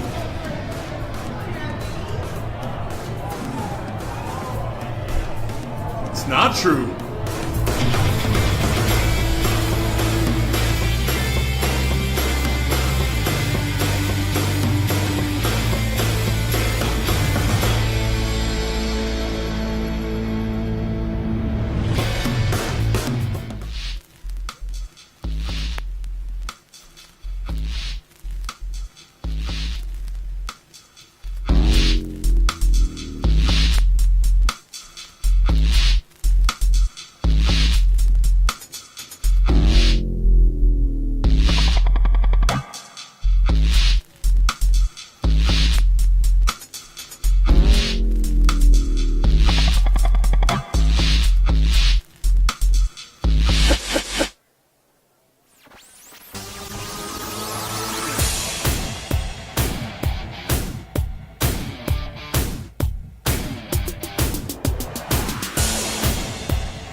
Thanks, Dump Truck. We got an exciting afternoon of Derby here. We've been out in Calgary, Alberta for the weekend. It's snowing outside, but it's hot inside here today, and you are joining us for the final, the men's final, with the Puget Sound Outcast and Vancouver's Murder. Well, it's been an interesting walk to get here. Starting on Friday, today is Sunday, the finals. What has it been like starting off early in the week and now making it here to the final game? Well, I haven't been here all week, and I can tell you the Friday games are actually the toughest games. You're playing quick 30-minute games. There's no half time to break it up. You've got to hit it and quit it in 30 minutes. 4 majors fouls you out of a game. A very different mental tactic. It's draining as opposed to a full bout and the rhythm you're used to playing in a full game.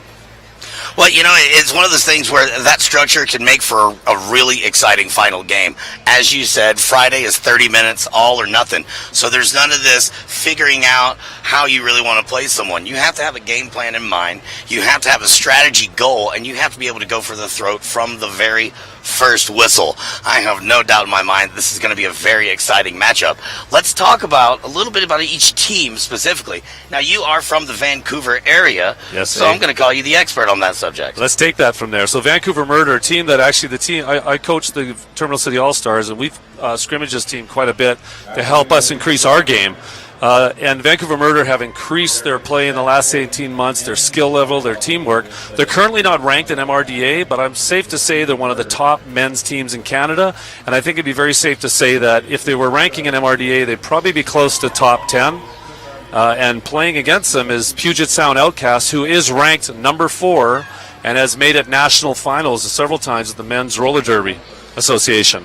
Well, tell me about Puget Sound. That is a name that everyone who is a fan of men's roller derby is quite aware of. They've got lots of heavy hitters and a great track record. Yeah, I mean, everyone's heard of Shock Exchange on the East Coast. It's Puget Sound on the West Coast. They are that version on a West Coast style. It's funny, the number of times I've seen them play, I've yet to see them carry a full roster of 14, but I think their skill level and fitness just speaks for it. You're going to see some amazing footwork, and there's a couple skater names in there you may recognize. Yeah, 1 or 2, I'm sure, and we'll get to those after the first whistle. But let's talk about the matchup between these two teams specifically. Yep. Speaking of the West, that's where they're both from. Do they get a chance to play each other? Often. They support each other often. They play each other often.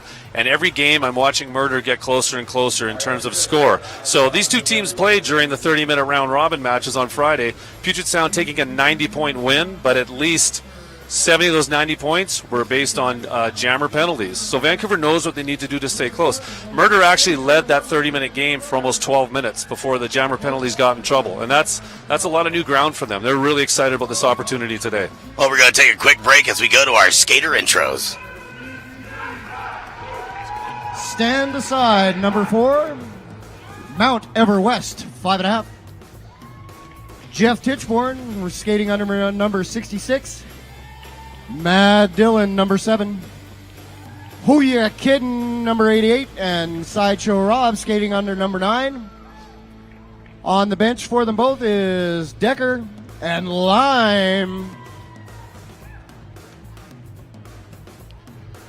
And the last year's returning champions, wearing the lovely blue and yellow, we have the Puget Sound Outcasts.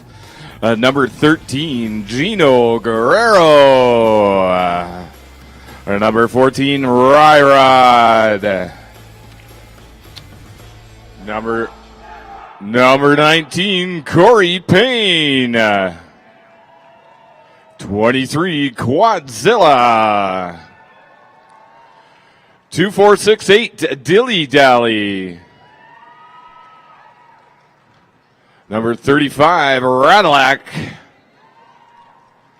Number 512, Austin Tages. And number 7, Little Timmy. Did I catch everyone on that one? You guys are skating kind of short this afternoon? Just a little bit. All right, and my refs have disappeared.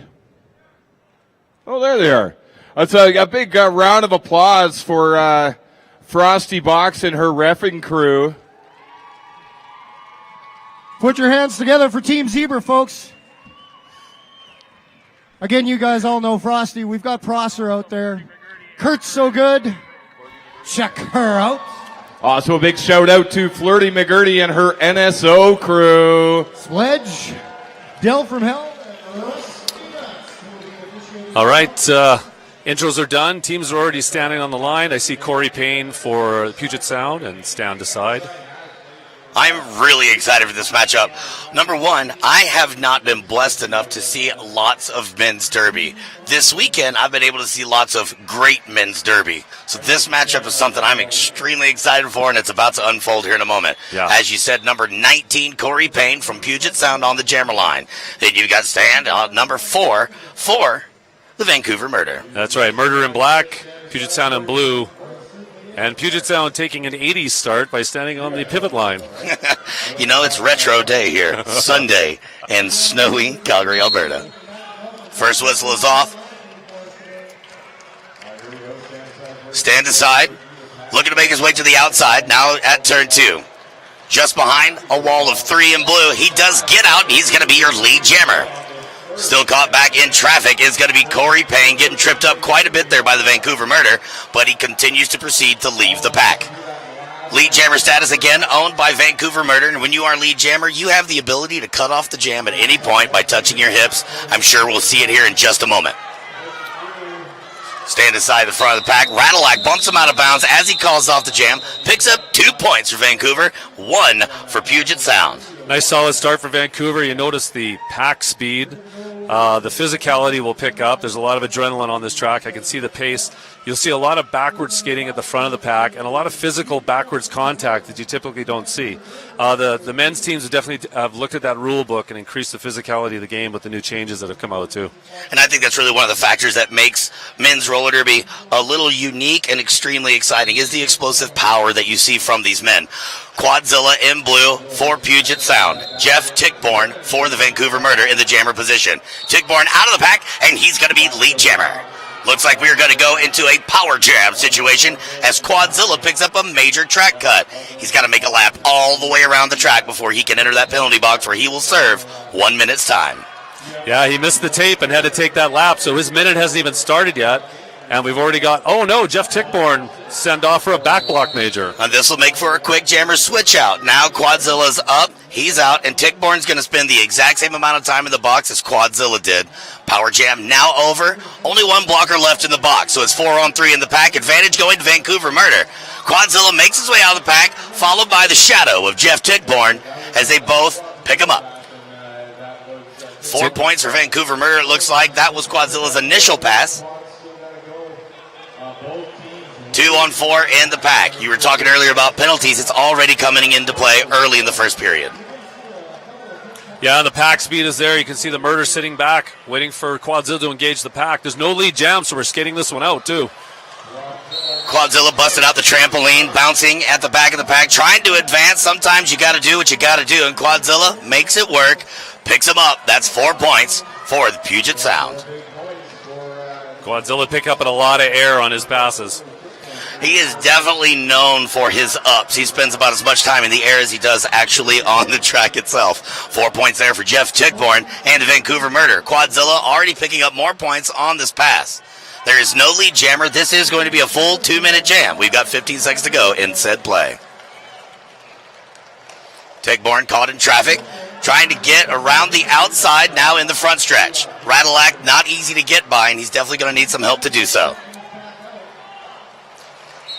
Impressed so far with the Vancouver Murders blocking at the front of the pack. Very different looking team than the game even early 2 days ago against Puget Sound. Fabulous job here. 13-9 Vancouver holding a lead.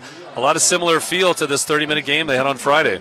Yeah, we've got just under 27 minutes to go in this first period. 13-9. Vancouver Murder hanging on to the lead.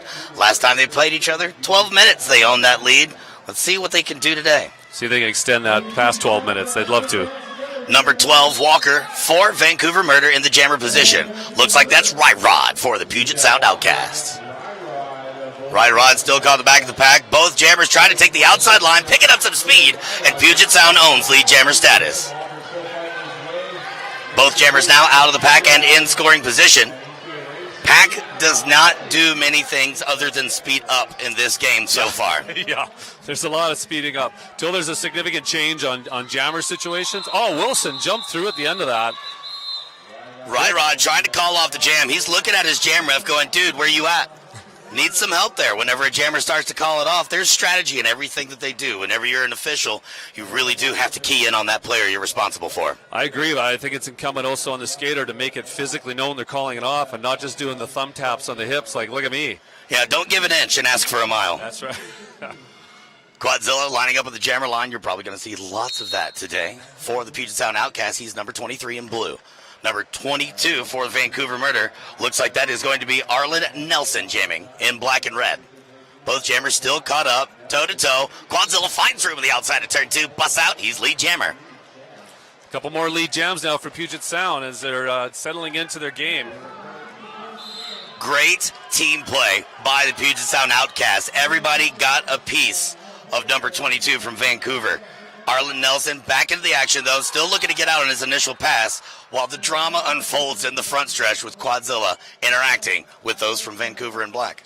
Yeah, big physical hit on Svensson. He went rolling off to the side of the track and got himself back on. There's already the big hitting is starting to settle in now. Penalties are flying still. Rattleaxe in the box for Puget Sound. And headed there, Sideshow Rob is going to take a seat for Vancouver. Both jammers looking to get out of the pack. Ooh, nice block attempt by number 12, Walker, unable to hold him back. Quadzilla keeps on moving down the line. Yeah, Walker doing a nice job of forcing Quadzilla off the track, getting back up on his feet, and slowing him down enough to get Nelson ahead for those points. 3-on-3 in the pack. Moving at a pretty moderate pace. Getting some direction there from the Vancouver Murder. It's always interesting to see someone put the eyes going the opposite direction and really giving some communication to your teammates so everyone's well aware of what's happening. Yeah, and holy crap, we have a slow jammer race. I love it. Brought to you by Holy Crap Breakfast Cereal. It's a real thing. All right, looks like we are about to go ahead and flip the script. Puget Sound Outcast standing tall with 17 over Vancouver's right next to him in the height line with 16 points, 23-34 to go. And if you ask the Murder 7 minutes in, they had a 1-point game either way, they would take that in a heartbeat. This is where they want to be. Corey Payne versus Stand Aside. Again, Corey Payne in blue for Puget Sound, Stand Aside in black for Vancouver Murder. Corey Payne makes his way to the front quick, and he's now in turn 2. Bobbing and weaving, trying to swat and swim past the front of the pack. Goes sideways, makes it work, and I tell you, he was not given any of those inches. He dragged a toe down that tape to stay in bounds. What agility they're showing there, Corey Payne. Whenever you can start having that conversation with the line and have really good control, you can really produce some big numbers. Corey Payne on his first scoring pass right now. Gets through, picks them all up. That's going to be a grand slam for the Puget Sound Outcast. Both jammers approaching the pack, Stand aside. Stan often plays with Puget Sound, actually, on road trips down in the U.S., too. No room for air in the middle of those hits. Corey Payne having to squeeze his way out. Does it.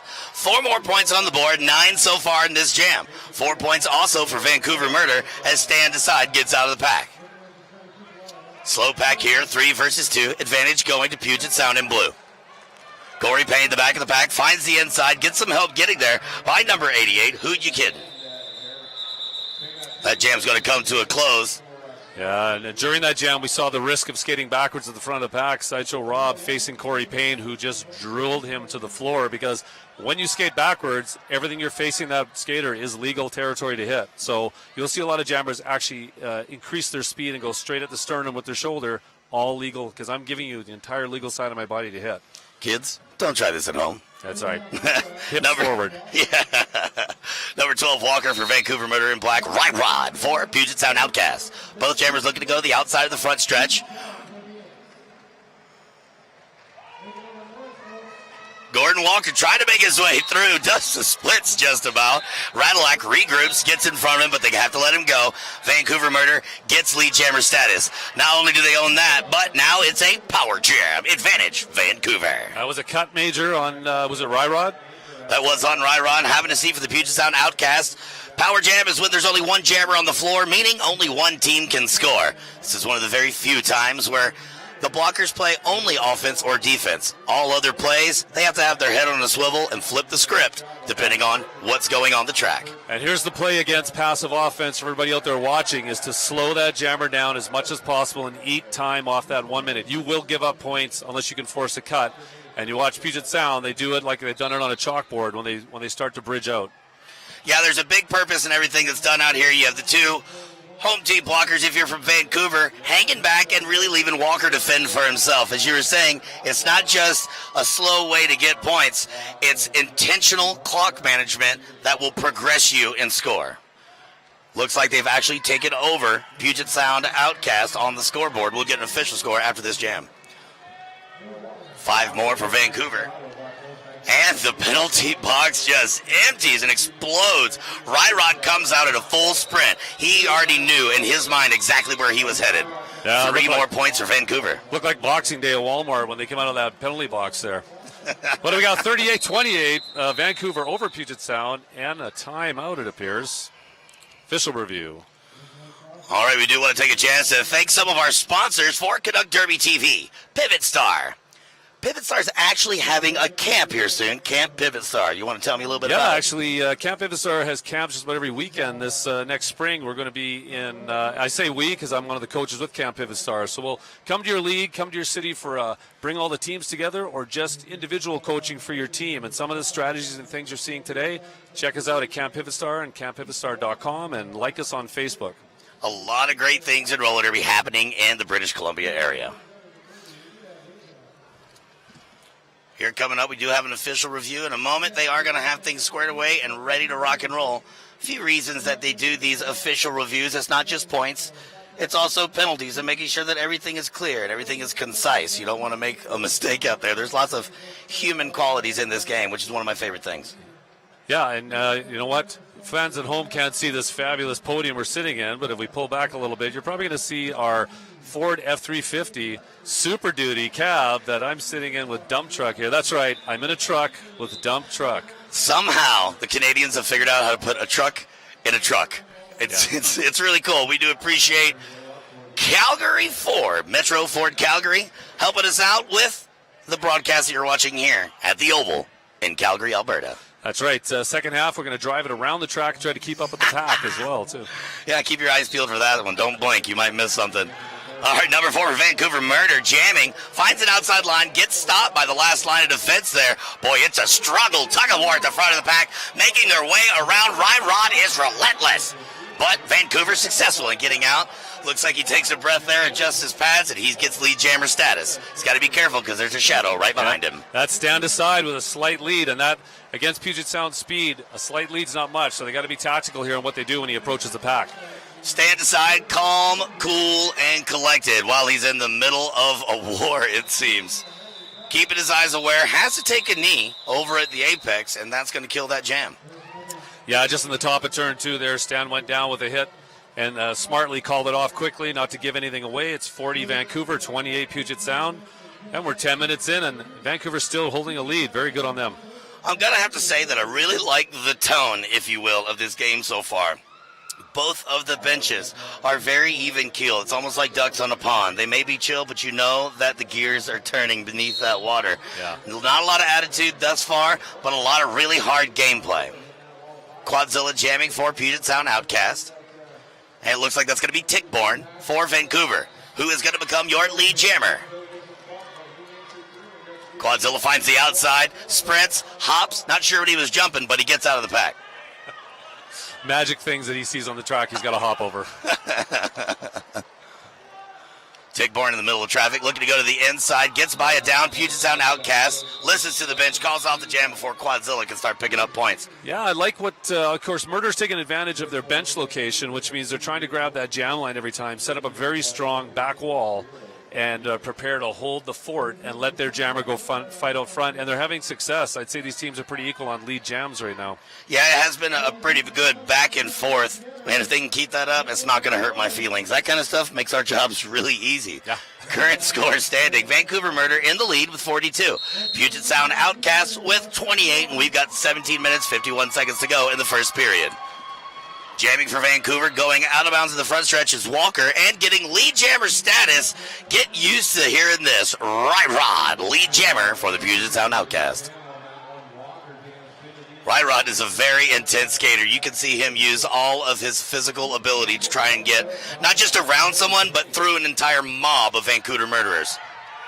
I'll tell you, Corey Payne's putting on a clinic of how to shoot a jammer out from the front of the engagement zone and send them all the way back. This is almost a half a lap that he's had to come back to re-enter, the way Puget Sound's setting that up. And that equals clock management. It's never too early to keep that clock in mind. Rod gets out of the pack, picks up 4. Walker now out of the pack. I believe that's his initial pass. That it is.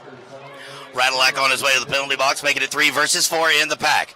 Rod already in the middle, getting a great block there from Corey Payne, but he finds another Vancouver Murder member who forces him to call off the jam with a nice on layout. his face swimming. Looked like he was doing the crawl, trying to get back to the bench, but he was calling it off quickly as he got tagged by Svensson coming up the inside because he was focusing on the opposing blocker that was turning the other way facing him and getting ready for that hit. Corey Payne back at the bench there, giving his head a shake, checking his knee pads, as we've got, it looks like, a timeout. Looking for the signal from our official out there. Well, see our referees and Coach Lime, who's been coaching with the Vancouver Murder this weekend. It's 44-39. We've got a 5-point game, 60 minutes and 30 seconds left as we're into this timeout. We do want to thank rollergirl.ca, Holy Crap Breakfast Cereal, Bad Girlfriend Skates, Metro Ford Calgary, Neon Skates in Montreal and now in Ottawa, Best Western Village Park Inn, and of course, A&J Productions bringing you Canuck Derby TV.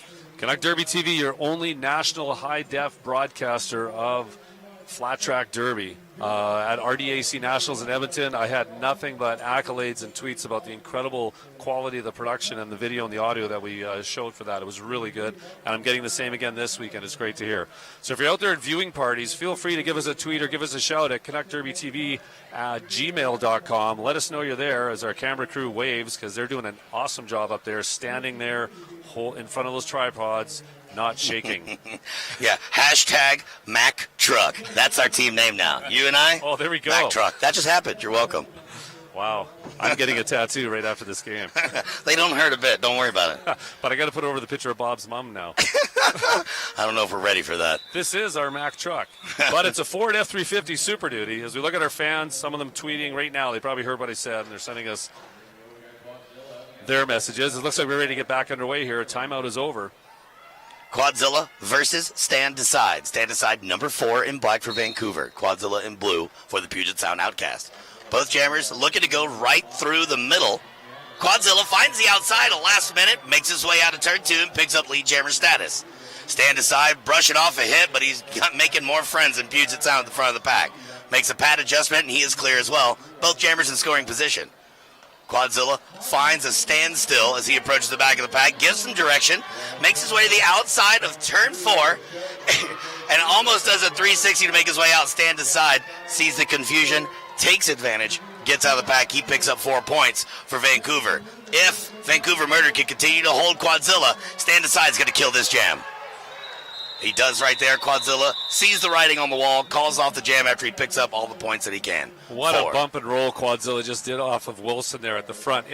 Between turns 3 and 4, Quadzilla came at him like he was going to run him down and then just spun around him with his arms out. They looked like they did a little dance step.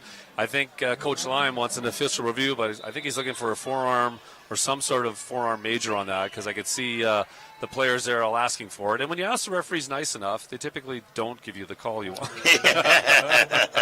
I know from experience. You know, talk about Quadzilla. I mean, the guy's an extreme athlete. He is one of the OG Derby players. Even before the resurgence of roller derby in its current amazing form, he's been in this world of roller sports. I was talking to him yesterday. I was like, what are you looking for in this matchup? He goes, well, hopefully it's versus Vancouver. We have a good reputation with each other. We enjoy playing each other. And Puget Sound apparently has won this 2 times, and they're ready to do it again. That's right. And it's great to have them come up to Calgary from Puget Sound. It's a good distance to travel for an American team to come and support a Canadian event like this. Flat Track Fever has been a huge success this year, and it was last year. It's actually grown now with 3 tracks, challenge bouts. That scrimmage today was a lot of fun. I heard you calling that. There's a lot of derby action going on actually in Western Canada. It's growing by leaps and bounds. We have a couple of apprentice leagues now in Canada as well, too. Well, they've got everything that you need here. You walk in the door, you see the very smiling faces. You continue to walk. You walk into the room, which is the Oval, the Olympic Oval. Yep. And you see, first off, bouncy houses. That's right. And then after bouncy houses, you come and you see this beautiful track and this Jumbotron and all these wonderful things. They've got it sorted out up here in Canada. Yeah. Yeah, and there's actually a pub with a patio just up over there. I've spent some time on that patio. Coach Lime, the officials talking over what Coach Lime's request was. You can see the referees in the foreground there. Frosty Box, the head referee for this weekend. Coach Lime and Chef Tickborn chatting with each other. Coach Lime, who was actually coaching the Saskatoon team earlier today that won their game against Evil. So he's got a women's team here. He's also coaching that is going to the final following this game.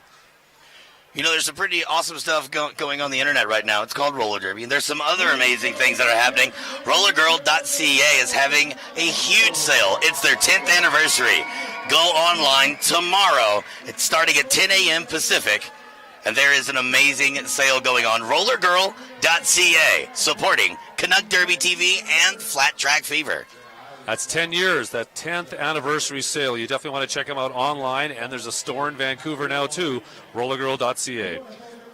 Officials relaying information about what the discussion consisted thereof, and we're going to get things started here in just a few moments. Our fans have been showing up in numbers, Mac. Yeah, I love this grandstand seating around the sides here, too. It's been and with all the snow out there, there's like 20 plus centimeters. That's like 12 feet in imperial gallons. There's too much snow outside and a lot of people making it here today. It's fantastic. Well, now on the track, looks like it's going to be number 19 for the Puget Sound Outcast, Corey Payne in the jammer position. Jeff Tickboard, number 66 for the Vancouver Murder. Corey Payne already showing his theatrics at the very beginning of the whistle as he bumps and runs side to side in a lateral motion at the back of the pack, finally making his way to the front. I have never seen a human run like that before. He looked like the Jesus lizard running on the water, but he gets out of the pack, picks up lead jammer status, and now owns that clock. Able to call off the jam at any time. He's got some room to play with as Jeff Tickborn's half a lap behind. Corey Payne busts out, picks up 4 points, and he's good with it. He's going to keep on going around, trusting in his pack in blue. Interesting strategy there, but you're right. Trusting in a very strong pack, which is Ryrod and Quadzilla alone. 2 skaters I would not like to try and get around on a track, and Corey takes advantage of it. Hard work pays off. Corey Payne gets through, picks up 5, a grand slam for Puget Sound. Right behind him, 4 points for Vancouver Murder as Tickborn gets out of the pack.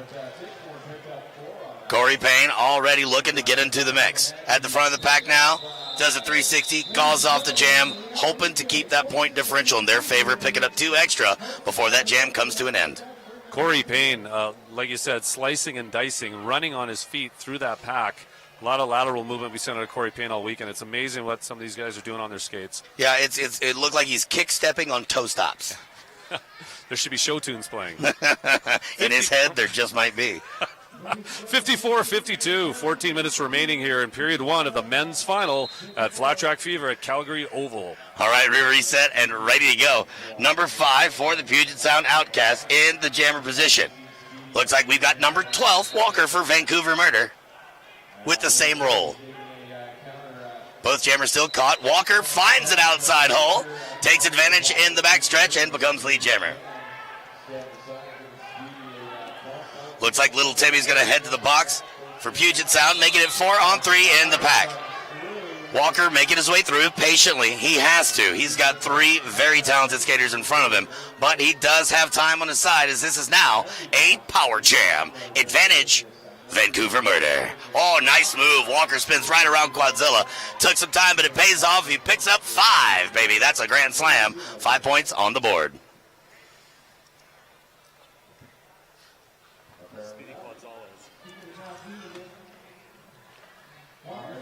Standing room only in the pack. As Walker makes work of the front end, gets out, 5 more on the board. This is where any team can really start to have a great advantage on the board.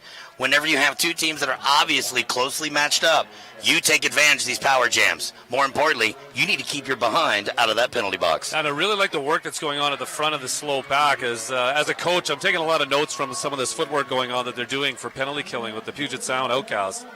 5 more for Vancouver. 3 on 4 in the pack. Again, standing room only. Walker makes his move. Right Rod versus Walker. Walker wins. Both jammers now on the track, and the bell has been rung, and the star helmet cover got knocked off of Walker. The stars floating over Walker's head was actually this helmet panty that came off as he holds his stomach and heads to the bench. That was a hard hit, and I guess from the referee's perspective, that was a back block major. And we've got a star pass as Speedy Quadzilla hands off to his brother Quadzilla. I don't know if you know that, but they were adopted. They were raised together by a...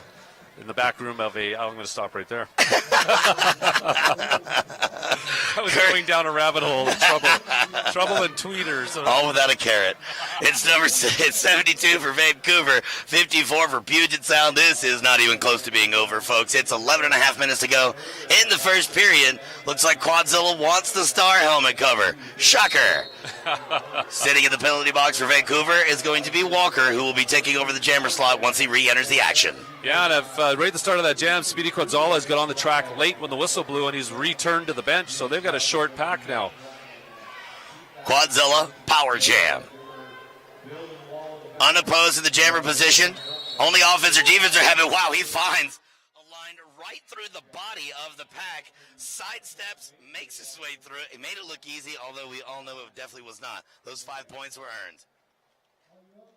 Quad again going to the outside. Not a lot of problem with that one. 10 points on the board thus far for this jam that has 1:20 to go. Yeah, with Dilly Dally and Corey Payne out there, this is bread and butter time for the Puget Sound Outcast. Dilly Dally, number 2468. Watch that man. Brand new to roller derby, but not to roller skating. Quadzilla looking to pick up some more. And it looks like he's able to do so with 5. That's a 15-point jam. Closing the gap to 3 points. 72 Vancouver, 69 Puget Sound. Just over 10 minutes remaining in period number 1.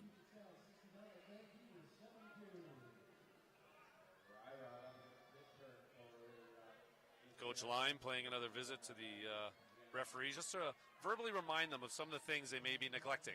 Well, it's friendship, really. That's what it is. Nobody takes care of us but us, and Lime is definitely a part of that equation. Right Rod, number 14, jamming for Puget Sound in blue. Looks like Jeff Tickborn's wearing the star helmet cover for Vancouver, while Right Rod picks up lead jammer status. Owning the jam clock, he's got the ability to call it off at any time. And unfortunately, Jeff Tickborn's got to deal with Corey Payne and company at the front. Boy, he just swims right out of that pack. The breaststroke is one he called upon, and it totally worked. Finding his way to the other side. No need for any kind of bombardment by opponents. Just gets out, makes it look good. And here are the head games. I thought we'd have a holy crap jammer crawl, but it wasn't quite there. Would that be more like a holy jammer race? 74-72, lead change. If you're wearing a shirt at home, give it to the person on your right. Puget Sound 74, Vancouver 72. 9 minutes remaining. Can we play that game? I have to go find a shirt now. Yeah, I'll be right back in a minute. I have to give you my mesh tank top. You're so classy. Quadzilla jamming again for Puget Sound. Walker, business as usual with the star helmet cover on. Quad already out before he exits turn 1. Lead jammer status there. 3 on 4. Yeah, 3 on 4 in favor of Puget Sound as we've got a man down in the penalty box for Vancouver. Bodies galore in turn 2. Quadzilla takes advantage. 5 in the sky. That is a grand slam for Puget Sound. Walker release as well in scoring position. Quadzilla doing a little back-to-back. How's he doing? I'm right over here. A little misdirection and a lot of communication. Good whip there. Wow. Right into a solid wall of man. Makes his way through, but he picks up a major forearm. This is a power jam. Advantage, Vancouver Murder. All right, Murder. They're down only 2 points, though, so an opportunity here to get that lead back as we get down to the few minutes remaining here in the first half. Walker making his way through. Looks like we're going to have standing room only once again. It makes it easier for the jammer to get through the pack if people are not in motion, and he is. Yeah. Faking the star helmet pass. I like that. He Nice could- move. Yeah, I've seen people fake tie their skates this week. Now I've seen a fake star pass. And again. Oh, he's telegraphing it, but he's all right with that plan. I think he's had enough laps, and his Stan's turn to take it and try it out. I think he's done this before. That's the only superpower that the Pivot has. The Pivot is the skater with the striped helmet cover on. Now Stan's being greedy. He's got them both. And they've got enough. I mean, it's a good strategy. They've got enough points past that star. Continue to get a fresh set of legs in there. Even if Quadzilla returns, you still got the opportunity. You're going to run out this jam. No one's going to have lead. Yeah, it's a fresh set of legs and a little bit larger of a body structure there. It's slow on the go, so you can expect to have some solid hits as you go through. Much easier to take if you displace more water. And Stan just displaced some in turn number 2 there on the inside of the track. Quadzilla being vocal. Here comes those heads. Sometimes they do get a little bit hot. Yeah, he's just helping the refs get the points correct. Friendship. That penalty that just before that penalty that Quadzilla got, it was like a manwich that happened out there when Quadzilla got whipped into Stan to side, and Stan took out, I think it was Wilson at the front of the pack. The two of them went down and gave that wide opening for Quadzilla, but that was a huge impact right in the turn in front of us here in turn 4. Well, Quadzilla's not done. He says, give me some more. But we are going to have a timeout. What does that mean? Does that mean we want to say hi to anybody out there? Of course we do. We do want to thank our beautiful sponsors, Pivot Star, RollerGirl.ca, Holy Crap Breakfast Cereal, Bad Girlfriend Skates, and we'll be right back after this. It's not just about the shorts. It's about inspiring others. It's about having fun and making new friends. It's about getting hit down and getting back up again. It's about being a team. Pivot Star. It's about roller derby. My name is Magna PEI, and I'm a feeder walker. My name's Gunmal Mindy, and I'm a contraband leader. I am Slavic Slayer.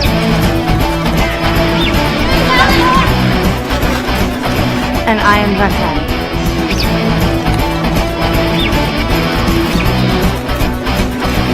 We are Montreal Roller Derby.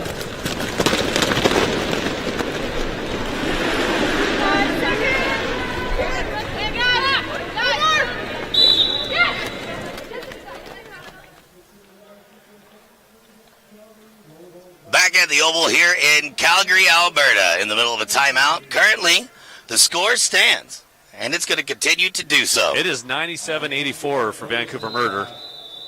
97-84, and it's been a struggle the whole way for both squads. The second one team gets ahead, it's time for them to pass the conch shell, and the opponent suddenly becomes in that forward position. It's going to be cool to see how the final moments of this first period unfold with 6:26 to go.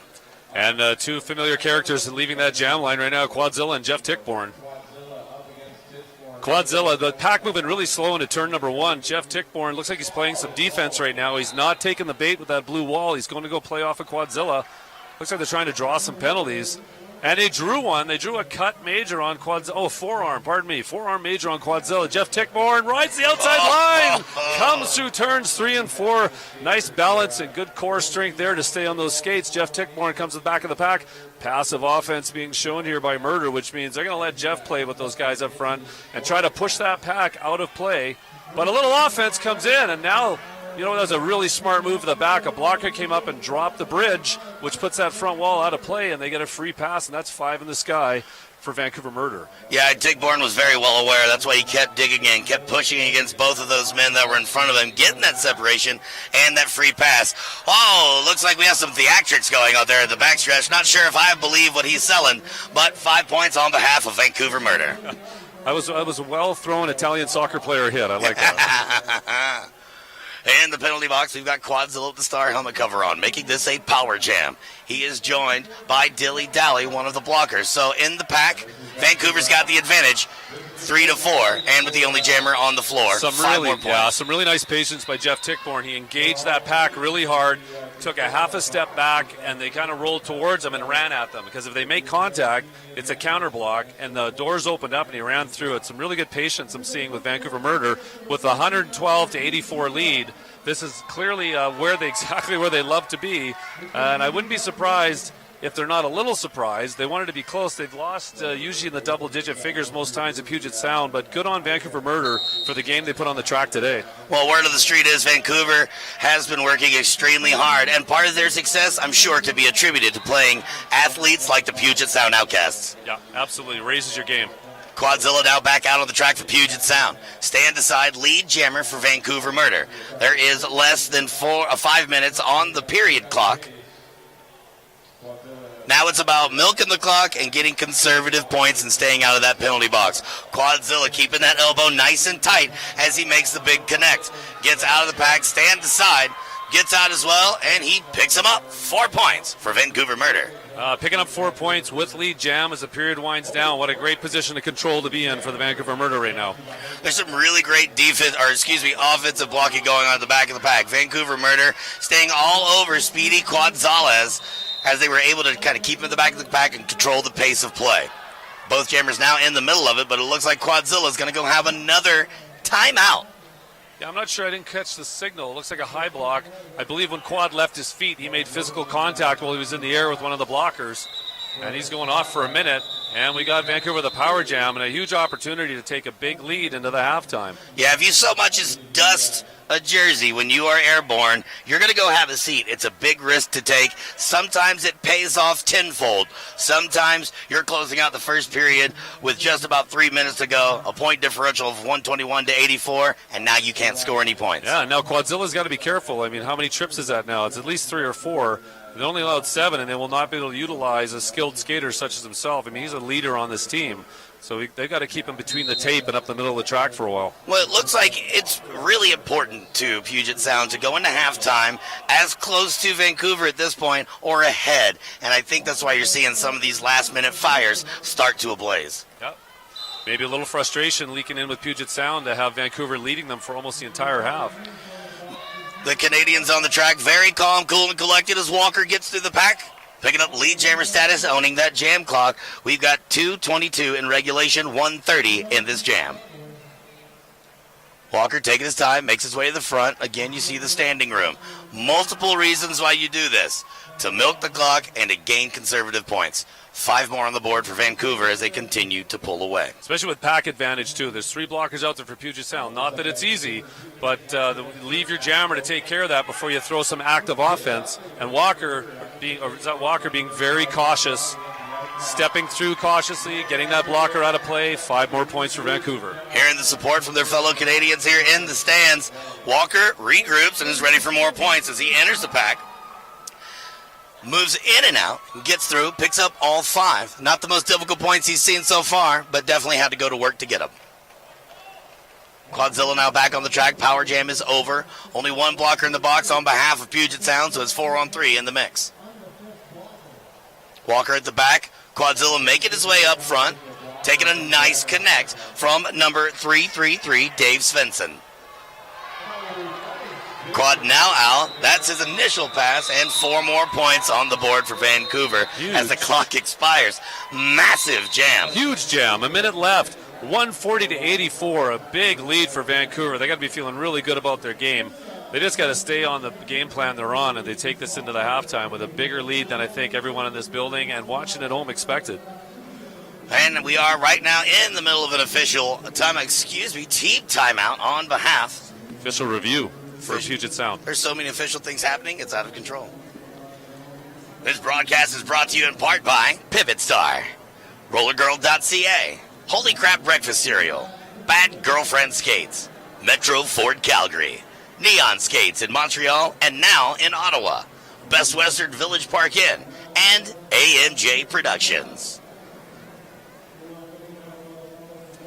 If you're out there listening in interweb land, high five the person next to you. Dump Doctor and I can actually hear it through our headsets. Wait for it. Well, there's I heard a couple. one more. Can I get one more? Well, there's a bit of a delay from the ones from the East Coast. You got to respect the time difference. I think that's just how it works when you're on the East Coast.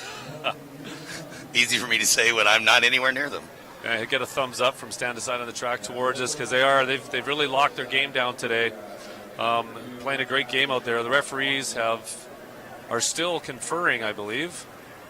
Usually they come back and present their results here. I only see 4 refs in that pack talking.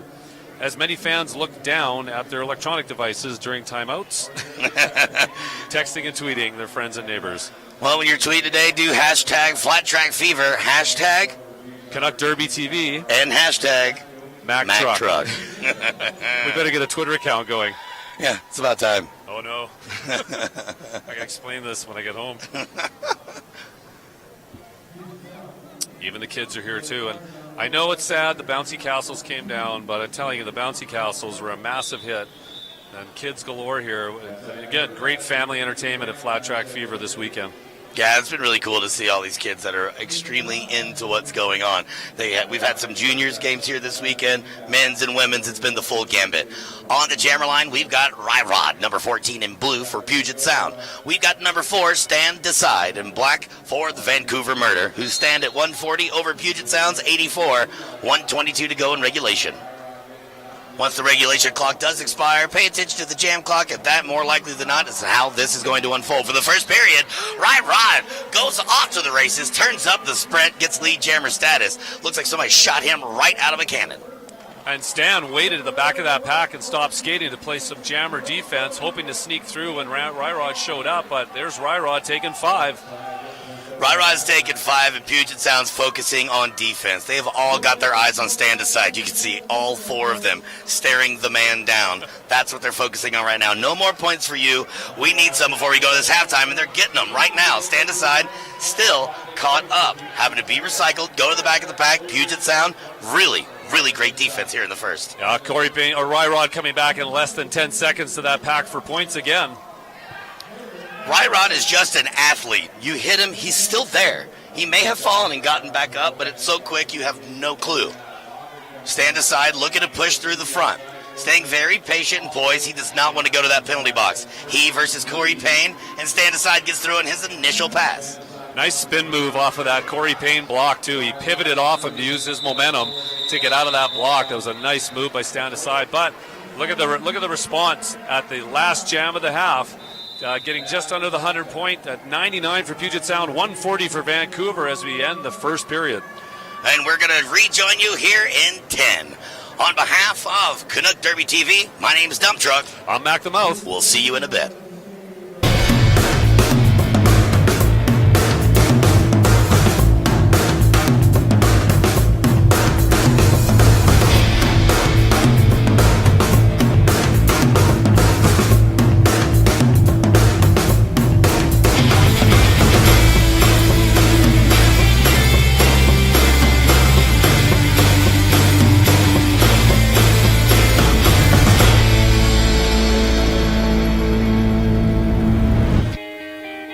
It's not just about the shorts. It's about inspiring others.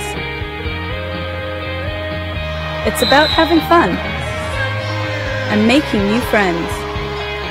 It's about getting hit down and getting back up again. It's about being a team. Pivot Star. It's about roller derby.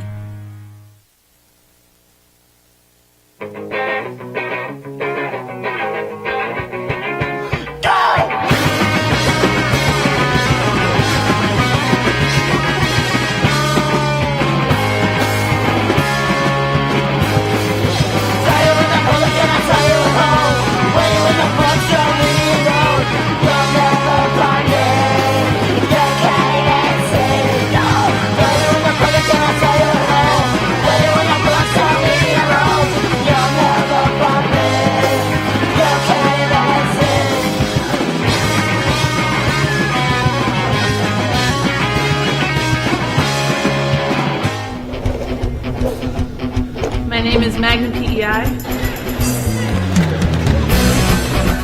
few to watch. My name is Gunmal Mindy, and I'm a controversy rebel. I am Slavic Slayer.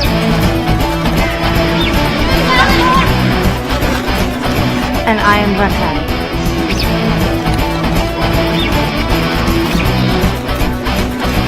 We are Montreal Roller Derby.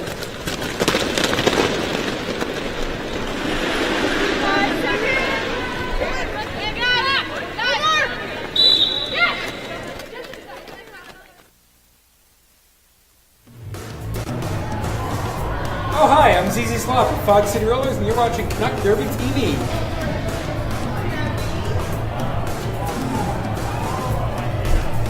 It's not true.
Joined by Mac the Mouth, and we are in the middle of halftime of the Puget Sound Outcasts versus the Vancouver Murder men's roller derby final. Vancouver on top, 140-99. Mac, it's been a great game. It's been a great game. It's been a great weekend. I understand, Dump Truck, you spent a little time in Calgary before you came down to the venue today.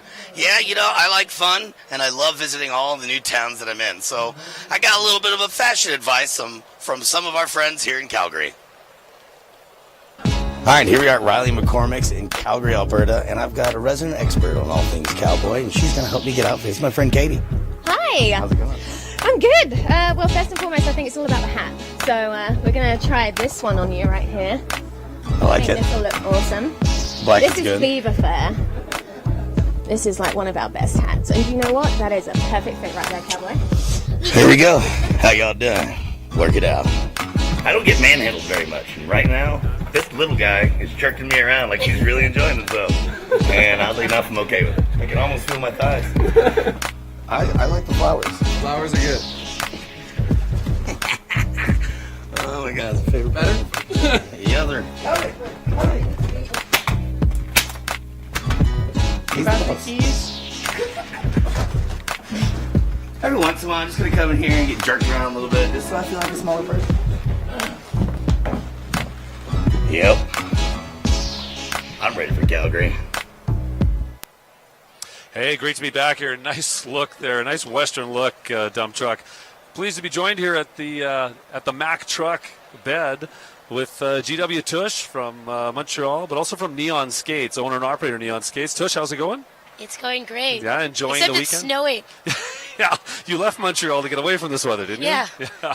So just quickly, tell me a bit about Neon Skates. I understand you've opened a new store in Ottawa. Yeah, well, our original store is in Montreal, and we just opened a second location in the last few months in Ottawa. Yeah, and how's that doing? It's going great. Yes, and there's a couple of leagues to shout out in that area that are walking through the door. Yeah, there's Plenty of leagues. There's lots. There's lots. That's the thing about Derby in Canada and Neon Skates is you're also all those products available online as well too. Yep. Yeah, and brought some with you today down to Flat Track Fever. Yep, we have our booth over there. Sweet deals today because I don't want to bring it all back. And the website is skateneon.com. Skateneon.com. That's Georgia W. Tush with Neon Skates. And hey, actually, one other thing I don't want to forget about is the Beast of the East, the best, biggest tournament in Canada. Next, tell me a bit about it. It's going to be in 2 weeks. Oh, my goodness. In Montreal. And I honestly can't remember if it's our 6th or 7th. Incredible. That's April 26th to the 28th in Montreal. Beast of the East. How many teams approximately are attending? 60 teams. So make sure you check out Beast of the East in Montreal, April 26th through 28th. Georgia W. Tush, thank you for joining me here today. Thanks. And we're going to throw it up to something on the big board for us before we come back with the second half. Sounds fancy.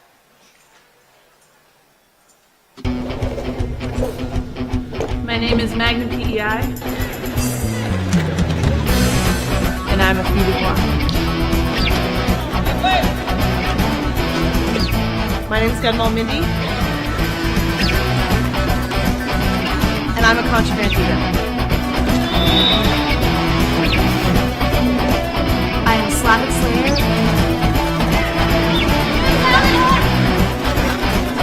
And I am Red.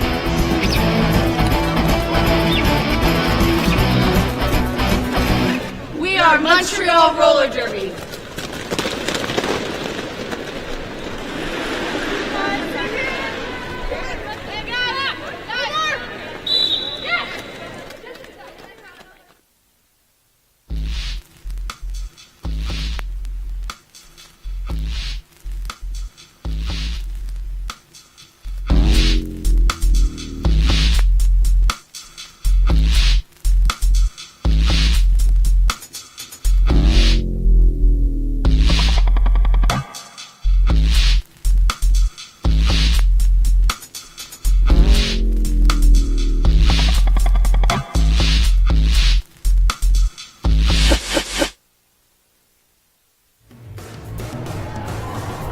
Oh, hi, I'm ZZ Slop with Fog City Rollers, and you're watching Canuck Derby TV.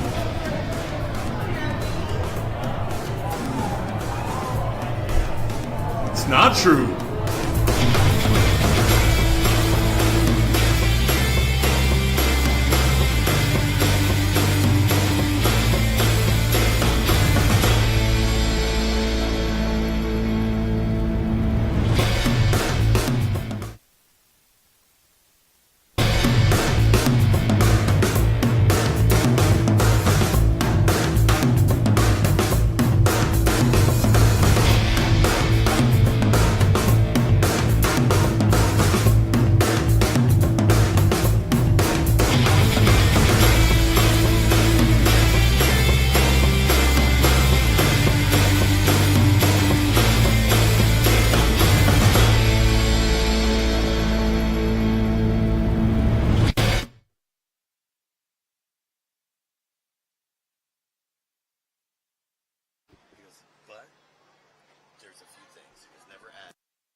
Welcome back to the Oval here in Calgary, Alberta. My name is Dump Truck. I'm joined by Mac the Mouth, and you're watching Canuck Derby TV's coverage of Flat Track Fever. It's been an amazing first half, Mac. It really has. I am really impressed by Vancouver's keeping a really good low profile in terms of playing a consistent, solid game, keeping their jammers mainly between the tape and on the track. I think they've outpower jammed Puget Sound. And here's an opportunity to see a team ranked 4th in men's roller derby, a highly ranked team like Puget Sound. How do they react to this? I would be surprised if they're not surprised coming out of halftime being down 41 points. Well, let's talk about some keys to the second period. The score stands 140 Vancouver at 99 for Puget Sound. What does Vancouver have to do to stay exactly where they are? Honestly, I think they just carry on where they left off. Sometimes teams going at halftime saying, okay, we got these guys, let's speed it up a bit, or let's play more defense, and suddenly you get off what got you there. And I think that's an error a lot of teams make, where they make a minor adjustment, or they start to believe the score and start overthinking how well, are we really playing this well? And they can play themselves out of a game. Puget Sound will come out with guns blazing in this half. They do not want to lose this game, I can assure you. So this is going to be a really exciting second half. Well, you're talking about defense, and Puget Sound's defense at the very end of the first period. It was very blatant and obvious how focused they were on that side of the bench, really focusing on defense. And I think, honestly, they might need to focus on that a little bit more. They had some real success. Yeah, and I think what they're going to go after, and we should all watch for it, and I think we'll see it, is some hard defense to force those jammer majors. Puget Sound's very agile. They're very good at flicking a jammer out and racing back on them quickly, even jumping back, just enough to create that cut major.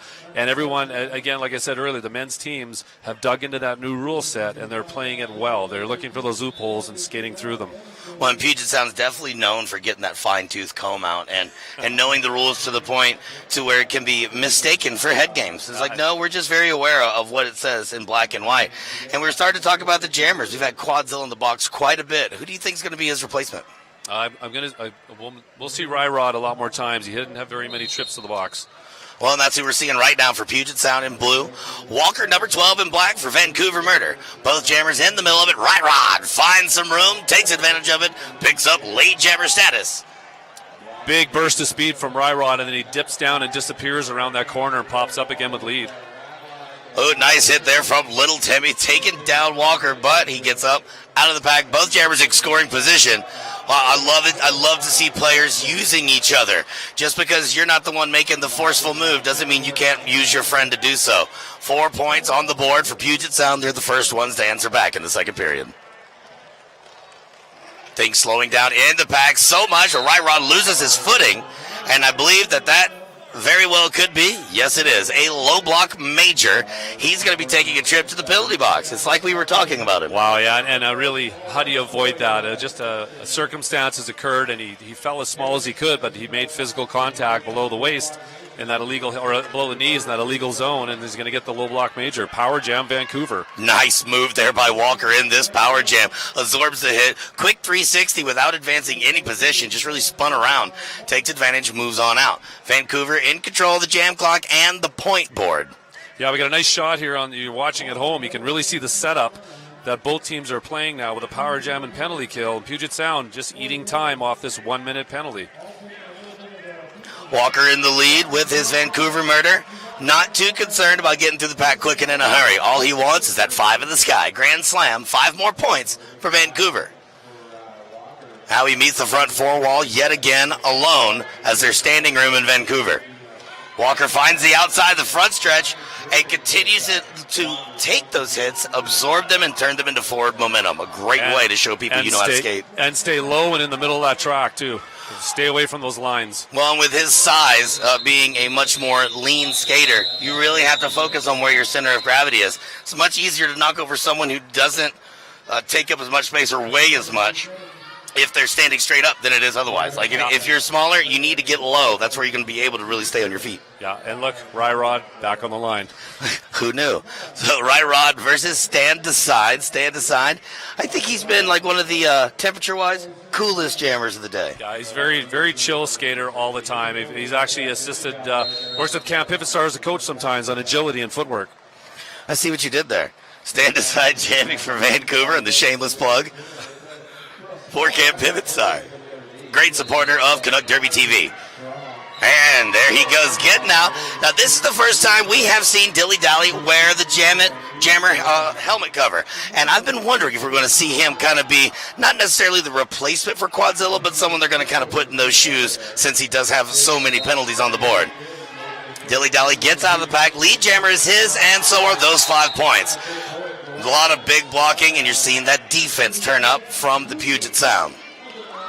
Making it look good. Again, as I said before, new to Derby, not due to roller skating. Speed and agility, and he disappears when he gets into those packs, too.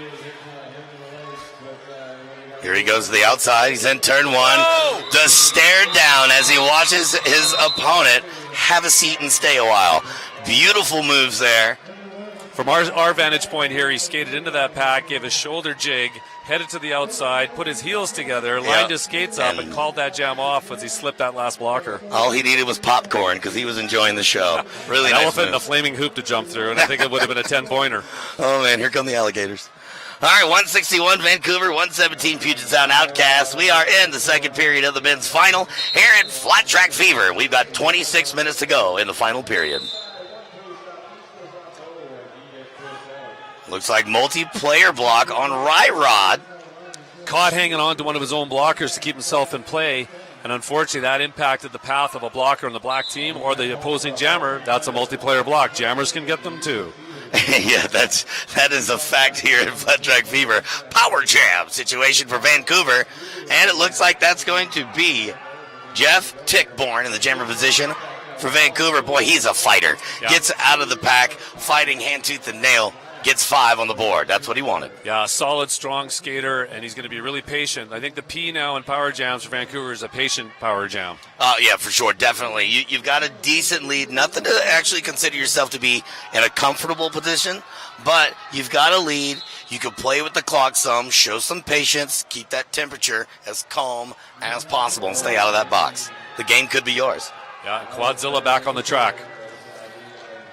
Tickborn gets around Quad. Moves to the outside, sees the light at the end of the tunnel, calls off the jam. Looks like Tickborn wants an additional point. Ref gives him 4. He's screaming for 5. Just as you mentioned earlier, as much as it's a 58-point lead, Jeff knows that we'll take everyone we can get because the tables can turn quickly in these games, and Puget Sound's a team waiting, chomping at the bit for a power jam right now. Yeah, and it's inevitable at some point where they're going to get one of those, and it's what are they going to do with it once they have it? Number 12 on the jammer line, Walker, yet again, been in the heavy rotation for the Vancouver Murder for the jammer position. This is a power jam. Looks like Ryrod is now on his feet, signaling that he's got 10 seconds or less to spin in that penalty box before he kills this power jam. Murder setting up a wall there, getting ready for him to re-enter. They're bridging back to force him farther in. Ryrod takes the outside on that turn, builds up his speed. Oh, I think we might have had a bit of a, please call a major dive on that. That hit seemed to have that Italian soccer player flavor to it. The gelato of roller derby.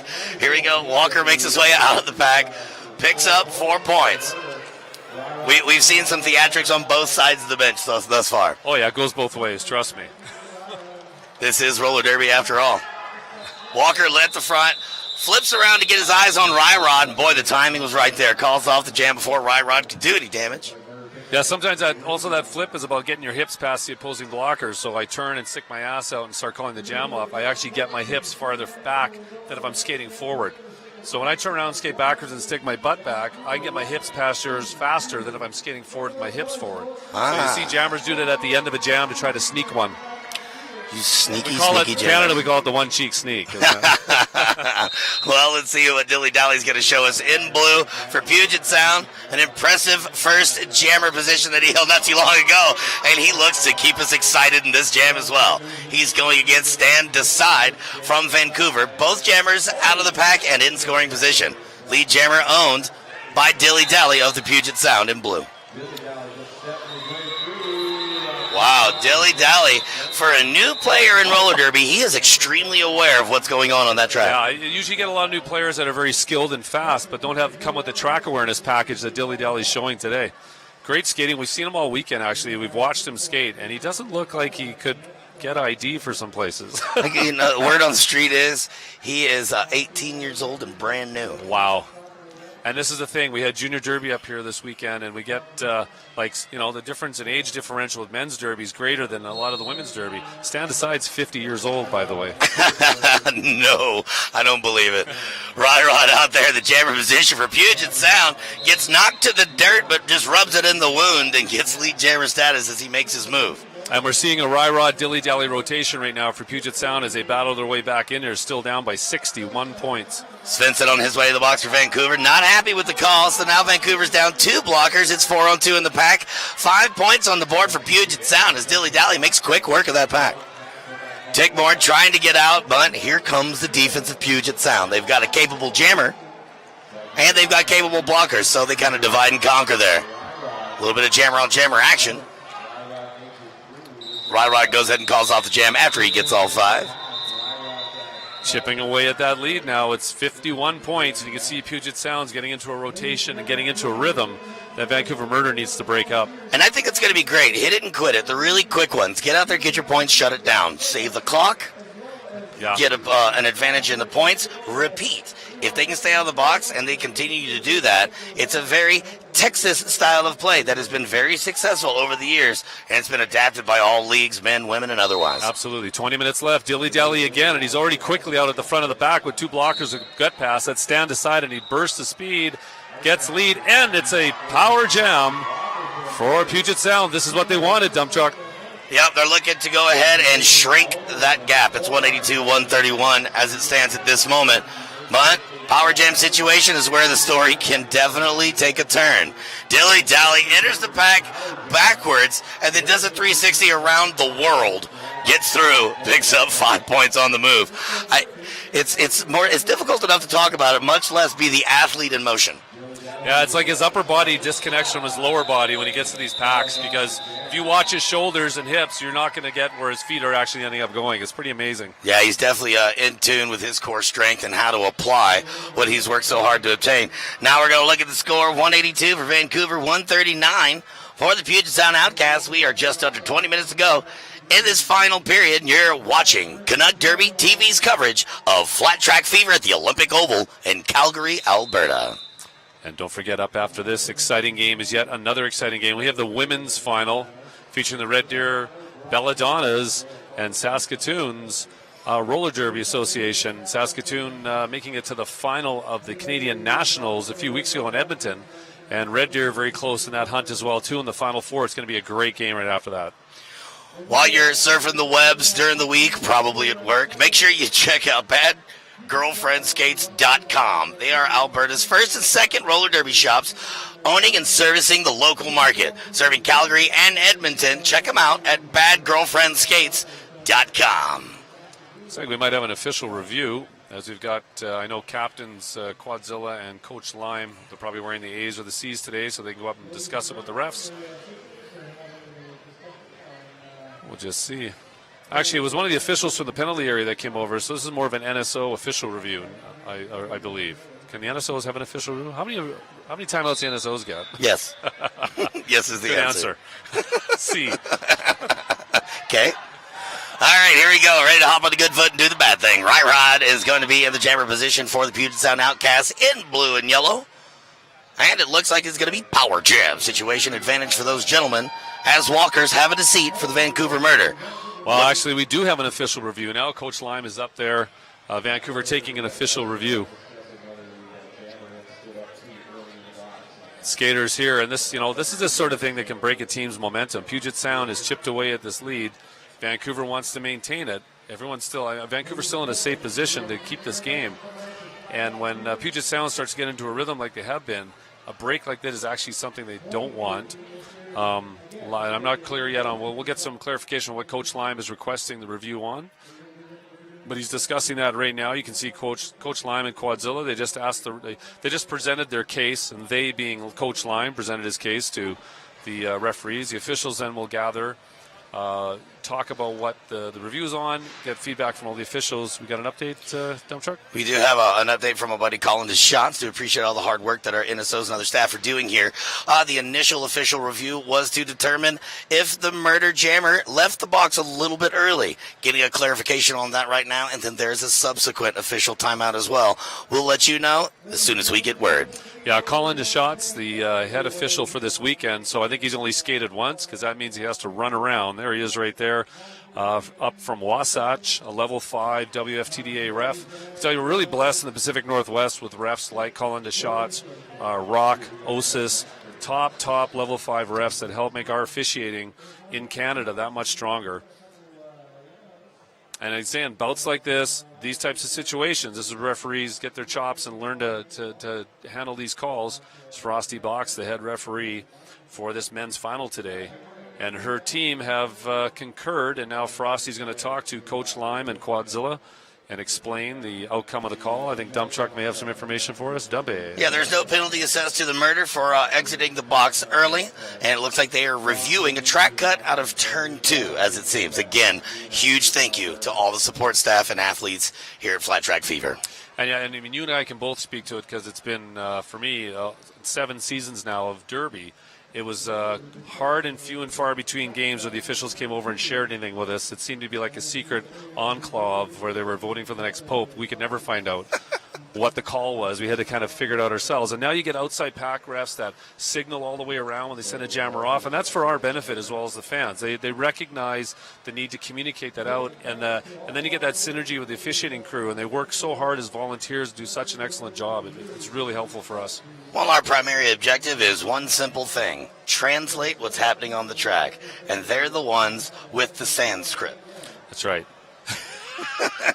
It can be that confusing. There's no try, only do. Exactly. We should be wrapping up this official timeout, which is now into its 4th minute. And we're doing quite well, I'd say, for being 4 minutes into an official timeout. Why don't we just go, let's go have a look at this right now, and we'll get back to you in a moment. The shorts. It's about inspiring others. It's about having fun and making new friends. It's about getting hit down and getting back up again. It's about being a team. Pivot Star. It's about roller derby.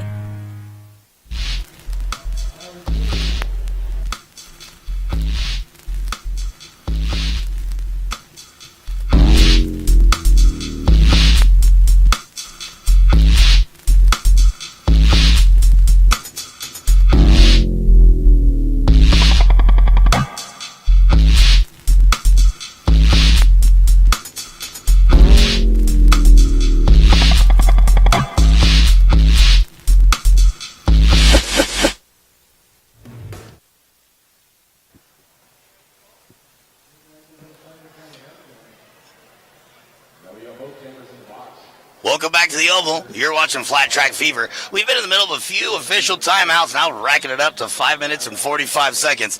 And what they decided is that there was a skating out of bounds penalty to be assessed by Puget Sound. To correct what happened, they've subtracted 1 point from the scoreboard, and now we're going to get ready to set and rock and roll here in just a few. I also see both jammers in the box. There are no jammers on the track. Reminds me of the old days of the jammerless jams. I'm really glad we fixed that quick. I'm glad that one got fixed. So based on the entry to the box here, I'm assuming the Vancouver Murder Jammer will be the first one to re-enter, but we'll wait and see because there was a lot of discussion.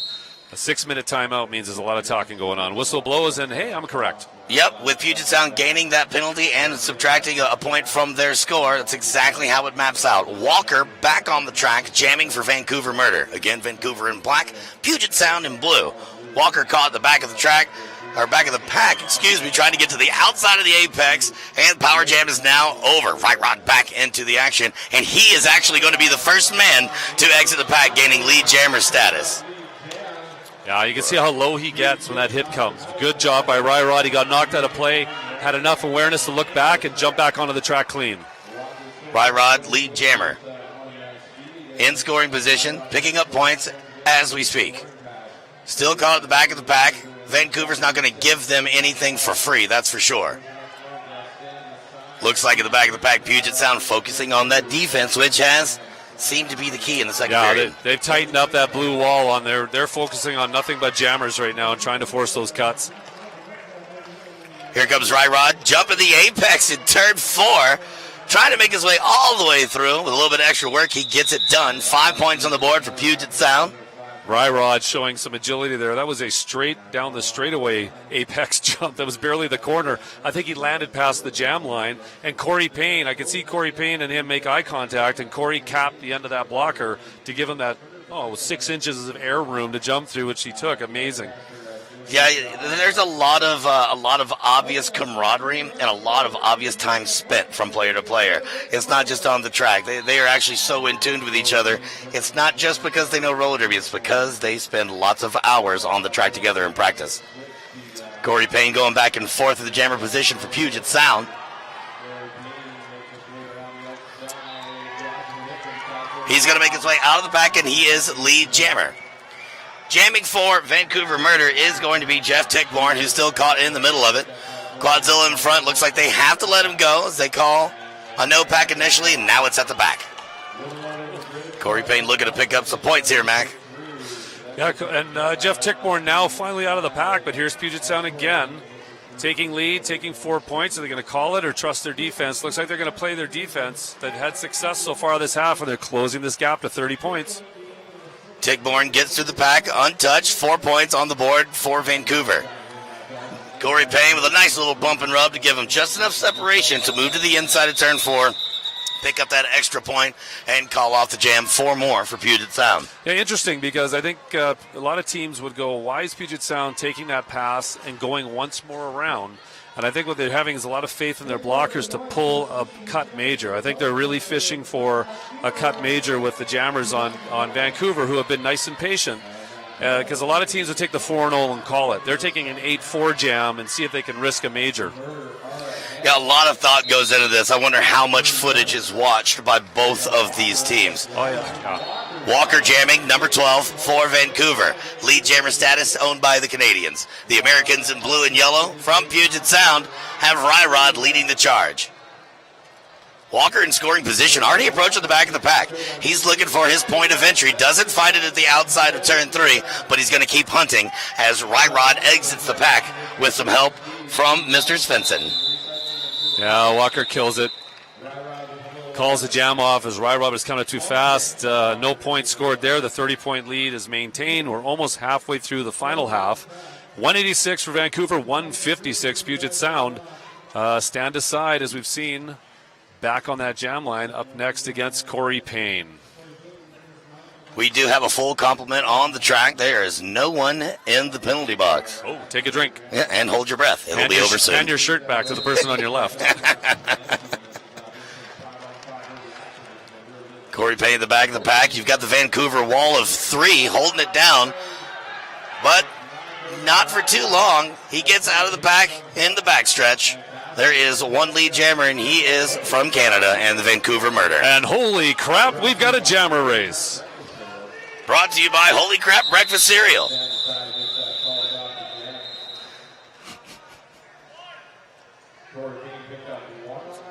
Just making sure the points are clear here. And again, another challenge for some teams when they get into a lead, and I've had it happen to my own teams that I've coached, is you start getting engaged with the officials and you start focusing on things that are outside of what you can control, but you allow it to creep into your head. Not that Vancouver's doing it. I'm just noticing like this lead's gone from 60 down to 29 points. Puget Sound being patient and chipping away here. We'll see. They can 1 point it for a while. We'll see what happens on this jam. This jam is underway. Whoa! Big spill in turn 1. Corey Payne lands flat on his back, but takes advantage of the position given. Regardless of if he's on skates or not, he pops back up. Lead jammer status owned by he. Yeah, and Walker taking a major penalty for that hit that took Corey down. Beautiful move by Quadzilla, stopping on one toe stop, making an extremely athletic move to rush to the back and force the recycle of the jammer. Beautiful, beautiful show of derby. Almost reindeer-like when he came down that line. Mystical powers of Quadzilla. Jeff Tickborn out of his initial pass. Corey Payne. Bump and run. There you go. Hey, man, if it works, don't try to fix it. Nice work there by both squads. Puget Sound creeping up. It's now 166 to 186, 20-point game. Just moments ago was a 30-point game. And we've got 13:50 to go in the final period. That's right. You may be watching this from your laptop, as you're only going to need your mouse. Wait a second. That's not as exciting as the edge of your seat, is it? Control-Alt-Delete right now, please. All right. Gino Guerrero trying to calm things down a bit, as you see in the pack before things get started. It's like, easy kill, easy kill. He's got the right mind. Yeah. Lead jammer status owned by Puget Sound, as Ryrod, number 14, races around to pick up his first points of this jam. He's got to get past Svensson and company. Does so. Wow, starts to move to the outside, just really staying consistent. Not making any crazy moves, even though we've seen a lot of those from him thus far. Really having some more patience. That must be what happened in between jams. I think so. They dialed it down. Also, Quadzilla is clearly showing his strength in the pack. This is one of these games where they clearly need him in the pack as opposed on the jam line, because he hasn't jammed the second half. Majors may be an issue as well, but he's such a strong player, and his track awareness is so high that he's definitely the person you want in your pack. He coaches. Well, if you watch him when he's skating people at home, you'll see him talk. He's calm. He does a classic move where he points. If a jammer's coming up behind him, he will point just to get in that jammer's head of, I know where you're going. Even though you may go left, he will point somewhere for you. You know why? Why? Because he's Quadzilla. Deny it all you want. That's right. He's a good cat. Yeah, he's a return on. He pays. He puts out there what he commits to do. The stuff he shows, the stuff he teaches, he puts it out there live on the track. You got to give him credit for that. Well, yeah, he's a big part of the roller derby movement, as are lots of people that are here. You know, he's on the manufacturing end of things, he's on the training end of things, and he's a player as well. So a lot of that happens in roller derby because nobody takes care of us but us. That's how this works. 186 Vancouver over Puget Sound's 170. I'm going to have to go out on a limb and say that they are already past the 12-minute mark of holding this lead. Yeah, it's you know what? Let me do the math just a sec. I'm going to take my shoe off. Don't forget to carry the one. Yeah, you carry this. My toes are numbered if you want me to take my shoes off. I got to do it in metric, though, so give me a second. Well, then my feet will not come in handy. There's nothing metric about them. All right, back to the action on the track. Number 22 for the Vancouver Murder, Arlen Nelson, has not been in the jammer position in a minute, and he's back here toting the star helmet cover as we go into this team timeout. Coach Lime running out on the track, watching the clock, counting it right down to 5 seconds and taking the timeout. You're clock managing here now because you've taken 30 off the game clock. This timeout won't take time off the game clock, but I think it's a sit and breathe, give the bench a rest. Right? It clearly is because they're not huddling up. Coach Lime next to Jeff Tickborn there on the bench, and the other players just standing, waiting for their opportunity. Jeff, the captain. Jeff also coaches Anarchy Angels back in the Misfits, which is a part of the league that Vancouver Murder's with in the Lower Mainland in Vancouver. Well, you know, really smart move just to take a minute to breathe for a second. You've seen Puget Sound creep up, and now they're doing it 10 points at a time. You have to stop that bleeding, and the only way to do that is go, hey, boys, it's obvious we know how to do this. Let's take a breath, think about what's going on, calm the nerves a little bit, and get back to business. Yeah, this is a momentum timeout. This is just... We do want to thank a few of our sponsors, number one being Camp Pivot Star. Lots of action coming in from that group. Camp Pivot Star, they got camps coming up in Fernie with the East Kootenay team. We got a camp coming up in Quesnel. We're going to be back out in Alberta in a couple of weeks as well, too. Amy Wheeler here, she runs Camp Pivot Star. She's been here all weekend playing in scrimmages as well as doing some training as well on the side and also assistant coaching all weekend. So a big presence from Camp Pivot Star this weekend. No lazy people in this building on behalf of Pivot Star. That is more than a fact. Corey Payne jamming in blue for Puget Sound. Nelson still out there in black for Vancouver. The nerves are calm and the jam is underway. Both jammers side by side trying to get through, but it looks like Corey Payne is going to make the initial move to grab lead jammer status, and he does so with success. Rattle-lack, push it Nelson out of bounds. Trying to recycle, doesn't get to do so. Instead, he gets to go have a seat himself. Yeah, it was out of play. He was just on the edge of that out of play when he made the contact. Nelson now in the action once again, gets bumped out by number 7 from Puget Sound. I want to say that is Little Timmy. That big guy is Little Timmy. I love that. Corey Payne still trying to make a move. Knows when the day is done. Keeps it clean, small, and conservative. Calls off the jam. It doesn't really go for the throat there. No need. Their story of success is going to be written by patience. Yeah, Vancouver actually picking up points the first time in quite a few jams as that patience play being shown by Puget Sound right now is chipping away. But Vancouver picking up a couple. They've got a 12-point lead. 11 minutes left on the clock here at the men's final. Flat Track Fever at the Calgary Oval in Calgary. That's a good place to put the Calgary Oval. That's the way I put it. Ryrod jamming for Puget Sound, caught on the infield. both jammers being forced to the back of the pack nicely.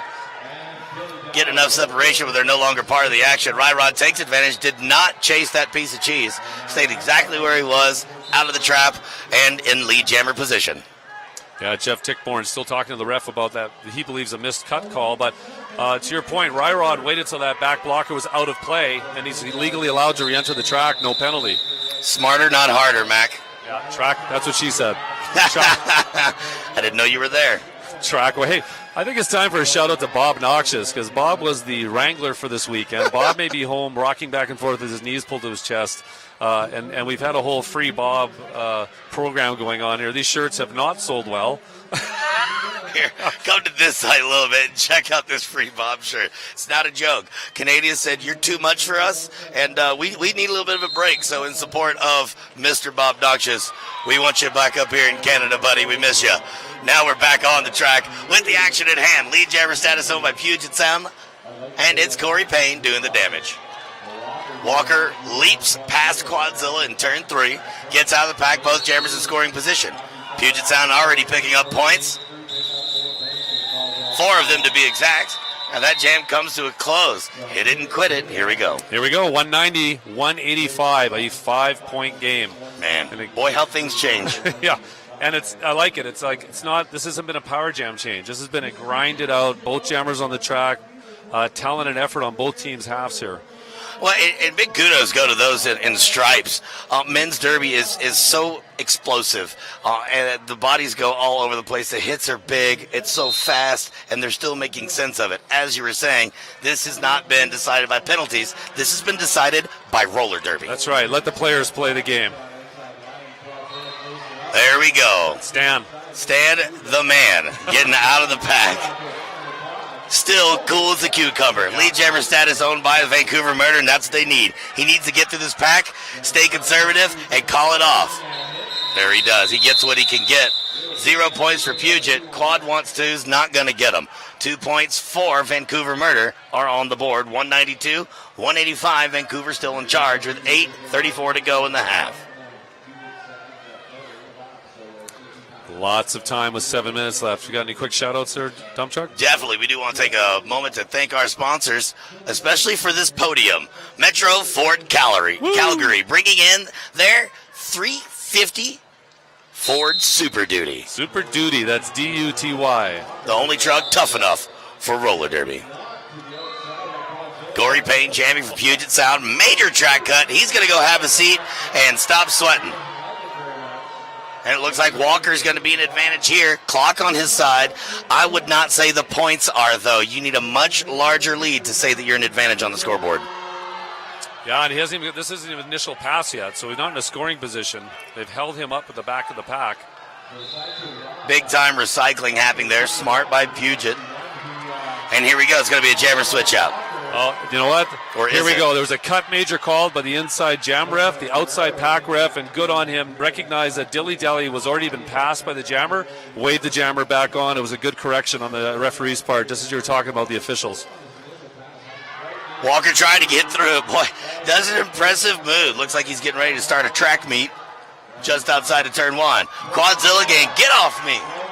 Does the Harlem Shake, and it's ready for Walker to get back to it. Is that the Harlem Shake? I don't even really know. That's close enough. All right, thanks. It's like a strawberry shake. I love strawberry shakes.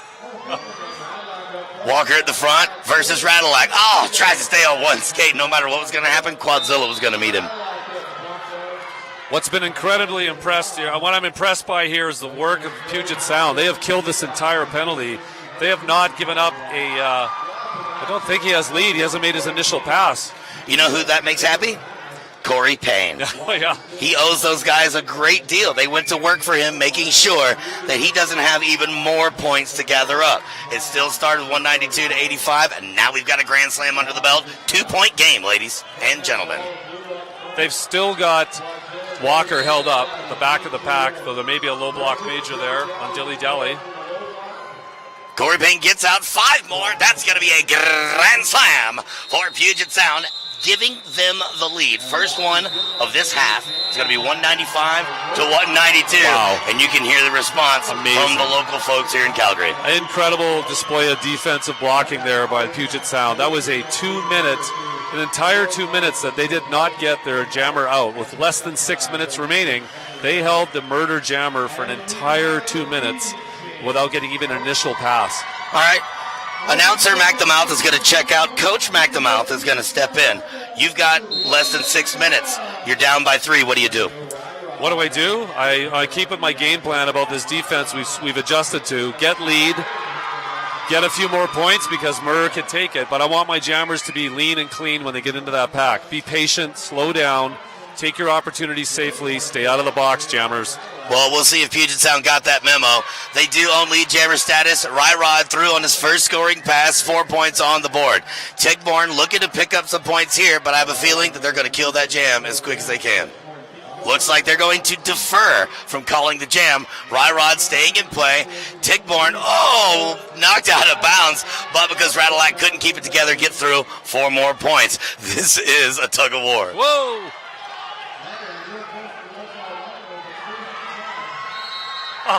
Ryrod at the front of the pack dekes a hit from Sideshow Rob and blows him a kiss as he goes by backwards. Rob, I guess, gets sending off. Not sure what the call's for. That's Derby Love. 2. He's actually getting 2. Sideshow Rob getting 2, having a seat. Boy, towards the end of this game, it has turned into the story we knew it would. Ryrod still trying to get through, Mac. I tell you, at times Ryrod looks like a shopping cart with 3 loose wheels, the way he slides and slips through that back and spins sideways. Boy, he gets right around the outside of turn 2, picks up 5 more. And here late, we've got 208 to 196. Puget Sound does not want to let this go with just that 4 minutes to go in this game. 12 minutes remaining. Oh, sorry, the point differential being 12. Oh, rides the tape. Ryrod rides that line very nicely down the side, calls off the jam. If he was a boat, it'd be a show. Tell you right now. But hey, you're supposed to be having fun, right? He's doing well. He is definitely capable to accomplish what Puget Sound wants to, and he's having a good time. All he wants to do is share the fun. Yeah, and the Vancouver Murder, got to remember where they were in this game and where they came back from. There is still lots of time with 3 minutes and 30 seconds left and an official timeout. That always helps. Now your bench can get reset. They may be having a discussion about the additional minutes given to Sideshow Rob. I'm not sure if maybe there's a bit of verbal exchange of recipes with the referee on the outside that gave him the extra minute. Well, if they need a recipe on fried chicken, I'm your man. But we're going to get to some of our sponsors, like Neon Skates. Got to talk to Georgia W. Tush. A lot of people know Georgia W. Tush, mainly because she's awesome. Yes. But a lot of people don't know that she is in charge of Neon Skates, and they've actually opened up a second store. The original one in Montreal, second one now in Ottawa. How was that conversation? That is the capital of Canada, Ottawa, there, eh? I read about that there. With Dorito. Is that where they make all the Timbits? That's where they started making. That's where they invented the Tim. And that's where they print the tire cash. It was a great conversation with Tush. Always fun to talk to her. She skates with Montreal, but again, a lot of people don't realize, particularly in the West, she's the owner of Neon Skates. You got to check them out online as well, too. Carry a wide array of all that product you're looking for in the Derby world in Canada. Something else you got to check out, rollergirl.ca. It's their 10th anniversary. They've got a huge sale online, skates and gear. Starts at 10 a.m. Pacific tomorrow. Yes, it's true. Find them at rollergirl.ca. Online sale starts at 10 a.m. tomorrow? True statement. All right. Okay. Get your credit cards ready, everybody. Somebody talk to Siri. Make a reminder. Yes, I'm a nerd. It's official timeout still going on at this moment. And we do want to thank Best Western of Village Park Inn, making sure that we snore a lot. How's the snoring been? I don't know. I was asleep. Slept through the whole thing? I don't know if I can say the same for the rest of the hotel, but I felt fine. Referee's having a long confab. Calling the shots as you've joined them. So again, I want to give a shout out to Camp Pivot Star for all your camping needs, axes, catching a bear, or learning how to skate. Contact Camp Pivot Star. We'll come into your neck of the woods, Camp. Wink, wink. It will be intense. Light a fire under your team and never end up in a sleeping bag. Wait a second. Wait, what? Where am I? Camp Pivot Star. Honestly, in Canada, they provide a really unique style. They will questionnaire your league before to understand what your true needs are, and you'll actually get feedback and follow-up from them after that to see that you're staying with the goals that you set for for that camp that you've got. So Camp Pivot Star, visit us on Facebook or at camppivotStar.com. Appears that Sideshow Rob has been ejected from the game. Just dump truck's going to have the... Looks like we're getting ready to eject Sideshow Rob for multiple... how do you say this? He's been bad. So there is some language exchange between he and the officials. They didn't appreciate it too terribly much, so misconduct amongst a couple other things, and he's going to go have an early brew while we're here finishing up the men's final game, which currently stands 2-13, now in the favor of Puget Sound over Vancouver's 199. And we've got just 3 minutes and 33 seconds to go. 3 minutes and 30 seconds ago was Dump Truck mentioned here. Just making sure that the official review has been officially reviewed with reviewing. And now it's officially gross insubordination. Oh. It was that disgusting. Oh. Something about Bob's mom? Well, no, that's not disgusting. That's just true. That's Derby. We should free Bob, actually. Free Bob. He wants to play in Canada. The man, the myth, the legend, the guy that probably owns stock in several different energy drinks would like to come back to Canada. So please, free Bob. We like him. And we mentioned Bob. Not as in Bob Marley, not as in Sideshow Bob that just got ejected. We're talking about Bob Noxious. We love you, Bob. We know you're out there listening if you're sober and awake. If. We hope you're watching this weekend's coverage of Flat Track Fever here in the Olympic Oval in Calgary, Alberta. I know we've enjoyed covering it, not only covering the games, but the town itself. Saw a little tidbit earlier about how much fun I like to have. And we've got more of that stuff coming up later on. It looks like we're getting ready to set and go. Dilly Dally in the jammer position for Puget Sound, number 2468 in blue. He's going to be going against number 12, Walker, in black and red for the Vancouver Murder. Puget Sound hanging on to a 14-point lead with 3 minutes and 33 seconds. Threes across the board with the time clock. Things are falling into Puget Sound's advantage. They've done a great job this second half of pulling back in and taking that lead. Puget Sound with a big advantage here. Not only is it Dilly Dally's athletic capabilities on the track, but it's 2-on-4 in the pack. There are 2 blockers missing from Vancouver. Number 5, Speedy Quadzales, lost his rear truck. Was trying to skate on 6 wheels and now has left the truck for Puget Sound. Well, it looks like by natural causes, we're going to even things out just a little bit. So we got 1 skater down because of equipment malfunction, 2 in the box for Vancouver, and it looks like Tickborn, once he's got some room, is going to add to the fold. Well, that's actually Walker up at the front who's not gotten his initial pass, and Dilly Dally on a second organic grand slam. Bacon free. Oh, the more you know. 5 points on the board for Puget. They continue to pull away. We've got just 2:40 to go on the clock. 1:05 in the jam. 5 points on the board for Puget Sound. Dilly Dally really turning out to be not necessarily a secret weapon, but a deadly one. Game changer for the second half by putting Quadzilla back in the pack and Dilly Dally out on the track, because I think he's made it as something other than bone and skin. Well, you see, I was going to say stare down, but the elevation was skewed. Svensson's much larger than Dilly Dally, so the stare up and then the answer back was Svensson's hit out of bounds, just kind of being like, really? Don't look at me like that. Oh. My salad weighed as much as you. Dilly Dally, not daunted at all, back to his feet, being patient. Now the clock's on their side. You bet. For once, they could be some patient people. Yeah, taking their time, waiting. He's going to call it off, as is the custom.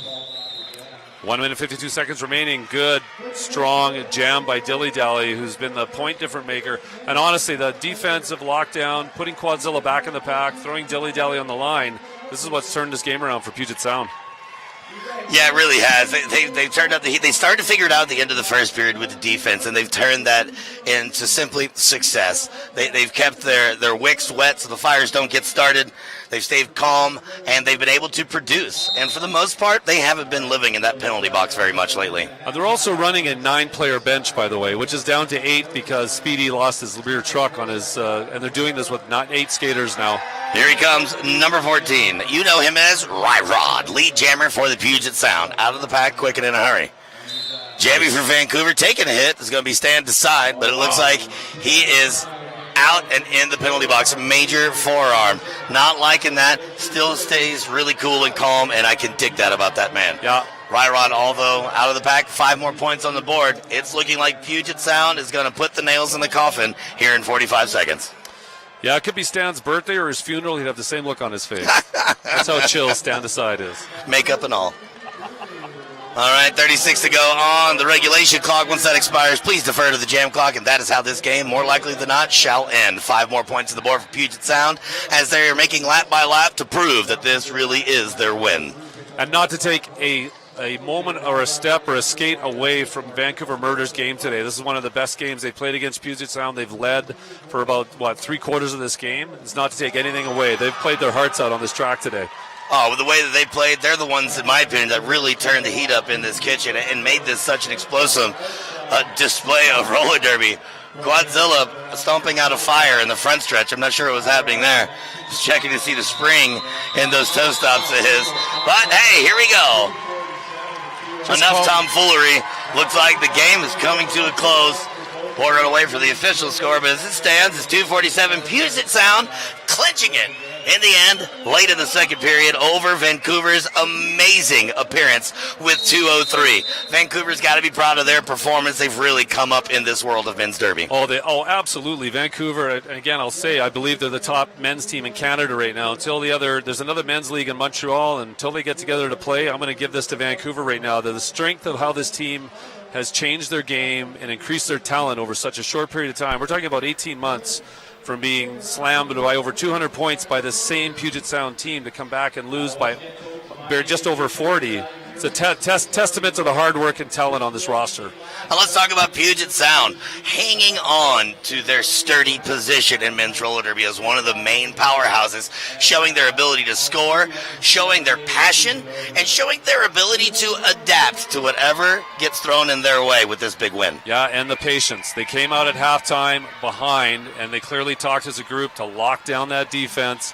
And we took all those. We saw the short jams, the 4-0s, the 5-0s, safe, short, clean, and slowly chip away at that lead. And then they ran with it. It was a great game. And there's the one skated Speedy going by our location as he holds his broken skate in his hand. Well, as we conclude this coverage of the final men's game, Puget Sound stays on top 247, which is now official, over Vancouver's 203. Victorious Puget Sound enjoying their victory lap, and we do appreciate you watching Canuck Derby TV. My name's Dump Truck. And this is Mac the Mouth. And you're watching Flat Track Fever.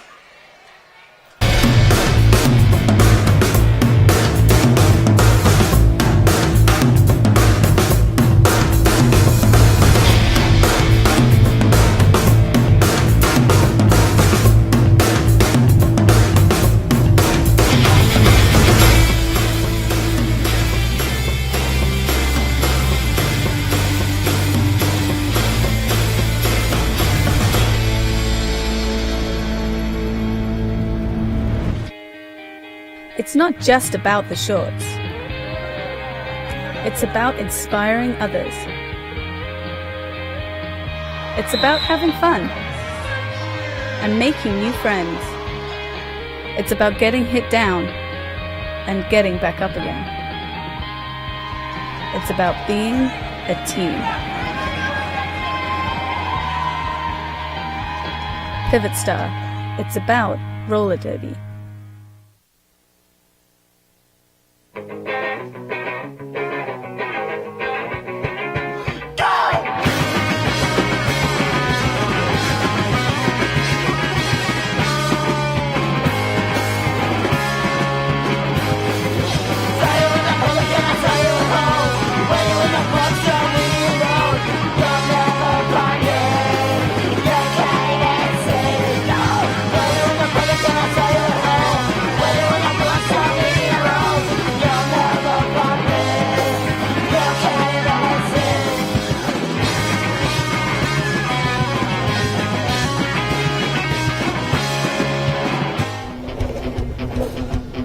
My name is Magnum PEI, and I'm a feeding one. My name is Gunmal Mindy, I'm a controversy rebel. I am Slavic Slayer.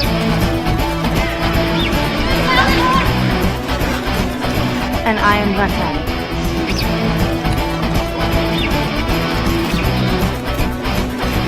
We are Montreal Roller Derby.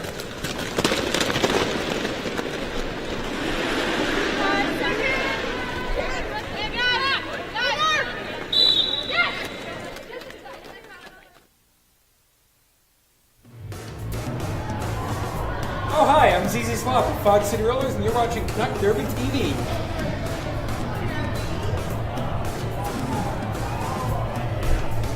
It's not true.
Smoking bones out there for evil.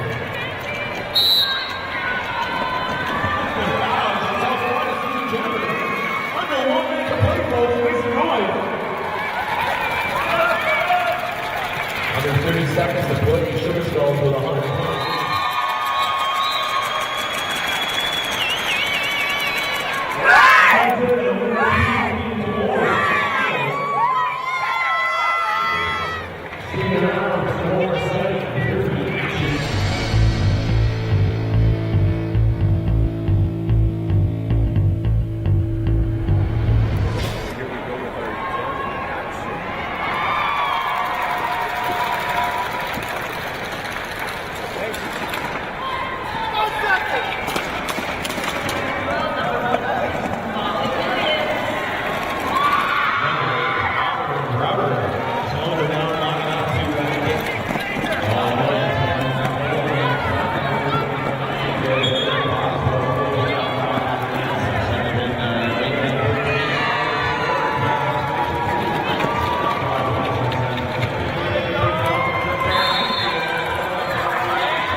Vaughn gets through, gets some points, taps her hips to call up the jam.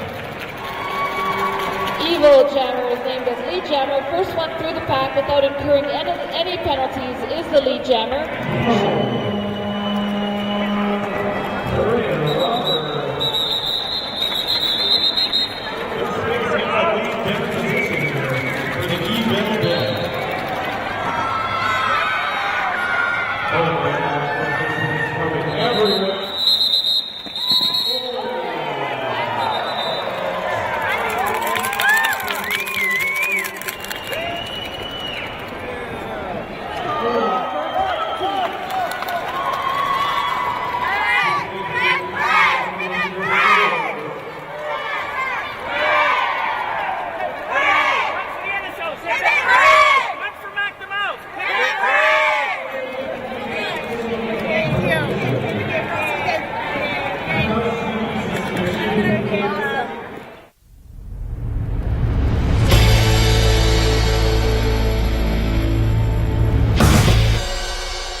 It's not just about the shorts.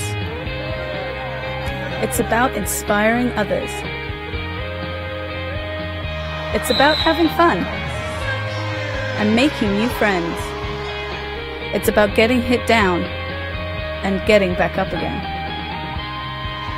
It's about being a team. Pivot Star. It's about roller derby. My name is Magnum PEI, and I'm a feeder one. My name's Gunmal Mindy, and I'm a contraband leader. I am Slavic Slayer.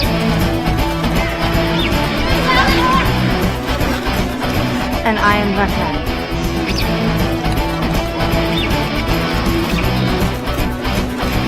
We are Montreal Roller Derby.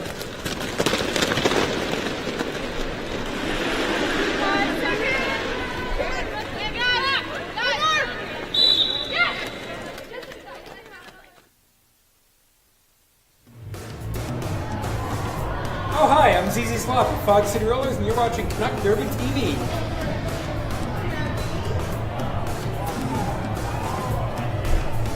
It's not true.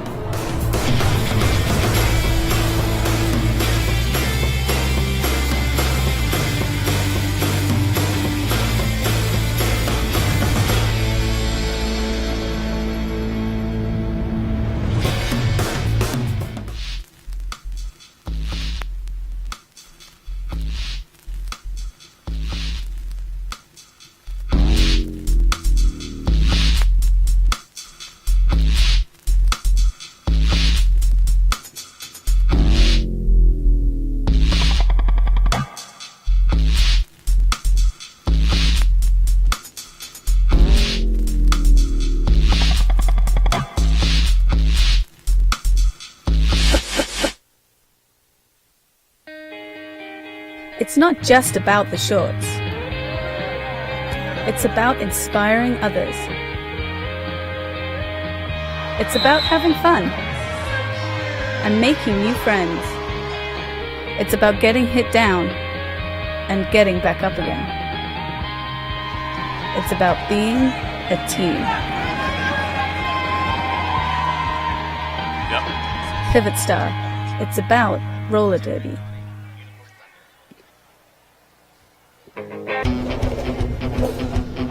My name is Magnum PEI, and I'm a few to one. My name is Gunball Mindy, and I'm a contraband leader. I am Slavic Slayer,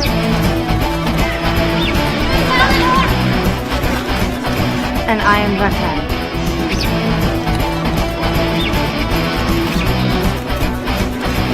We are Montreal Roller Derby.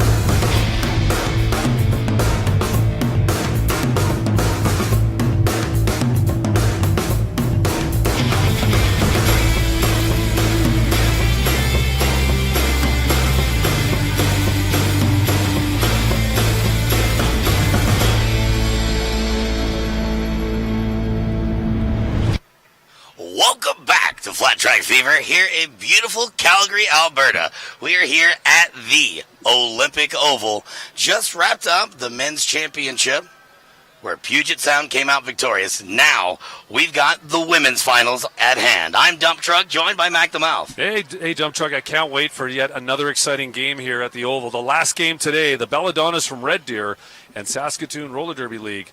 Not entirely surprising, but a bit surprising for some of the viewers this weekend, expecting, I think, Evil and the Skulls from Regina, who won nationals, to show up in this final. But as it is what it is, and both teams battled their way here to win the games they needed to win to get here today. The Belladonnas from Red Deer, Saskatoon Roller Derby. We're going to go to the introduction of the teams right now so we can get ready to get this thing going. I like it. Are you ready? Introducing first from Red Deer, the Belladonnas. Number 1, Shannon the Cannon. Number 11, number 111, Tie-Dye. Number 18, Timber. Number 138, Negative Nancy. Number 1349, Resurrect It. Number 22, Moulin Bruise. Number 28, Taz. 29, Taz. I'm going by this roster. Number 206, Bones of Fury. Number 238, Preacher's Slaughter. Number 45, Sharkbait. Number 50, Teeny. Number 222, Teeny. Number 51, Spaz. Number 66, Blondie Amazombi.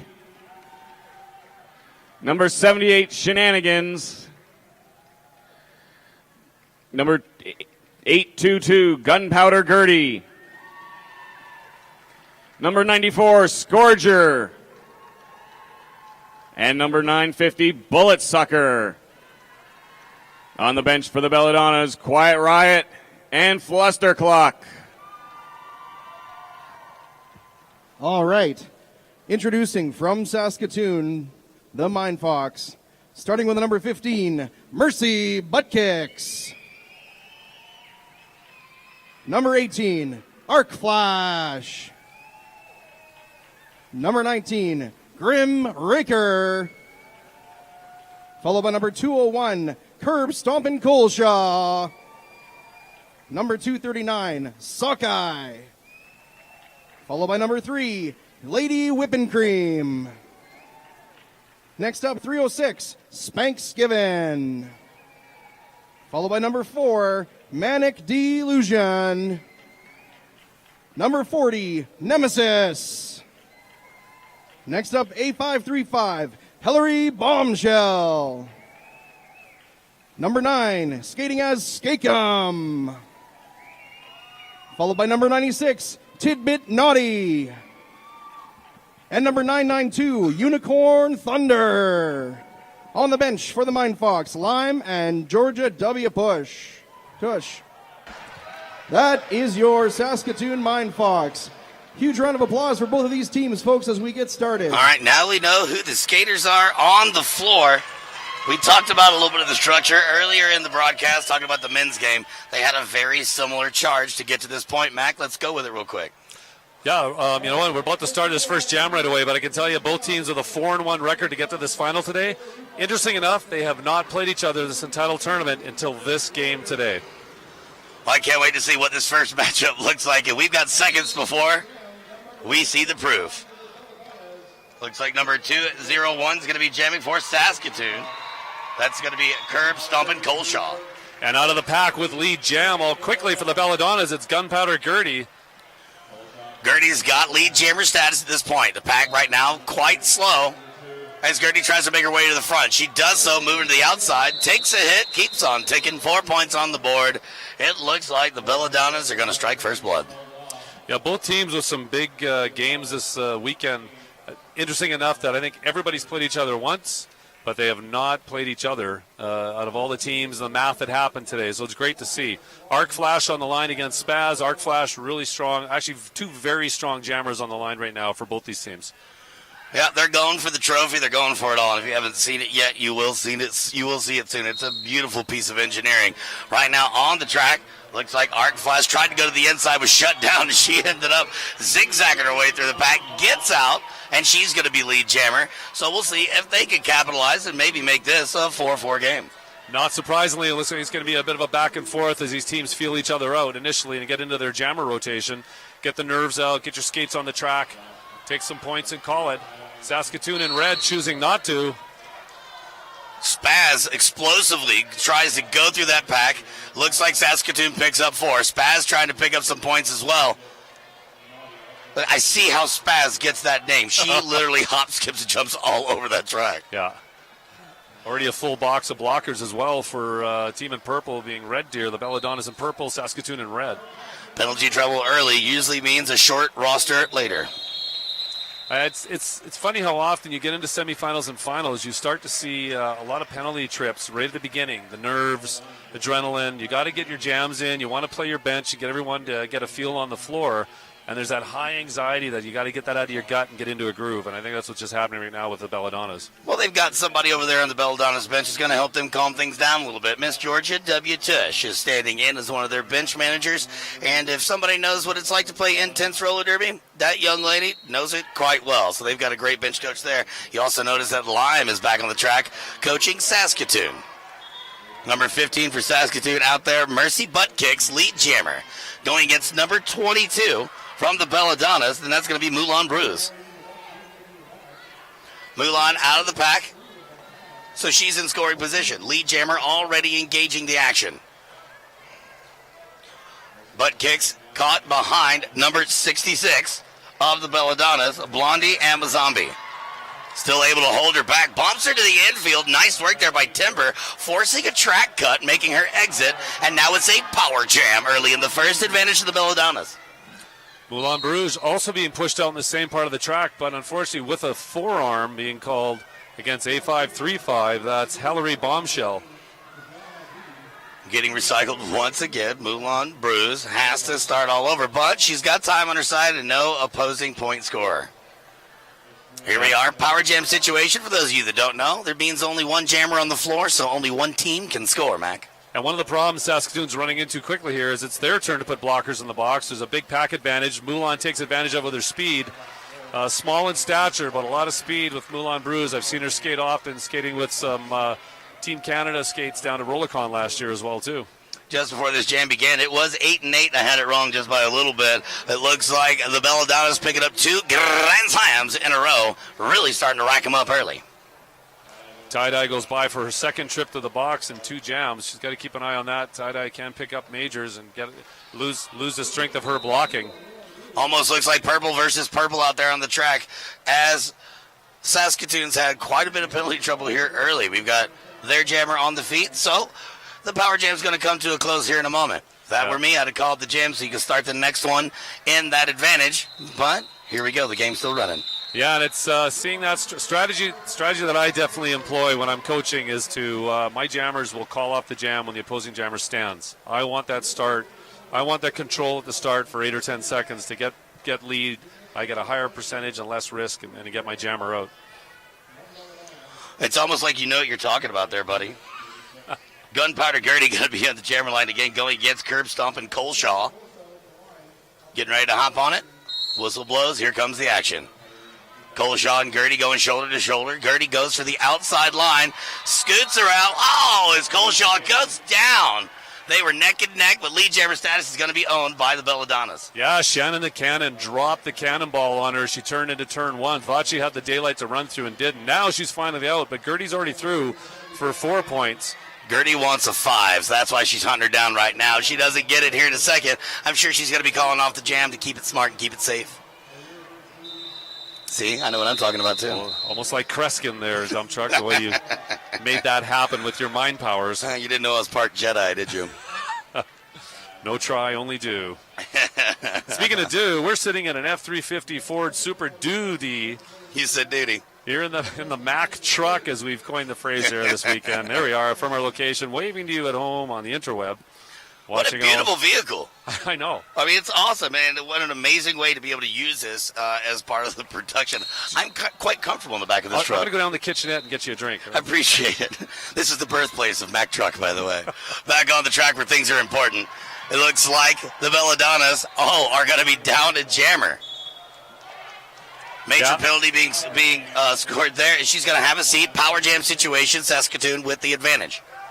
Didn't catch the signal from the jam ref, but a spaz and the ref made eye contact. Actually smiled about it, and she knew she got the penalty. Likely a cut.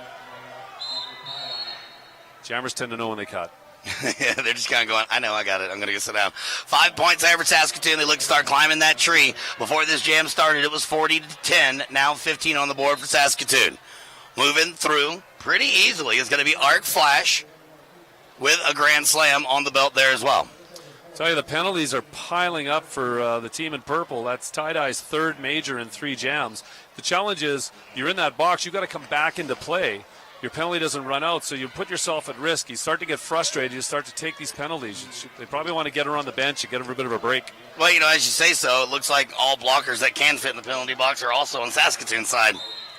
If you can't fix this problem early, it's going to be a long day at the office if you're not careful. You will pay the price. Grand slam scored there by Arc Flash as he skates by our position. And that is the price right there. You can't stay on the track. You are helping absolutely no one. That's Spaz with her initial pass. Burst of speed, you can tell, is a sort of a spazzy style of skating. Wow. So contact made there after the whistle, incidental or not. Officials don't seem to mind it too terribly much, so we're just going to reset the track and get ready to do this yet again. Good job, Saskatoon. They pull back in within 11 points. It's 40 for Red Deer and Purple, 29 for Saskatoon, 22 minutes remaining in the first period.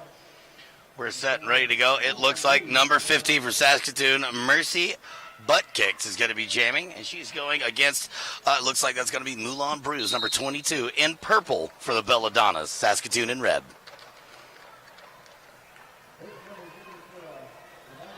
Butt Kick still caught at the back of the pack, but it looks like Moulin Bruise gets lead jammer status. She's going to hang on to that for as long as she can.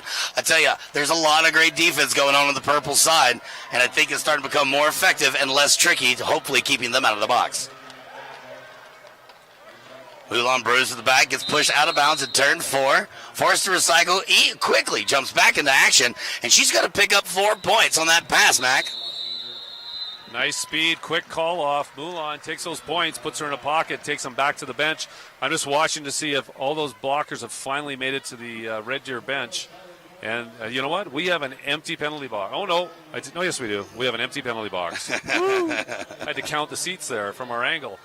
Well, it looks like in the pack, actually, it's going to be 4-on-2. Advantage goes to the Belladonnas. Oh, you're right there on the bench opposite their teammates who've got 2 down in red. I see it now. We got the pivot and the blocker on the line, but it's Gunpowder Gertie who takes the first step into the pack, but at 2:01 in red, that would be Coleslaw, curb stomp, and Coleshaw trying to get out of that pack right now at the front, waiting for separation from the red blockers, and we got a power jam. Gunpowder Gertie's heading off.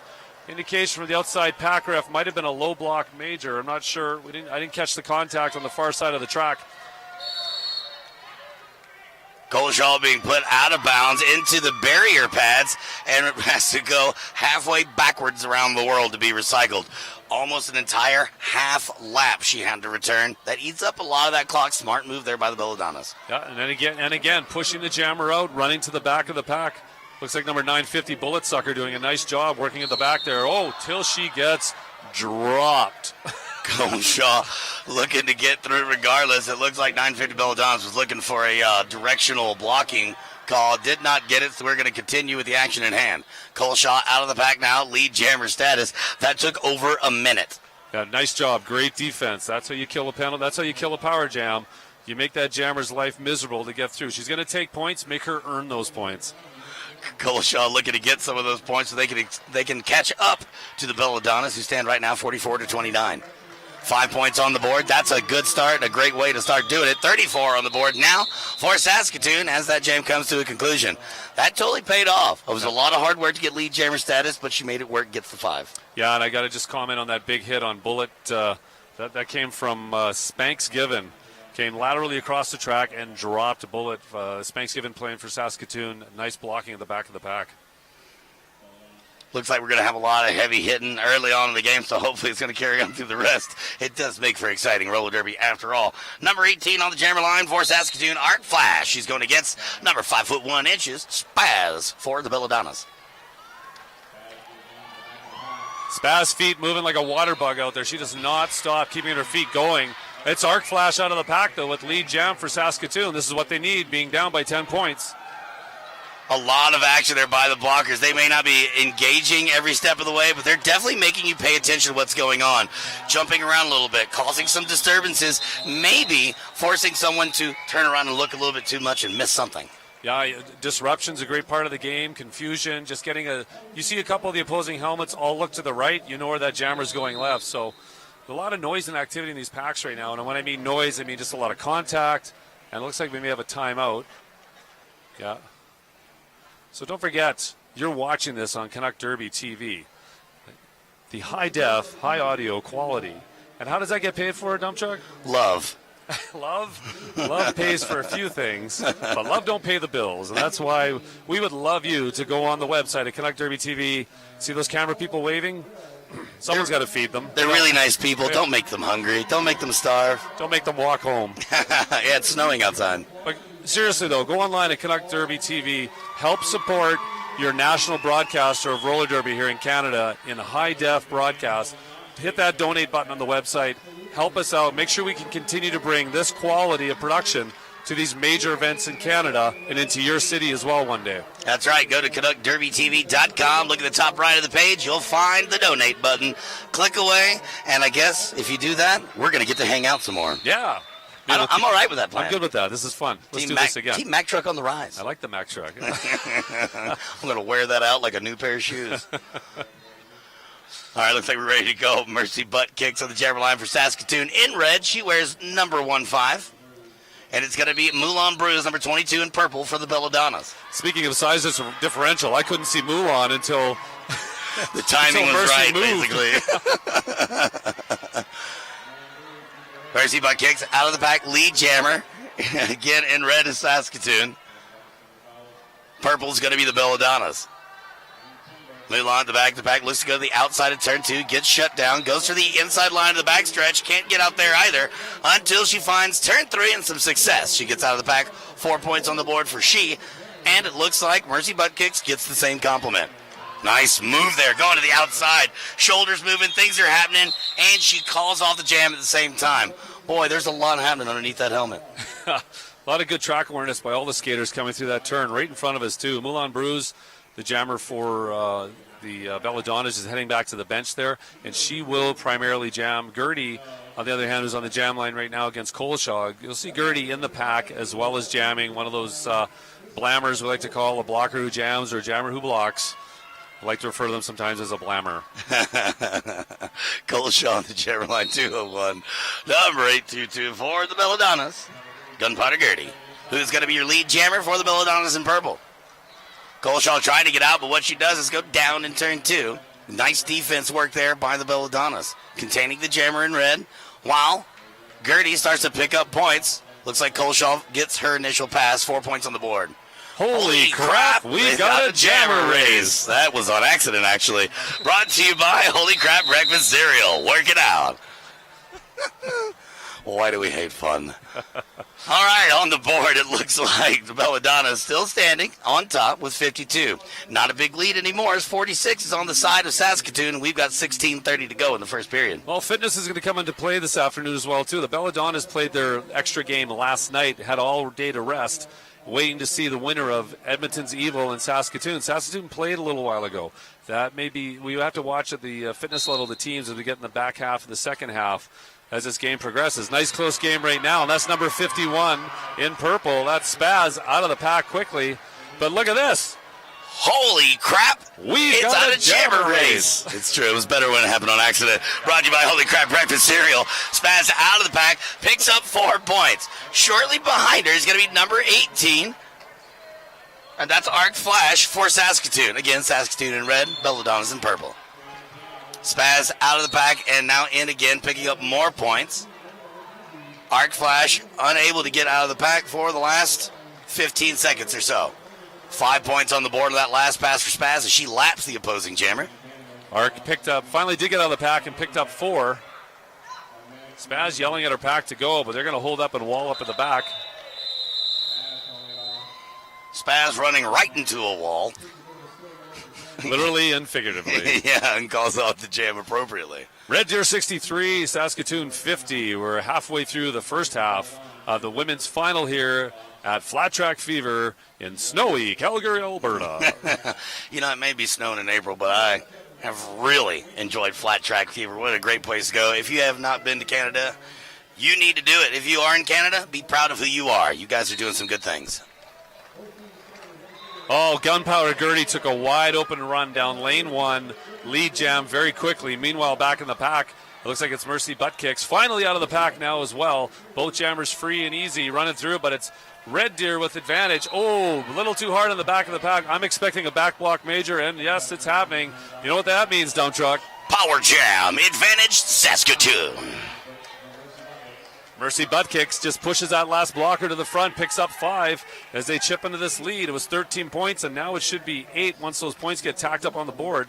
Mercy Butt Kicks coming up nice and slow and patient, waiting for some active offense from her blockers, and she's getting it, but the whole pack's taking off now. Good work by Red Deer. Speed up that pack and make the jammer chase you around the track. The passive offense, stand in one corner and wait for it, but here, now they're forcing bridging, slowing that pack down. Mercy Butt Kicks turns around backwards, keeps her skates in bounds, picks up 5 more. I'm telling you, I like what I see here. Both sides of the bench doing a great job. Saskatoon turning it up, and they are closing that gap. Right now, it's a 3-point difference. One of my favorite things that I'm seeing is I'm seeing both of these teams actually create these plays and put them to act in unison. You can see that they have actually trained together a lot in some specific scenarios, and it works. You see them both react together as a team. You see them both instigate together as a team, and that's a great way to be. Yeah, that active offense requires timing and execution, and both teams are pulling it off today. Mercy looks a little tired. Yeah, well, she's been working hard. As you were saying earlier, they played not very long ago at all. She does pick up 5 points, though, on that last pass. Looking to get some more. Saskatoon does take the lead on that last pass, and it looks like she's going to go ahead and call it off as she goes down the back stretch, or attempt to do so. Mercy tries a few times to call it off, but without lead jam, you actually can't, apparently, with the new rule set. Weird. Weird how that works. Who knew? Good on the referees to notice it, because if she did call it off and managed to get the referees to blow the whistle, the jammer goes to the box for a minute. Somebody owes somebody else a high five. Looks like Cluster is over there at the bench. We had a quick shot of him working on some equipment, and probably not a better person to have over there is he is the equipment guru in Canada. He will tell you what wheel you should skate on, what skate you should put your foot in, and he will have an opinion about it.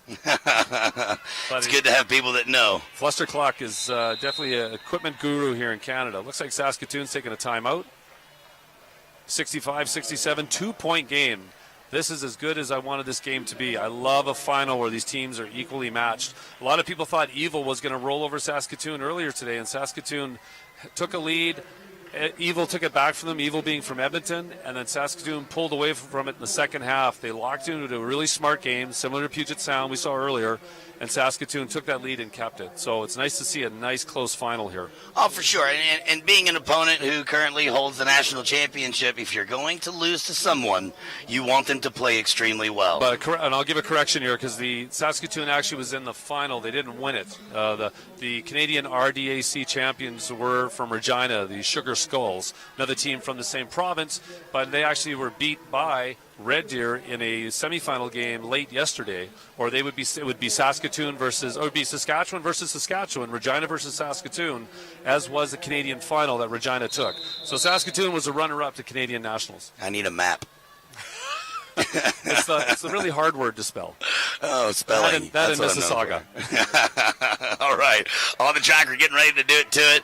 Looks like it is going to be Moulin Bruise, number 22 in purple for the Belladonnas, and number 201, Coleshaw for Saskatoon in red. Coleshaw looks to go right through the middle. Moulin Bruise just trying to get a feel for it and see where a moment of weakness might appear. Looking forward to the inside line. She finds it in turn 2. Pops out. Lead jammer. Belladonnas. Coleshaw still trying to get out of the pack. Finds a hole there. Can't take advantage of it before her feet are swept out from underneath her. In the middle of all that action, it looks like Moulin Bruise able to pick up a grand slam for the Belladonnas. Coleshaw now out of the pack and in scoring position. I have a feeling the Belladonnas are going to pick him up and call it off. Wow. Big hole on the inside. Yeah, nice big fast move by Moulin Bruise. Her blockers pulled all those red shirts out to lane 4. Moulin went out there as well, too, in that outside lane and raced to the inside to take those quick points and call it off. You can see she didn't commit her hips. Like, whenever she was still moving out, she had a flat base. All she had to do was turn those toe stops and make a move. Yeah, nice work there. We had a quick shot of Moulin and Gunpowder Gertie at the bench there. You can just see them just to the left of that referee's tush. Speaking of tush, G.W. Tush is one of the assistant coaches for Saskatoon this afternoon. Guest coach, always good to have. Oh, definitely. There she is there on the big board in our building, as well as for all you to see at home on the internet and during the broadcast here, helping out at Saskatoon. And it looks like jammers, and we're going to have Spaz versus Arc Flash. Spaz in purple, number 51. She's going out of bounds, and it looks like it's a major track cut. Power jam. Advantage, Saskatoon. Blondie Emma Zombie going to the penalty box as well, so that's 2 down out of 5. Pack advantage definitely goes to Saskatoon. Arc Flash trying to break her way through a relentless defense going back and forth. Number 1, Shannon the Cannon, doing some serious work, showing a clinic on how to contain a jammer for almost an entire lap. Arc Flash working for it. You can see the gas coming out of the can right there. Lead jammer status for Saskatoon. Yeah, a lot of hard work just to get lead and no points. And here she comes around again to the pack. Nice offensive play as they try to race the pack forward. Taz aware of what's happening, the pivot there for the Belladonnas, trying to hold her up, but Arc Flash finally gets through. They've got pack advantage, 4-on-2. A couple more passes here. We could have a lead change, as it should be 5 on the board for Saskatoon, taking them to 70. We'll wait till that gets updated with 10 minutes left. Yep, you are correct. 76-70. Just under 10 to go. Power jam still in effect. Spaz is on her feet, and she's about to re-enter the action. Arc Flash needs another one. Wants to go ahead and call it. Looks like a grand slam is going to be awarded. Now, this is Spaz's initial pass, so I believe Arc Flash still has time to play with. You bet, and that's why the bench isn't jumping up and down yelling for her to call it, because everyone recognizes that's an initial pass, so there's still time for points for Arc Flash. And she's using her time wisely. Gets out of the pack. 5 more points. This is the time she should really be calling that jam off, though. Yeah, Coach Lime tells her to go for one more pass. So, again, like we saw earlier, they may be relying on their defensive walls here. They've got pack advantage. As long as they keep Spaz contained, which they physically do, as they knock her to the ground at the end of that jam. And that's why he did it. 5 points for his squad, 3 for the other side. Coach Lime taking the gamble. It pays off as now Saskatoon swings of the lead change.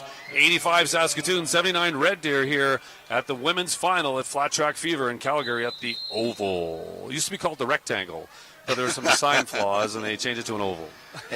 Please tell me that's a true story. No. You hurt my feelings. Breaking my heart. We do want to take time to thank some of our sponsors like Pivot Star, bringing you Camp Pivot Star for all your trading needs. Also, rollergirl.ca. Big sale starting tomorrow. It's a fact. Rollergirl.ca. Also, Holy Crap Breakfast Cereal. Bad Girlfriend Skates. Metro Ford Calgary supplying us with this fantastic podium in this Ford F-350 Super Duty. You know, earlier we were talking about the Oval and how it's got everything. Yeah. Well, it's got a bouncy house. We might as well go ahead and show how much fun everyone's been having in the bouncy house. Right on.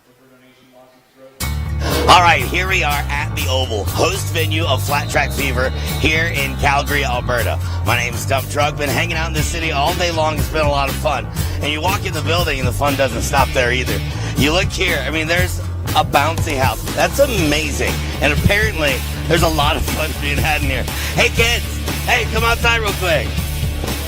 God, they're crazy. Oh, my God. What are you doing? It's the bouncy castle at Flat Track Fever! He's supposed to be working. Pixie sticks. What pixie sticks? How did you like your first call? Nice work, by the way. Oh, it was really fun. It was really good. Yeah, I lost my keys. I'll be right back. So, how do you feel about having the bouncy cows here at Flat Track Fever? Oh my God, it's so awesome! I lost my keys. All right, there you go. Somebody needs to find their parents.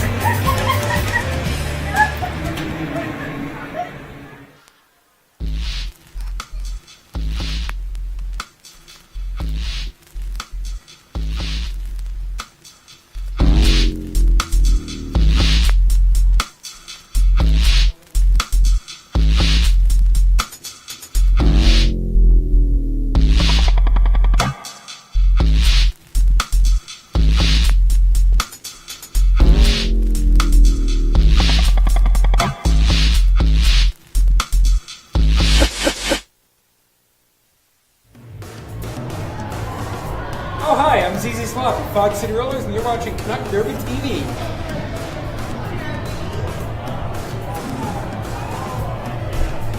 It's not true.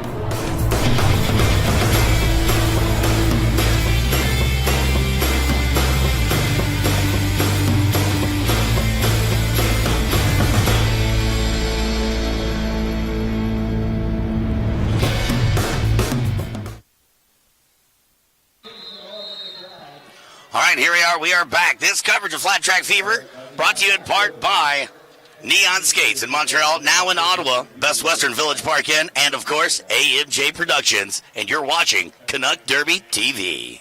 From the Mack truck. Yeah. The F350 Super Duty. Mack the Mouth and Dump Truck here as we get the play back underway here in the first half. Mercy Butt Kick's going to be jamming for Saskatoon in red, and it is going to be number 822, Gunpowder Gertie, jamming in purple for the Belladonnas. She's still caught in traffic. Butt Kick's out, lead jammer status. Boy, she is a calm jammer. Yeah, there's not a sense of urgency to her stride, but she gets the job done. And there's a lot of skater there physically to try and move because she keeps her skates in bounds with her strength. She definitely does. You deflects a hit right there. You know, it looks like she's just cruising through, but with the length of her inseam being as long as it is, one step equals probably 3 of spazzes whenever she's out there because she's knee-high to a grasshopper. That's a good point, and that step could get you a point if she passes an opposing hip as well. 89 Saskatoon, 80 Red Deer, a 9-point game as we get into the last 8 minutes of the first half. An exciting 9-point game that we're watching, and I am blessed to be a part of it.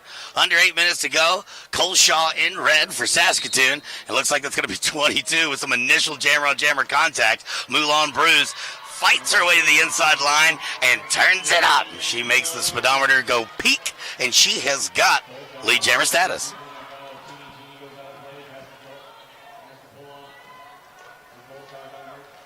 Here comes Moulin Bruce. Now back in the action. Whoa, loses her footing just a little bit, has to take a knee. And that little slip up forces her to call off the jam. Good for her. Just keeping her head into it, not letting Cole Shaw and Saskatoon take advantage. Each jammer taking a point. Oh, no, it was a 2-pointer. We just got an adjustment there on the score there. I believe Saskatoon might have stolen 2. We'll watch the scoreboard, see if it gets it updated. As it has been, as our NSOs and referees do a fabulous job all day. Both super and duper. Yes. Arc flash on the jammer line for Saskatoon. Spaz, number 51 for the Belladonnas. Out of Red Deer. Arc flash out in turn 1. Nice little 360 move. Fancy footwork gets her lead jammer status. Spaz now out of the pack as well. Both jammers in scoring position. Penalty box starts to empty. The deadly Shannon the Cannon now enters the pack to join her squad of purple. Arc flash moves to the inside. Nice, smooth. 4 points there for the ladies in red. So I think sometimes Spaz has slinkies in her skates because her head does not keep. It just keeps bouncing up and down and up and down. It's like one of those dogs in the back of the car, except wound up too tight. But keeping yourself moving causes that distraction, though. It's a great style. She's got a lot of power. Mercy butt kick's going to be on the jammer line for Saskatoon, and I believe that's going to be number 822, Gunpowder Gertie for Belladonnas from Red Deer. Whistle blows. Pack is moving. Both jammers going for the outside line at the front stretch. Butt kicks, powers her way through. She's got that long inseam, and that long inseam plus those powerful legs pushing her through equals lead jammer status yet again. Big stride there for Mercy to get her around that corner and beat those last 2 blockers. Gunpowder Gertie now out of the pack. Titbit Naughty going to be heading to the penalty box. That makes 2 blockers down for Saskatoon, giving the advantage 3-2. About to be.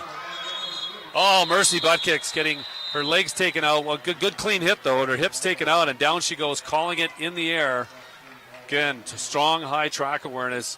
And it's, from coaching skaters, there's a point where everyone learns the basic skills. The muscle that's the hardest to teach once they get to that level is between the ears. And that's the track awareness, the ability to, where's the other jammer, where's my jammer, the multitasking that derby requires to play offense and defense simultaneously, unlike many sports I can think of, other than maybe lawn darts. Oh, don't we love lawn darts? Australian Somebody rules. give me a bag of lime. One thing I'm waiting for is I'm waiting for that aha moment. Both of these teams are fighting very, very tight. That's why this score is so close. Somebody's going to break away here in a minute and get a decent 30-point lead. I can see it. I can feel it. But right now, it looks like Moulin Bruce is going to be lead jammer for the Belladonnas, and it's going to be Cole Shaw jamming for Saskatoon. Both jammers in striking distance. Moulin Bruce looking to do it quick. Does, and the opportunity there for Moulin to run on the outside on a 4-2 jam for the Belladonnas is she goes to that outside, makes herself small and thin, which she can do naturally, but it helps a lot of jammers when they can suddenly change size quickly because blockers are ready for something explosive to come and then just go whoop and slide through daylight. Oh, yeah, and that kind of a strategy is applied to a lot of different things. Mixed martial arts is one of those. You never go face straight on. You never go square. Make the target smaller. Turn a little bit to the side, give somebody less to hit, apply that to roller derby, and that's what you get. Right now, it looks like Saskatoon has broken the century mark with 100 points with under 4 minutes to go. 87 for Belladonnas, and holy crap, we've got a jammer race, or had one. Brought to you by Holy Crap Breakfast Cereal. That's my new fun thing to do today. Well, we've nailed 2 of them pretty well. Nailed it. 187, 3 minutes and 30 seconds, just over 3 minutes remaining. The first half here, the women's final. Flat Track Fever live from Calgary at the Oval. Oh, is that how you say it in Canadian? Français? Yeah, in Canadiana? Yeah. That's the extent of my en français. The Oval. Right, as said, 100-87. Looks like Butt Kicks is jamming for Saskatoon. Trying to make her way to the front of the pack, stopped by a 2-wall of purple, allowing, is it? It is number 111 for the Belladonnas. Breaks out of the pack. She's going to be lead jammer. First time she's been in this position with a jammer helmet on. Yeah, that's tie-dye out there jamming for the Belladonnas, and after getting into a lot of penalty trouble, we got to skate her down actually in turn 4 here. She's going to crawl off the track. No, we're calling the jam off for the injury. Well, it may have happened at the same time. Not sure. Typically, the referees are supposed to check, and if they get an indication from the skater that they're not going to, that they're okay, or a thumbs up, or they crawl off the track. I think she got, I was right here in this corner to see it, and I think she got the accidental finger in the eye, and I believe she's holding a contact lens in her left hand. Good to know that everybody's all right, boy. There have been some hard hits all weekend long, and when you're in the finals, you're going to see that number of hard hits accelerate and just get so big because you're going for it. Speaking of Canadiana Derby, coming up April 26th to 28th, the Beast of the East. Yeah. The biggest house team tournament in Canada every year. 60 teams competing, and one of the biggest parties in Canada, too, because Montreal's hosting it. Montreal hosts good parties. And there's Georgia W. Tush. You can see her on the screen there. Her and the Skids at Montreal will be hosting it, as well as Neon Skates, one of our sponsors. All right, here we are. It is going to be Coleshaw jamming again for Saskatoon. Breaking your way out of the pack for the Belladonnas from Red Deer is going to be number 22, Moulin Bruise. But both of these teams have had a very steady and almost predictable rotation of jammers with the random exception. And we were talking earlier about endurance. Saskatoon using these jammers as heavy as they are. I hope they've got the legs to carry on through past the half. And we're under 2 minutes left in the first half. 100-91, Saskatoon still in charge, but 104-95 now. Saskatoon in charge by a small margin. Yeah, they just Belladonna's had lead there, but Moulin calling it off a little too late, and Coleshaw being able to run through and steal some points. So we had a Kissing Your Sister jam, 4 each, which doesn't change the point differential. 104-95. It's a 9-pointer. Yeah. You lost me at Kissing Your Sister. Arc Flash on the jammer line for Saskatoon. I love you, Mac. And, oh, man, Gertie is doing it again. Getting out of the pack quick. And she's one of those, I think, steady and strong. She's got a regular pace. You don't see her just shoot out of the pack like you might spaz, but you don't see her change her speed very often either. She stays consistent. She stays strong. Her head's in the game. She calls off the jam while airborne. Yeah, well airborne, taking a big hit, and she knows when the hands are going to her hips, she's going to take that hit on her back or her butt. Skaters take that hit to call off the jam to save those points, and they did, closing the gap now to 5. 104-99 Saskatoon as we get to probably the last jam of the first half of this exciting women's final here. 5-point game. It's fantastic to see these two finals today be so tight. It's been amazing creeping up to the halftime period. This will almost definitely be our last jam. Mercy butt kicks in charge for Saskatoon. Boy, there goes the triple ones. One more time coming out. Second time they've used her as a jammer, and it's been a good move. She picks up lead jammer yet again. Butt kicks now out of the pack with her deceivingly slow stroll. Triple ones, gets out, tie-dye, likes the way it feels.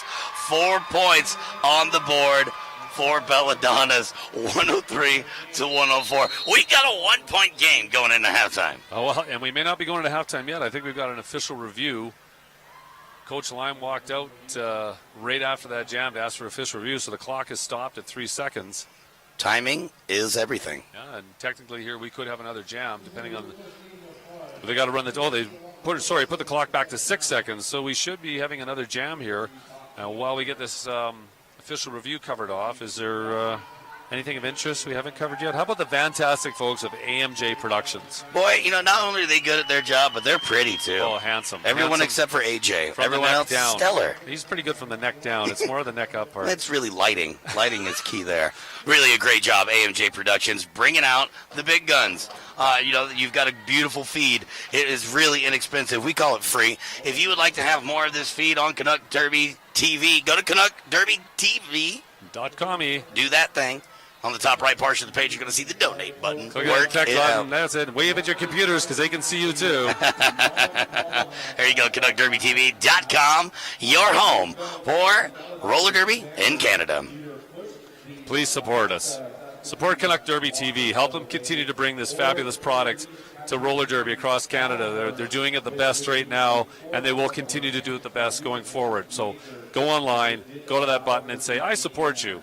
And then kids, get your parents' MasterCard. And that is not a serious comment. Get your neighbor's MasterCard. Sorry, yeah, get your neighbor's Harder to MasterCard. trace that way, of course. We're all deviants here. See, she's going for it right now in the wallet. Yeah, that's why Mom's got her hand Mom's cuffed. distracted. Let me do this like Spaz But and just Mac reach and for Bill the... said.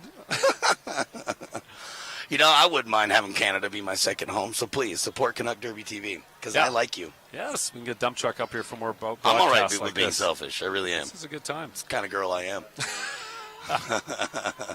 Hey, also, you know what? Send us pictures of your viewing parties. We know there's a ton of people across Canada watching these games. We got some great pictures the other day over the weekend. If we don't get them up today, we will get them out for the next broadcast, or maybe might be able to see them on the website. But get your viewing pictures into us at canuckderbytv@gmail.com. Take a picture of a viewing party, whether it's you and your laptop, and we don't really want to go farther than that, or 20 people in a big screen TV. Let's show us that viewing party. All right, looks like the official timeout coming to a conclusion. So this will be the final jam as we set up with Gunpowder Gertie versus Coleshaw. It's funny, this is intense as the end of the game. It's a 1.6 seconds left, one jam, and both teams want the lead into the half. Coleshaw goes to the inside, gets shut down. Gunpowder Gertie finds the outside line, picks up lead jammer status. She's in the driver's seat. She's got a half a lap lead as Coleshaw tries to exit the pack and is successful in doing so. All she needs is 2 points. Actually, she needs to pass one player. She'll pick up the two sitting there in the penalty box. Now it looks like the Belladonnas have the lead. Are they going to be satisfied, or are they going to continue to go for more? I'm actually surprised they're not calling it off right now. Oh, did she? I missed the call off. There we go. He just called off that jam. So, how the tables have turned, my friend. An official review, Saskatoon leading the entire period, and now it's a 3-point game as we see Jeff Tickborn hug Coach Lime and some sort of manwich going on at the bottom right corner of our screen there, just off at the front of our truck. Gladly, we've gone back to the Belladonna's bench. We don't have to watch Jeff and... As the skaters leave the arena here at halftime, 107-104, we'll be right back here at the Oval in Calgary for Flat Track Fever. It's not just about the shorts. It's about inspiring others. It's about having fun and making new friends. It's about getting hit down and getting back up again. It's about being a team. Pivot Star. It's about roller derby. My name is Magnum PEI, and I'm a feeder block. My name is Gunball Mindy, And I'm a contraband feeder. I am Slavic Slayer.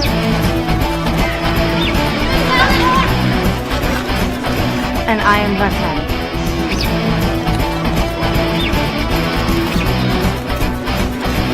We are Montreal Roller Derby.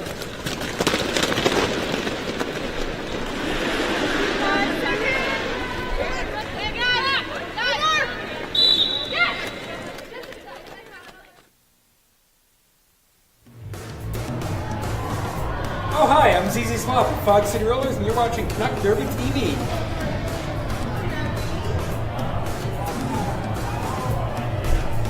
It's not true.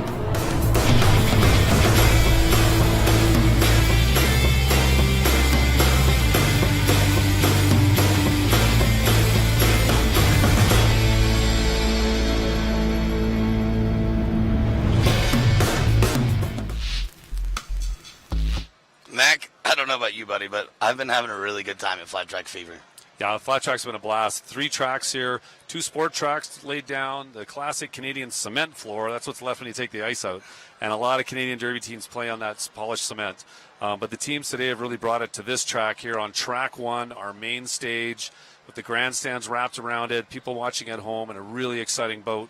Oh, no, I did it. What it's a boot. I did it. Saskatoon and Red Deer going at it here in the final. Well, you know, we've had a lot of fun under the roof of the Oval, but I was able to take a peek around town quite a bit. So if you want to see some other things that are cool about Calgary, check it out.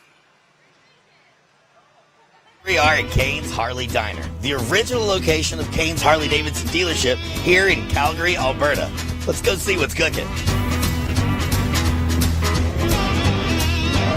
Here we are standing on what was once the showroom floor of Kane's Harley-Davidson, now the only diner of its kind in Canada, and I'm joined by the manager, Aaron Lenz. Would you mind taking us on a little bit of a tour? I would love to. Let's do it. This is obviously from the shop, and we try to switch it up a couple of times a year, something nice for the window, people who walk by. What is the Fat Boy Challenge? Fat Boy Challenge, it's 16 ounces of hamburger, and good luck trying to get through it, but each one of these people have. Oh my God, you've got bacon. You've got beer, you've got motorcycles, all in the same room. And good-looking women. Hey, don't threaten me with a good time. You even have restrooms. We even have restrooms. What do you know? So I've been made aware there's a couple of special guests that are part of this building, known as extraterrestrials or ghosts or something of that nature. What's going on with that? There's a few ghosts here. I believe one of them used to work at the dealership way back in the day, probably in the early 50s. Hey. Let's do the basement. We're in the basement. It's usually the only room people let me in. Here we go. I may not come back. You may appreciate that. Goodness. It is not meant for people that are of normal height. So far, it's not very spooky. Oh, wow. God, does one person eat one of those, or is that something you share with a family of 4? Hey, this is exactly where my staff has seen the ghost, standing right by this vault door with his arms crossed like this. I'm getting chills. I think it's time to go back to the dining room. That wraps it up for us here at Kane's Harley Diner. Make sure this is one of the stops that you make next time you're in Calgary, Alberta. Great food, friendly people, and a really unique history, all under one roof. Here we are standing on the showroom floor of Kane's Harley-Davidson as it stands today. And I'm joined by my friend John Curry. And if it's cool with you, I'd love to take a tour of the classic Harley-Davidson collection. Absolutely, let's do it. Here we have a 1942 4.5. It's a civilian version of the Army bike. Now we have an Electra Glide, an older classic Electra Glide, one of the most popular bikes in the 50s and 60s. This bike here is from the 30s. It's one of the old kickstart bikes, Springer front end. Classic bike. Right on. Well, thanks for showing us some of your classic bikes here. That's going to wrap it up for us here at Kane's Harley-Davidson, where you can find everything new and classic. All right, here we are at the Oval, host venue of Flat Track Fever here in Calgary, Alberta. My name's Dump Truck. Been hanging out in the city all day long. It's been a lot of fun. And you walk in the building and the fun doesn't stop there either. You look here. I mean, there's a bouncy house. That's amazing. And apparently, there's a lot of fun being had in here. Hey, kids. Hey, come outside real quick. God, they're crazy. Oh, my God. What are you doing? It's a bouncy castle at Flat Track Fever! It's supposed to be working. Pixie sticks. What pixie sticks? How'd you like your first call? Nice work, by the way. Oh, it was really fun. It was really good. Yeah, I lost my keys. I'll be right back. So, how do you feel about having the bouncy cows here at Flat Track Fever? Oh my God, it's so awesome! I lost my keys. All right, there you go. Somebody needs to find their parents.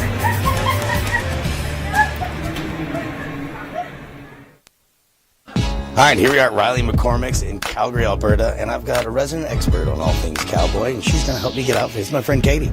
Hi. How's it going? I'm good. Well, first and foremost, I think it's all about the hat. So we're going to try this one on you right here. I like it. This will look awesome. Black this is is good. Beaver Fur. This is like one of our best hats. And you know what? That is a perfect fit right there, cowboy. Here we go. How y'all doing? Work it out. I don't get manhandled very much, and right now, this little guy is jerking me around like he's really enjoying himself. And oddly enough, I'm okay with it. I can almost feel my thighs. I like the flowers. Flowers are good. Oh my God, favorite. Better? Yeah, they're. He's the boss. Every once in a while, I'm just going to come in here and get jerked around a little bit, just so I feel like a smaller person.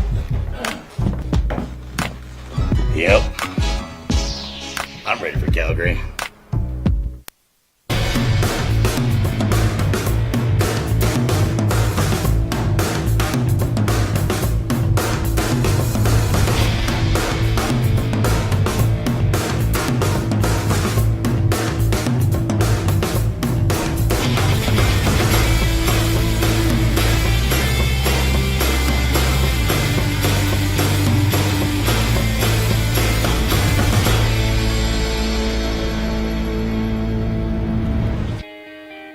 It's not just about the shorts.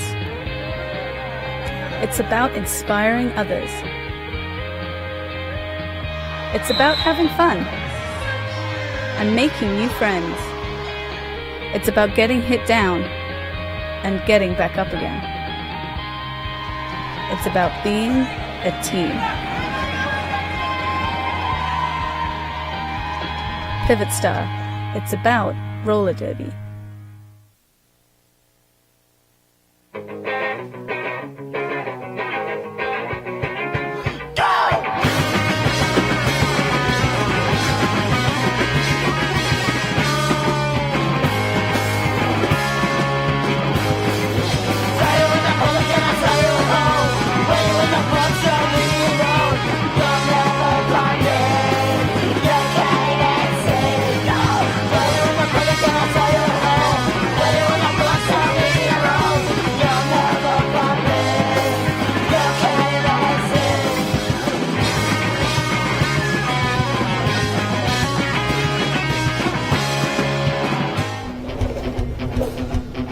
My name is Magnum PEI,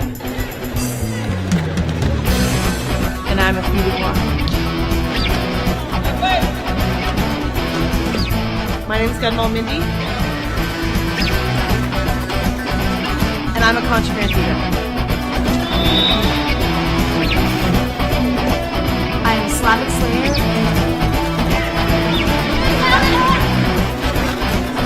And I am Buckeye.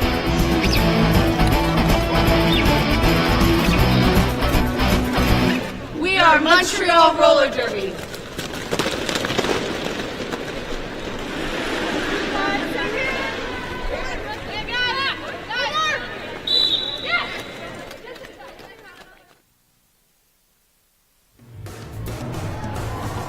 Oh, hi, I'm ZZ Slop of Fog City Rollers, and you're watching Canuck Derby TV.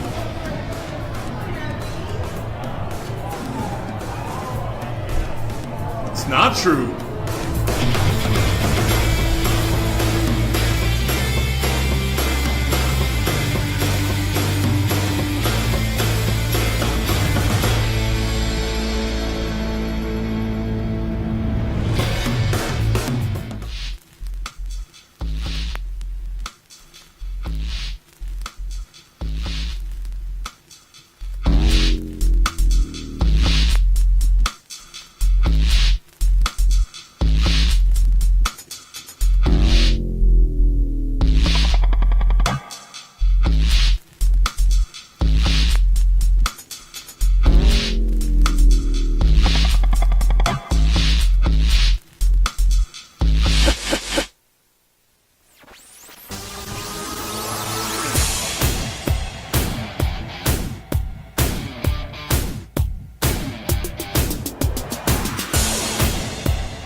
Welcome back, folks. We are here at Flat Track Fever, brought to you by Canuck Canuck. It's new. Canuck Derby TV. Check us out, obviously, at CanuckDerbyTV.com. Be a fantastic supporter of all of the major Canadian roller derby coverage by going to the website, check out the top right corner, and donate away. We'd love to continue to be a part of your Canadian roller derby experience. My name is Dump Truck, and I'm joined by Mac the Mouth, and here we are at the women's final game. Yeah, this game's been a blast, and the skaters are already standing on the track ready to go. Looks like we got everything in order. They had a quick visual equipment check, and we're going to get right at it here in a very close, tight match. A 3-point lead for the Belladonnas with Gunpowder Gertie and number 15, Mercy Buttkicks, starting us off like they did at the beginning of this game. Yeah, at the very end of the first period, it was a last-minute lead change, so here we sit with, for the first time in quite a while, with the Belladonnas on top. They've got the weapons in charge to stay that way. As you can see, they gain lead jammer status before Gunpowder Gertie gets to turn 2. Mercy Buttkicks out of the pack now as well. Obviously, our lead jammer is Gunpowder Gertie, which gives control to the Belladonnas. Nice whip out of the pack. I think it was Timber that threw her out. Number 18, yes, 18 Timber. And 0-1, Shannon the Cannon. Two big, tall skaters that take up a lot of track physically. Yeah, they definitely do. And they know how to use it appropriately. We've seen some really great team play between both of those blockers. They are one of those pairs that you don't ever want to see unless you're wearing the same color jersey. And then the walls will open for you. Get a shot of the Saskatoon bench. Everyone's getting ready. They're back out here. Teams have had their talks. They've either made adjustments or they're going to stay on their game plan. Belladonna's run to the pivot line at the start of this jam, trying to force a no-pack situation, which they do. Arc Flash takes advantage of it, leaps out of lane 1 into lane 2 with lead jam for Saskatoon. Well, that strategy kind of bit him there a little bit. They left Arc Flash with a lot of room to accelerate to the point to where she got the kind of airtime that she needed to get out of the pack with an apex jump. Arc Flash now in the middle of traffic going against the front 3 wall of purple as Moulin Bruise tries to squeeze through in the inside line of the front stretch right behind Arc Flash. Unable to do so, she's now been recycled, and Arc Flash busts out of the pack, picks up 4, calls off the jam. It's going to be back and forth again. It's like two boxers going at it here that are well matched up. 115 Red Deer, 108 Saskatoon. 7 points separates these teams. One of them is going to be the champion here. The women's final in Calgary at the Oval for Flat Track Fever 2013. Right now, it looks like we're getting set up here on the track. We are in the middle of an official timeout. I do want to take a moment to thank some of our fantastic sponsors like Pivot Star, Camp Pivot Star, RollerGirl.ca, Holy Crap Breakfast Cereal, Bad Girlfriend Skates, Metro Ford Calgary, Neon Skates, Best Western Village Park Inn, and AMJ Productions. Coleshaw for Saskatoon stands on the line next to Tie-Dye. They've made an adjustment again. They ran Tie-Dye in the jam's position a couple times at the end of the first half, and they've got her back out there again. She was getting into penalty trouble early as a blocker, so maybe it's a good decision. It is, as she skates backwards, wraps herself around the blocker, creates an out of play as well, which is going to send a red blocker off, referee indicating right now, but it's Tie-Dye with lead. As it's Coleshaw still battling to get out. Good job by the girls in purple at holding Coleshaw at the front of that pack.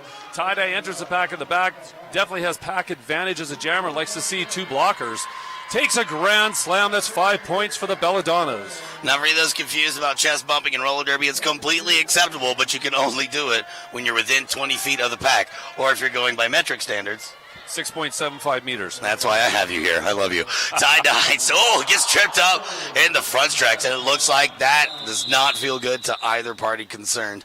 Everyone takes a knee at this moment. Going to get an EMT out on the track here. Coleshaw went down hard. With a mirrored clock at 27:27 left into the second period. This is an early injury here, and we are going to hope for the very best. And Tie-Dye is also off to the side. We just saw through the camera shot there, dump truck, that Tie-Dye was being helped over by the bench on the Red Deer side. She was holding her wrist as well, but our need and attention right now is on Coleshaw on the floor with the medical staff taking care of her. Now, when you're sitting here, watch the staff take care of the issue at hand, and you notice that a lot of the Belladonna's skaters from Red Deer were starting to kind of hover around what's going on, and that was an attempt to show their support and to not make such a private episode become so terribly public. Although it is appreciated, the Saskatoon skaters were like, we appreciate it, but we need to give her as much air as possible. Yeah, and the skaters taking a knee, and rightfully so. heading back over to their benches as well, too, just so they can talk quietly. We're going to go to have a look at this right now until we come back to the track below. It's not just about the shorts. It's about inspiring others. It's about having fun and making new friends. It's about getting hit down and getting back up again. It's about being a team. Pivot Star. It's about roller derby. My name is Magnum PEI, and I'm a few one. My name is Gunball Mindy, and I'm a Contraband Leader. I am Slavic Slayer,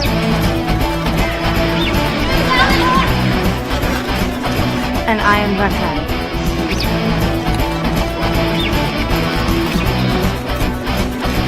We are Montreal Roller Derby.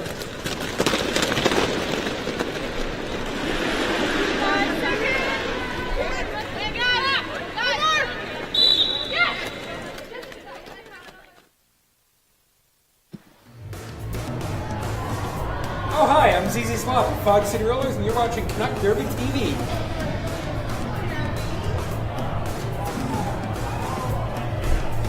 It's not true.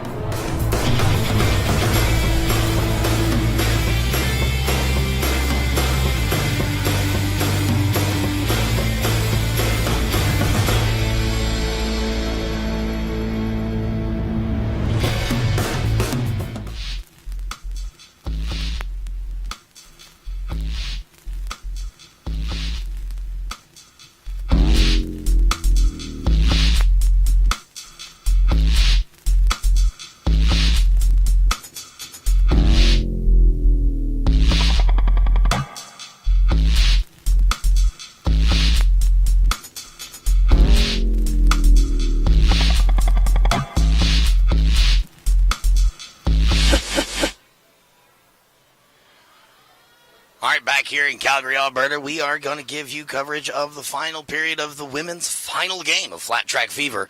When we left you, we did have one of our friends go down, Cole Shaw, with a really tough hit, but thankfully we do have a fantastic EMT staff. She is off the track. She did get off the track by her own power, and so they're going to assess the situation, and hopefully we'll be having a report after we find out exactly what happened physically. It was nice to see even just a quick shot of her over there. Looks like she's at the end of the bench feeling a bit better. You saw an ad in there for Montreal Roller Derby. Beast of the East, April 26th, April 28th, the biggest house team event in Canada. House teams, no travel teams. I think the Skids will play a special game one night, but this is all about the house teams in Eastern Canada. 60 teams attending this event. A huge party, huge event, fantastic derby overload at Beast of the East. Yeah, and this is definitely supported by Neon Skates, which is run by the brainchild of Georgie W. Tisch. You see there giving some instruction to the Saskatoon team, which she's been stepping in to help out as far as the bench coaching is concerned. And she's actually, for the most part, been working with the Belladonnas, so we see her over there at Saskatoon for the moment. At the Saskatoon bench, that's correct. With her toque on, keeping that brain warm, as she is the brainchild of Neon Skates. A game back underway. Gunpowder Gertie going fast and furious out of the pack. Comes out of turn 2 with Lead Jam. Caught up in that pack now is Mercy Buckets. Notice with Mercy, she drops her arms down to her sides and makes sure she doesn't get any kind of forearms when she skates in. Skater takes a knee in front of her, allows her to jump back onto the track without worrying about the cut, and she's out of the pack now, but it's first one through is Gunpowder Gertie, taking 4 full points for Red Deer. Now, there's a couple of reasons for the use of that extremely proper technique by keeping your arms by your side. When you are that tall, if you are not keeping those elbows right next to your body, it is quite likely that you are committing an above-the-shoulders block on someone who is not as tall as you are. Yep. So you have to play it as safe as humanly possible and then a little bit more. With the new rule set, if I maintain forearm contact, I don't even have to hit you. If I lay it on you for a 3 count, that's a forearm major now. So I don't have to make a physical push or contact with my forearms. I just got to lean it on an opposing player for too long, and off I go. So Mercy's keeping those hands back. All right, here we are in the next jam. It is going to be Arc Flash at number 18 for Saskatoon. But first to get out of the pack, 51 Spaz goes to a knee and just pops right back up, and she is lead jammer and halfway around the track while Arc Flash attempts to leave the pack, getting right around Taz. And missing a hit there by number 45, Sharkbait. Spaz taking a fast line on the outside, coming out of turn 4, stealing a bunch of points. Calling it off quick. Spaz gets down low and fast in that crouch when she heads out of the pack and gets back very quickly. Kicking in that clock management. You saw her hold her hands in the air. Wait for it, wait for it, wait for it. Okay, now's the right time. Really smart. Standing on that line, it's Mercy Buckets. Moulin Brews there as well, too. Both packs full, which is nice to see. Mercy Buckets standing there, and Mercy in red for Saskatoon. Moulin Brews, whistle blows. Moulin goes right through the middle, around the outside. One blocker to beat, and she does. Moulin Brews lead jam. And that's about 3 lead jams in a row now to start the second half. And a 24-point lead for the Belladonnas, coming out fast and furious in the second half. And this may be a point where playing that extra game today might cost some energy for Saskatoon. Yeah, you really have to remember that fact. We mentioned at the very beginning of the game, and you may see it start to play out a bit as you've got 108-132 with the Belladonnas in charge. And we have, holy crap, it's a jammer race. Brought to you by Holy Crap Breakfast Cereal. Jammers sharing a shadow for the moment. 4 points in the last pass on behalf of the Belladonnas. What was scored? That jam's come to a conclusion. Now I have, on behalf of Dick Pounder, doing a great job running to get a medical update for us. And the injury update is such. She has taken herself out of the game, she being curb stomping Cole Shaw. Earlier today, she actually hit her head pretty decent. Does not necessarily show all the signs and symptoms of a concussion, but she's playing it safe, taking herself out of the game, and she's going to be a fan for the rest. Now, Mac, what kind of effect is that going to have on the jammer rotation and ultimately that team? I'm sure Coach Lime has got to consider what his jammer rotation is going to be, because he's now down to Arc Flash and Mercy Butt Kicks have been the jammers we've seen now so far. Coleshaw taking a regular turn at jamming. We'll have to see if they adjust and get a third skater out there to jam. Nice team play there at the front of the pack. Belladonna's powerful twosome holding back Arc Flash for a good quarter lap, allowing the distance to get in between the jammers. We do have a scoring pass as going on right now. Tie-dye lead jammer picks up the points, calls off the jam, 4 on the board. Yeah, and again, moving tie-dye in the jam spot seems to keep her out of the penalty box and put points on the board. So a good decision from a coaching standpoint to adjust. And an interesting thing with derby teams I notice as well, too, is most try to adjust at halftime. The higher skilled teams adjust from jam to jam. And we're starting to see that more as the sport progresses. Adjustments are being made on the fly where teams are going at half, talk about what we should do, and try doing it in the second half. Yeah, talking about that, I do want to hint on the injury report as well. Everyone here at Canuck Derby TV wishes you the best curb stop at Coleshaw. We commend you for pulling yourself out early. That way we can see you play some more. Back here on the track, looks like we've already started to change up the rotation just a bit. With number 40 for the first time with the jammer helmet panty on, Nemesis. Nemesis is out there. She is lead jammer, so far it has been the right decision. Goes to the inside line to turn 4, gets shut down, does not call anything off at the moment, and allows 4 points to be scored upon her by the ladies from Red Deer. Yeah, that's Gunpowder Gertie who's stealing 4 when Nemesis has lead. She's getting run down at the front of the pack. Coach Lime trying to get her to call it off, and she just didn't hear him. Adjusting from blocking for an entire half and suddenly jamming, you got to get dialed in right away, and it's hard to do in a situation like this. Though Nemesis was jamming quite well in some previous games this weekend. Well, she's looking to do some more of that good work. She's just going to have to get into a little bit of a rhythm. Doing pretty well thus far. But she is the subject of a sandwich in turn 2 and goes down flat. 4 points on that last pass for the Belladonnas. And a low block major to Nemesis. She lost her footing, did that slide into second base, and the second baseman happened to be one of the blockers on the floor and took her out. Gunpowder Gertie looking to go to the outside of the front stretch. She's looking for some more points. Current score, 148-112. Belladonnas from Red Deer are in charge, looking to extend that lead, and they do so with 5 more on the board. A grand slam for the Belladonnas. Belladonnas with Timber, Shannon the Cannon, and a very strong pack out there. making it easy work for Gunpowder Gurney to get through and take another 5. Penalty box looking pretty light. This is a power jam situation. Advantage does go to the Belladonnas. One blocker down, Blondie and Bazambi sitting down for the Belladonnas. And it looks like we do have another entry to the penalty box from Saskatoon. That'd be number 9, Hillary Bombshell.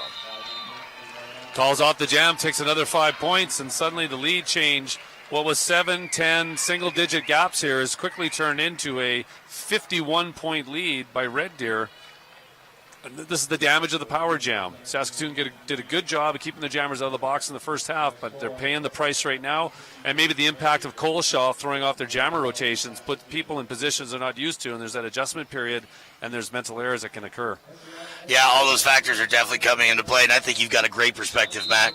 The way you map it out, I have a feeling that you have to prepare for things like this when it is game day. Absolutely. I'm a big proponent of everybody jams in practices and scrimmages, because you will be put in a situation where the last person you want to jam will have to jam in a game, and I'd rather be prepared than surprised. Oh, yeah, without a doubt. What a great way to put it. Spaz on the line for the Belladonnas. She is number 51. She's going unopposed at the beginning of this jam. And we have 20 minutes and 31 seconds to go here in the second period. Current score, Belladonnas 163, Saskatoon with 112. There's a lot of competition with these leagues in Saskatchewan, Alberta, and they play each other often, so they get to know each other and dislike each other often, too. Late entry there. Well, not late entry. Last-minute entry on behalf of the Belladonnas. Looks like they were one short. Able to get it in there before the first whistle blows, and they're also able to get lead jammer status. This is the first scoring one for the Belladonnas. They will have another lap after this to go. Nemesis re-enters the action. Power jam is now dead. There it is. Spaz gets out, 5 points. That's a grand slam. Nemesis caught in traffic at the back of the pack as it makes its way around to turn 2. Still not making the initial pass. Nemesis is a point as Spaz passes her on the outside and chooses the inside line at turn 3. This is some really great roller derby from the Belladonnas, Mac. Yeah, they really dialed it up here at halftime. Now let's have a good talk. Nemesis bounces off of 3 hits to keep her skates in play and get around the track and get out of that pack. Spaz coming around again, keeping her eyes up and her head on a swivel, calls off the jam with time to spare.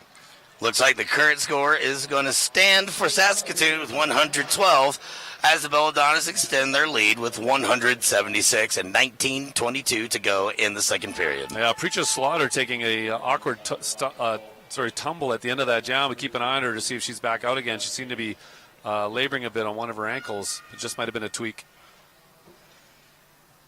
Moulin Bruise, number 22, in purple for the Belladonnas jamming. Mercy Butt Kicks in red, number 15 for Saskatoon. Moulin Bruise gets recycled to the back of the pack, which is really good news for Saskatoon as Butt Kicks gets out of the pack, picks up lead jammer status, and she is over halfway around the track. And Saskatoon needs to slap some points on the board and keep the zeros on the board for Red Deer right now to crawl back into this. Nemesis drops and takes a knee in turn 4, dances around with her arms at her side.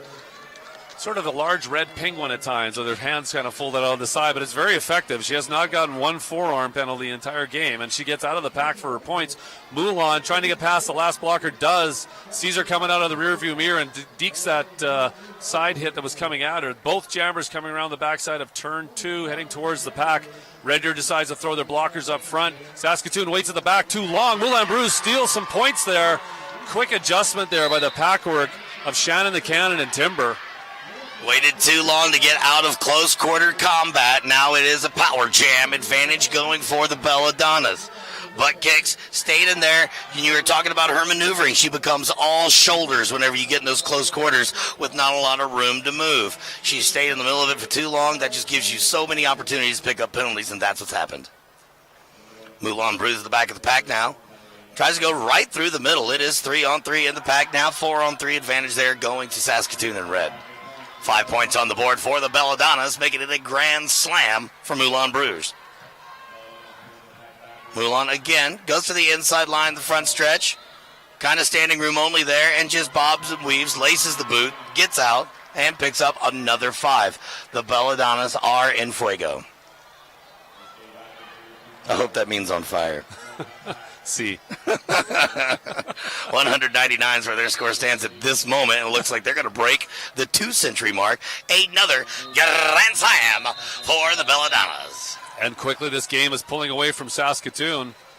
Power jams are being the poison here for Saskatoon right now in the second half. There's lots of time left for just about at the halfway point of the second half, the women's final. But give Red Deer full credit for making some adjustments on the fly, but also just keeping their jammers on the track. This is the difference right now. This is one jammer I really enjoy watching, Tie-Dye, number 111 for the Belladonnas. She's really explosive. She's extremely powerful, and that's one of the things I like to see. My favorite jammers tend to be really, really strong skaters and strong humans in general. They're just fun to watch. I mean, come on. That is entertainment. Coming out of turn one on one skate, flipping the script. She's lead jammer for the Belladonnas. Thank you for making me sound smart. A little bit of a flop there in turn four. As Mercy butt kicks put her out of bounds, and she's picking up a track cut. Penalty trouble has infected the camp of Saskatoon. Tie-Dye out in this power jam with the advantage, picking up 4 points on that pass this time. Yeah, Mercy butt kicks, I think just a bit of a mental error. She got a nice hit on Tie-Dye, but stepped back in front of the blockers that had pulled back on her, wasn't paying attention. Again, I think fatigue's going to start to run into Saskatoon here. This is hard to defend physically and mentally, and you start to get frustrated on the bench when you can't keep your jammer on the track, and people start to lose their focus. They can really start to pull away from you. Unfortunately, as is right now, with Red Deer with a 90-point lead at the halfway point of the second half as we wrap up the women's final at Flat Track Fever. Well, and one thing that starts to come into play, especially now with nerves being a little on edge with Saskatoon and Belladonnas being extremely comfortable, these timeouts. You have to be really careful how you use them. Do you use them now to kind of calm the nerves and regroup a little bit? Or do you hang on to it just in case they get burnt up in a challenge that could really change the game?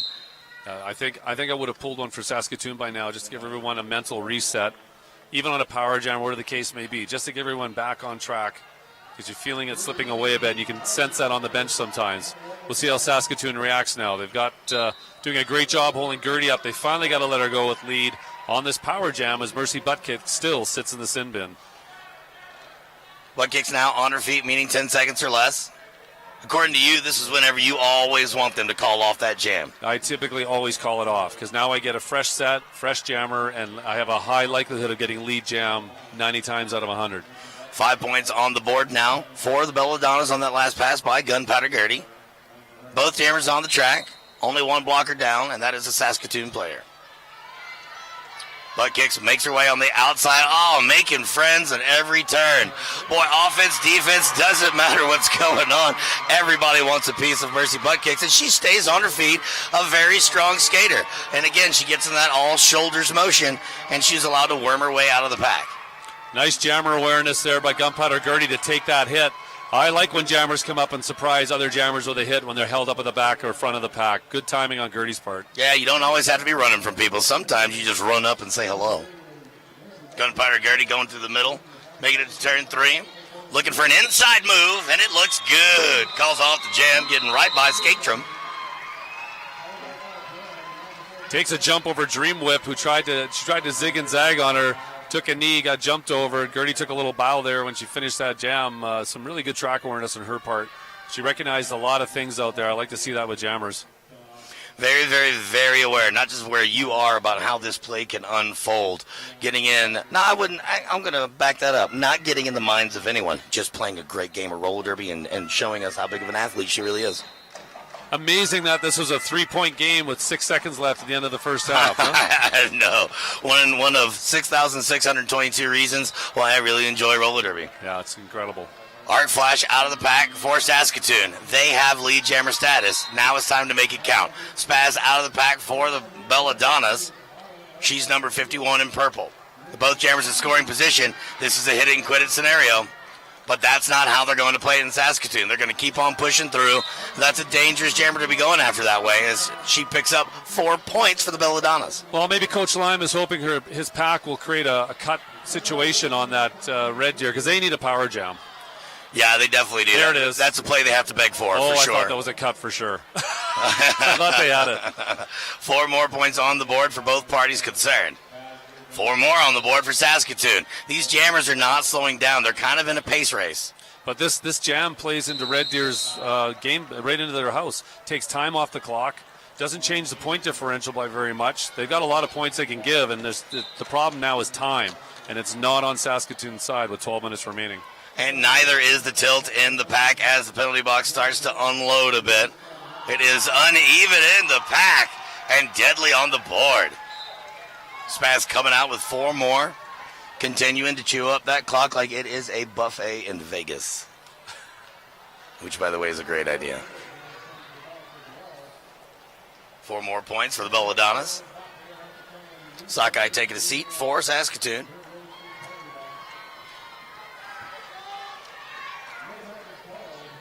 Nice communication there from the officials. Everyone's aware whenever the jammer is out of the zone of engagement, having to let her go and get free 4. 4 more as well for the other side of the bench. Yeah, this is a 2 minutes that Red Deer's happy to give. The point differential might be 4 points, maybe 5.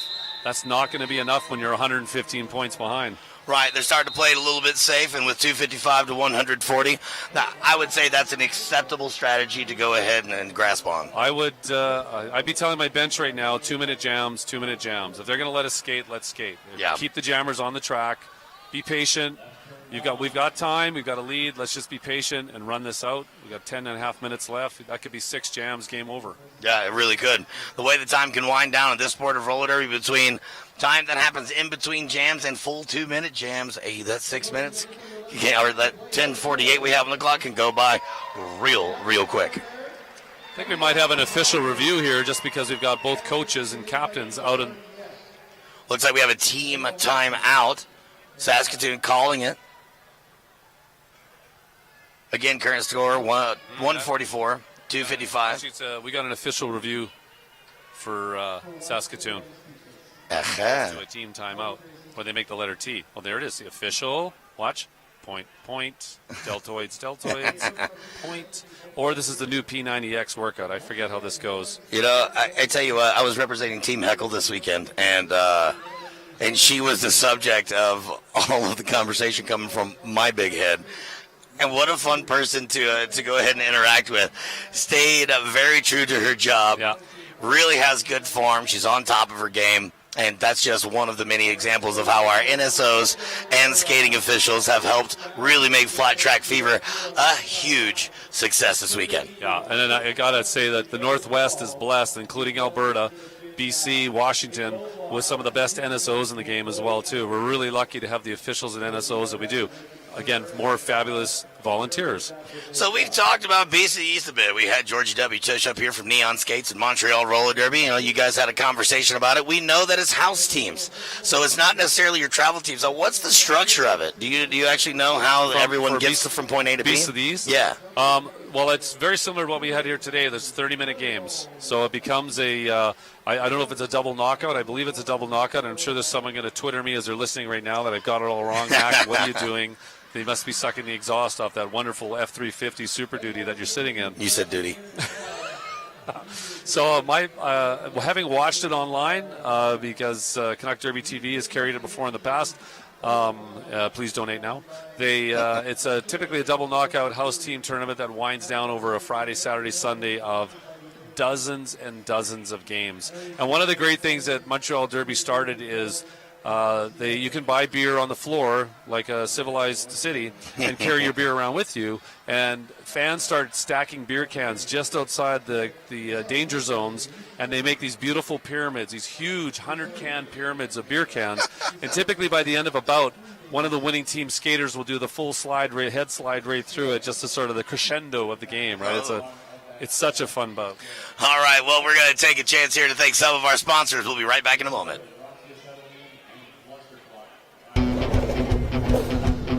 My name is Magnum PEI, and I'm a feeder block. My name is Gunmal Mindy, and I'm a contraband dealer. I am Slavic Slayer,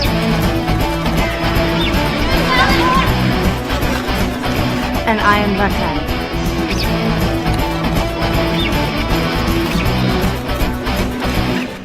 our Montreal roller derby.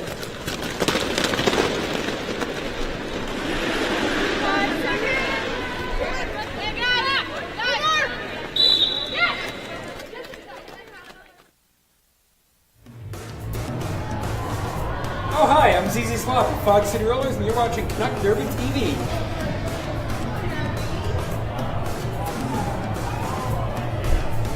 It's not true.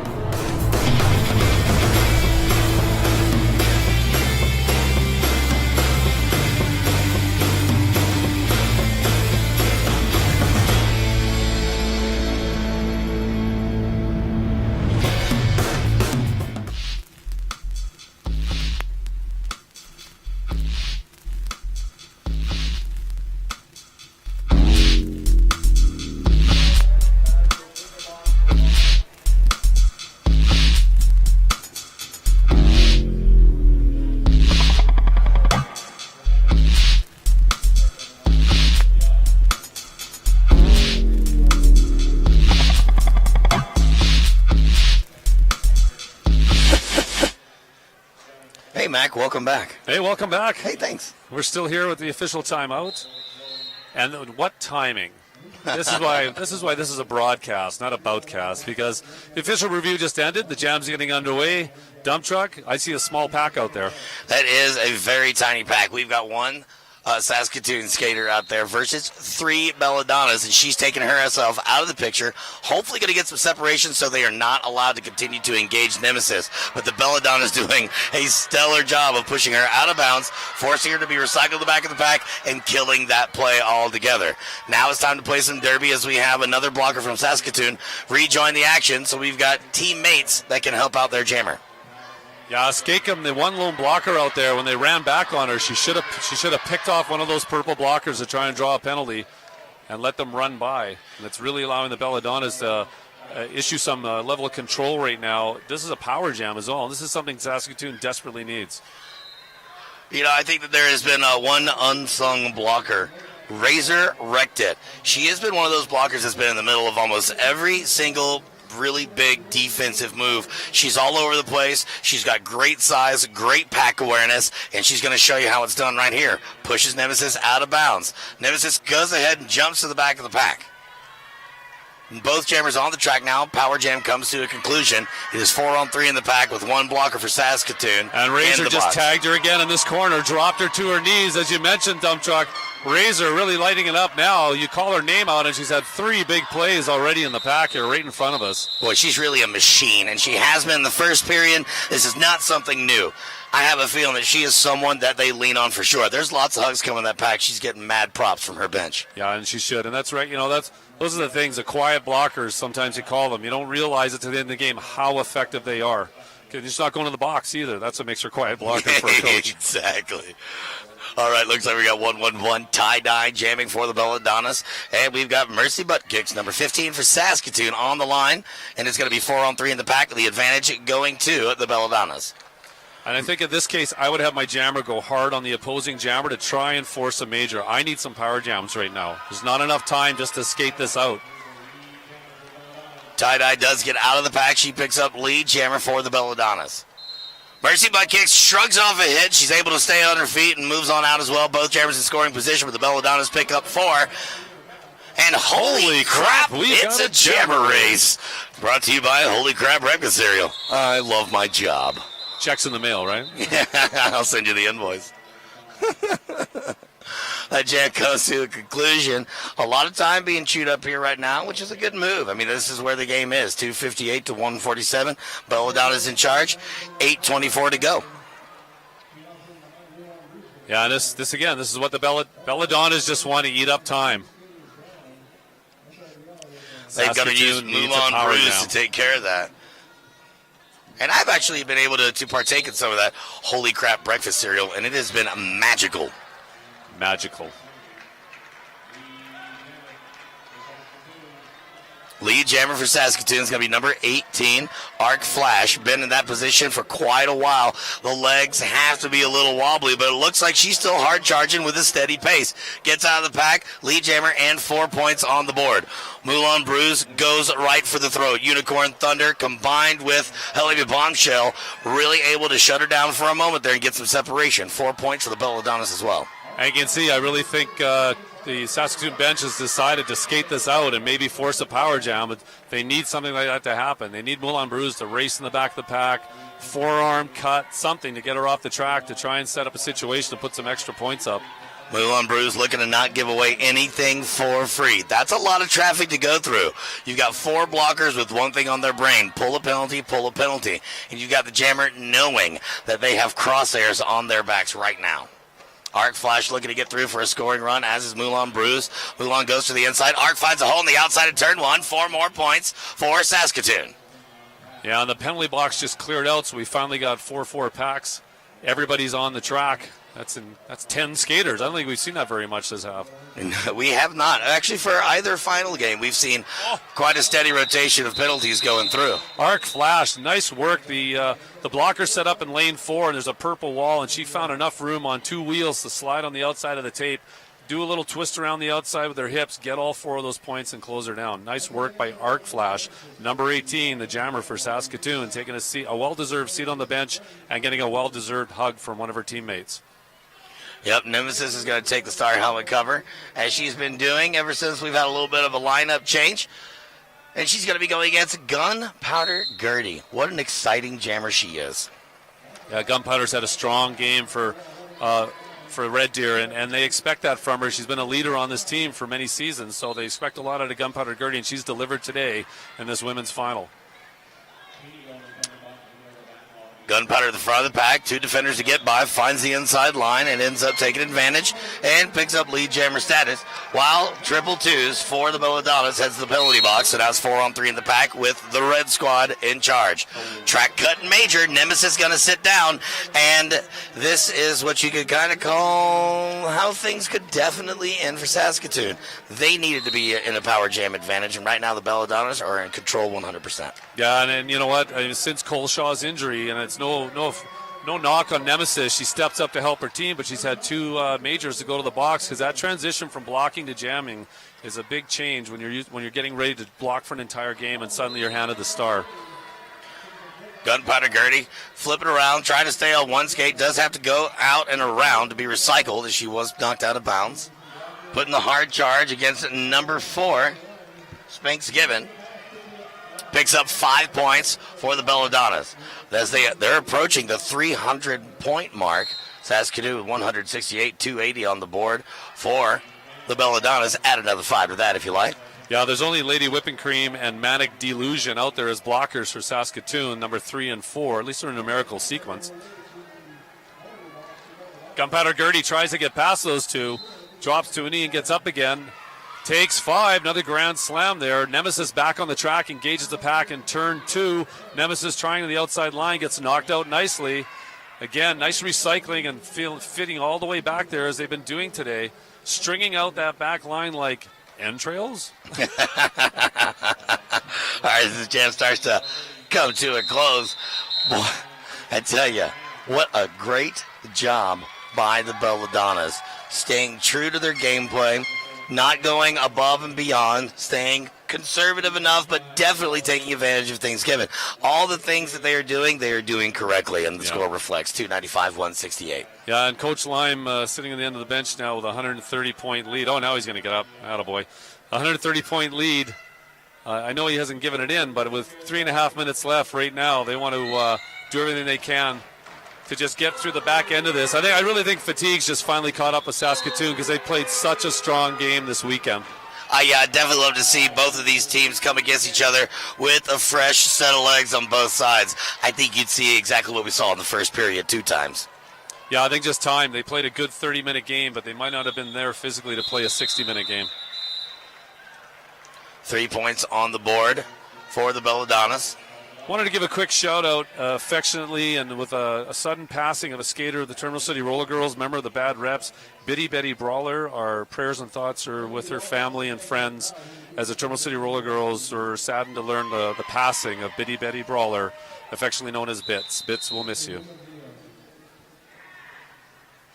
Looks like we are going to go into an official timeout as the head ref calls in his minions. Mercy Butt Kits blocks the opposing jammer from our view, so we don't know if there's one out there. Hey, do you want to guess at who it is? I'm going to go with Spaz. Yep. Well, we both gamble on the same things.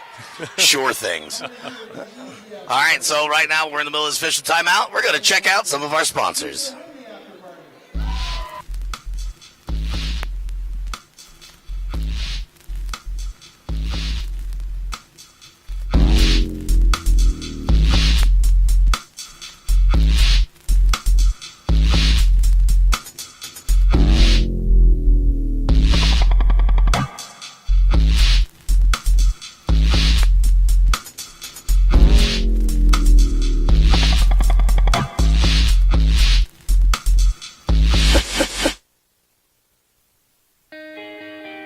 It's not just about the shorts. It's about inspiring others. It's about having fun and making new friends. It's about getting hit down and getting back up again. It's about being a team.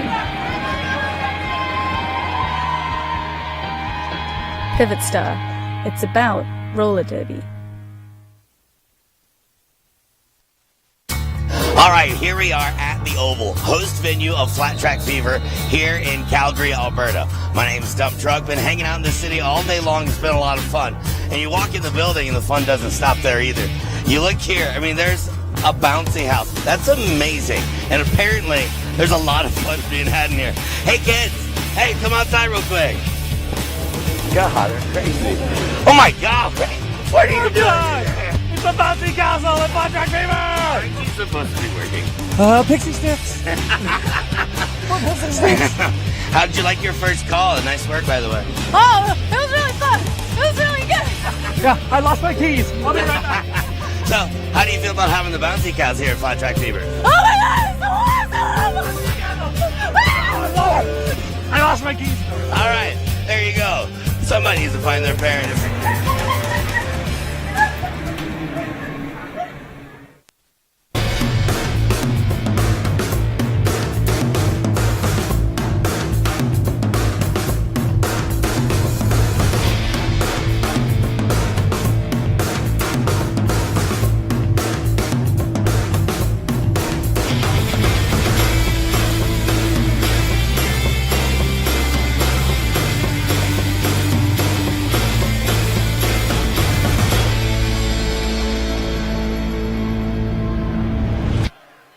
Coach Lime at the middle of the track with our head ref, PG-13. I can see Gunpowder Gertie, the captain for the Belladonnas. The tail end of an official review here just being explained. We didn't quite get the call there as we sit in the back of the Ford F-350. Super Duty. Or the Mack truck, as we affectionately refer to it. We should actually call from the cab of the truck next time. Why? You want to get a little more comfortable? What wonderful sponsors did we get this truck from? Oh, we got them from Metro Ford here in Calgary. We do appreciate your sponsorship and support of Canuck Derby TV. If you also want to be one of the supporters, Canuck Derby, 2 times now, CanuckDerbyTV.com. Canuck. Click donate. We want to come back and hang out some more. The good thing is, with the Canadian accent you're building, everyone understands you still. Yeah, don't you know? Just going to say, at the boot. We're at the Derby boot right now, eh? And we also remind everybody that Bad Girlfriend Skates are owners of the first 2 Alberta shops in roller derby, serving Calgary and Edmonton. Find out everything you need at badgirlfriendskates.com. We've got jammers on the line. Seems like they're all preparing. Still got the official timeout being signaled by our signaler that does the signaling. Referees still discussing here, and I don't know. And these are the moments. And I'm glad a lot of this has changed with the new rule set. These delays went on for a long time.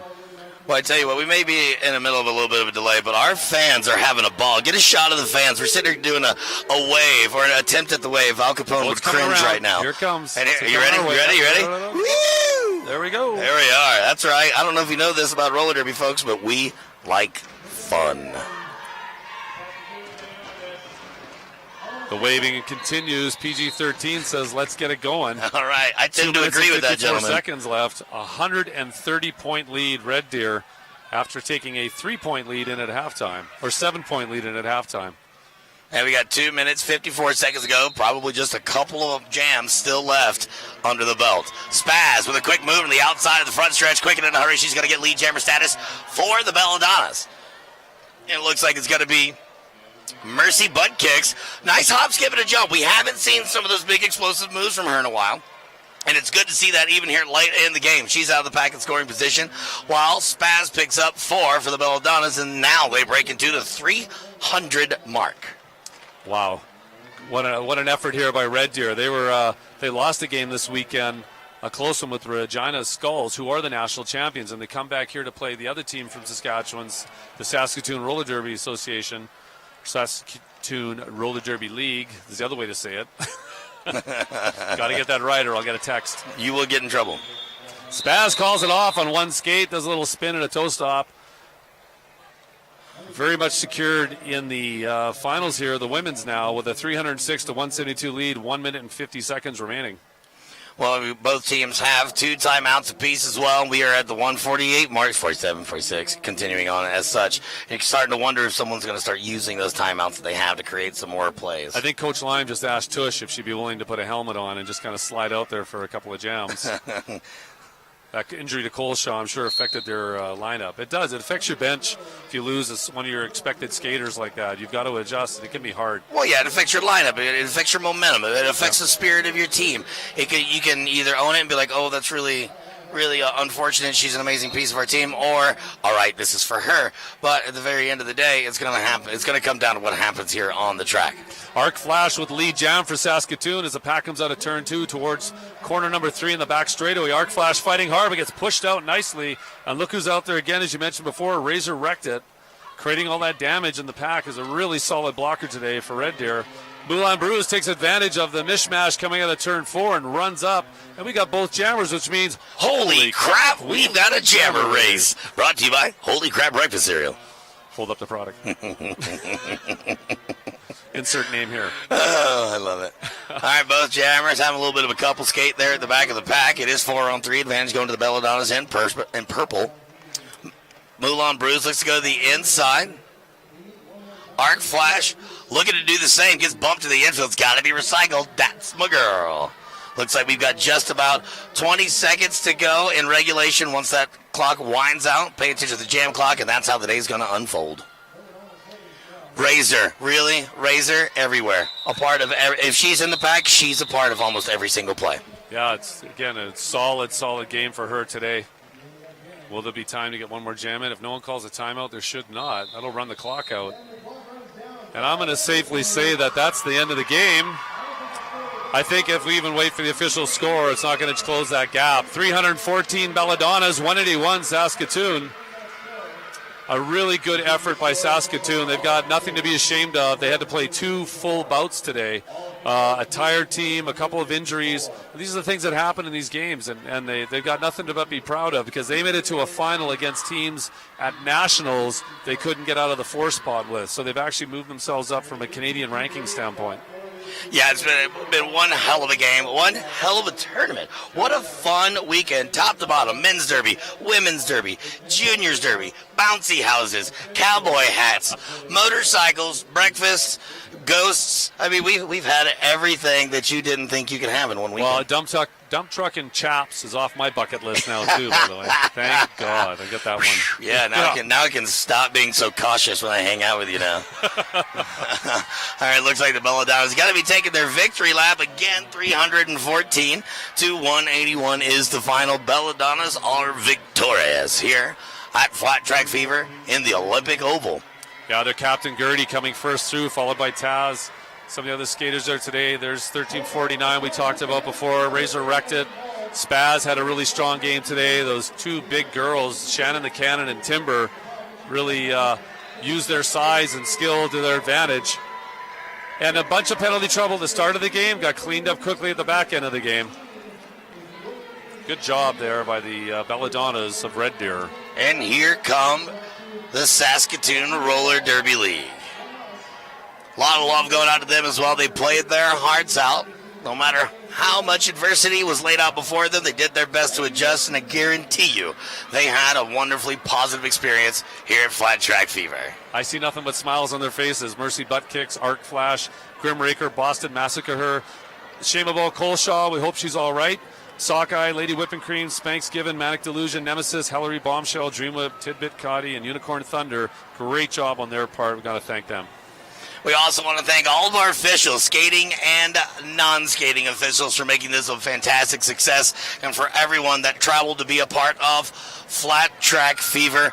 And, of course, all of our wonderful sponsors, Pivot Star, Camp Pivot Star, RollerGirl.ca, Holy Crap Breakfast Cereal, Bad Girlfriend Skates, Metro Ford Calgary, Neon Skates, Best Western Village Park Inn, and AMJ Productions. Without their continued support, Canuck Derby TV would not be happening. And we wouldn't sound this good. All right, now we got a break and some awards to follow.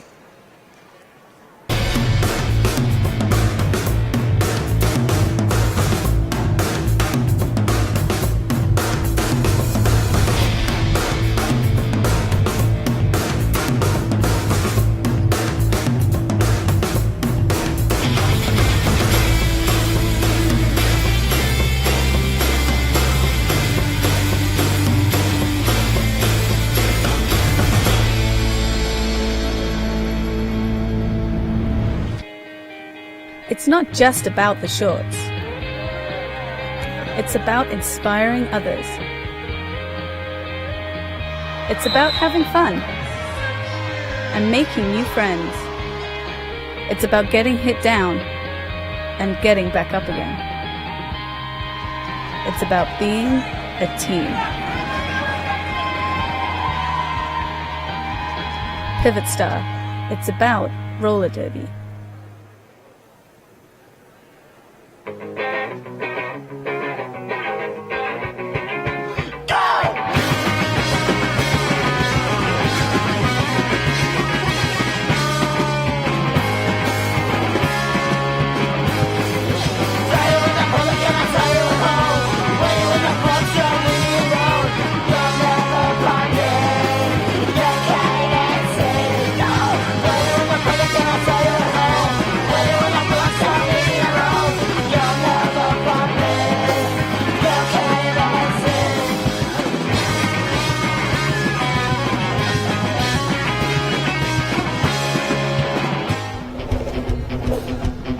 My name is Magnum PEI,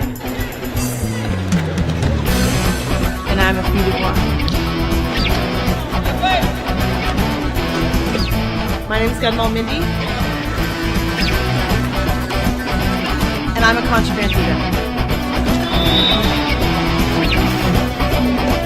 I am Slavic Slayer.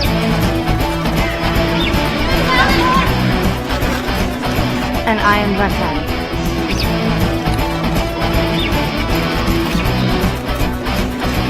We are Montreal Roller Derby.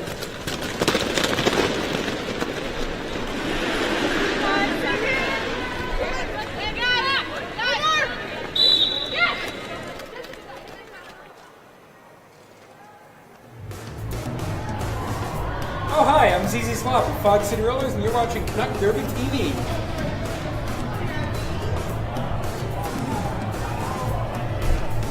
It's not true.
we are here at the Olympic Oval. We've got a couple of more awards to give out. A couple of those being sponsored specifically by CanuckDerbyTV.com.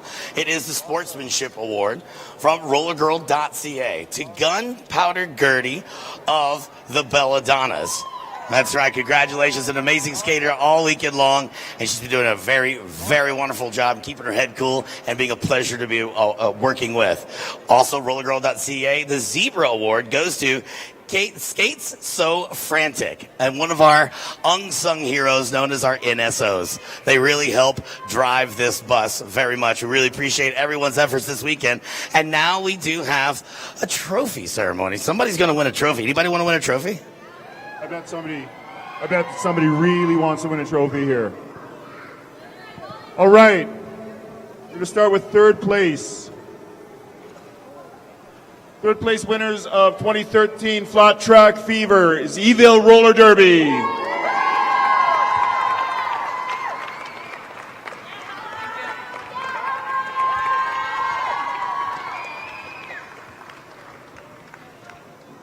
Second place winner for the women's side of Flat Track Fever 2013, SRDL.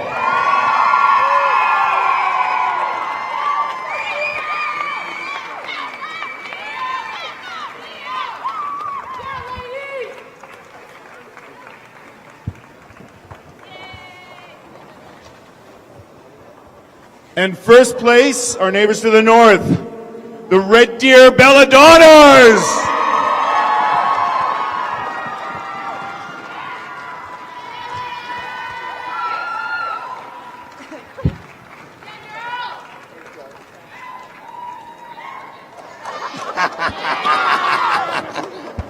On behalf of the Flat Track Fever 2013 Organizing Committee and its chairs, Deb Null and Crimson Shivers, congratulations, Belladonnas!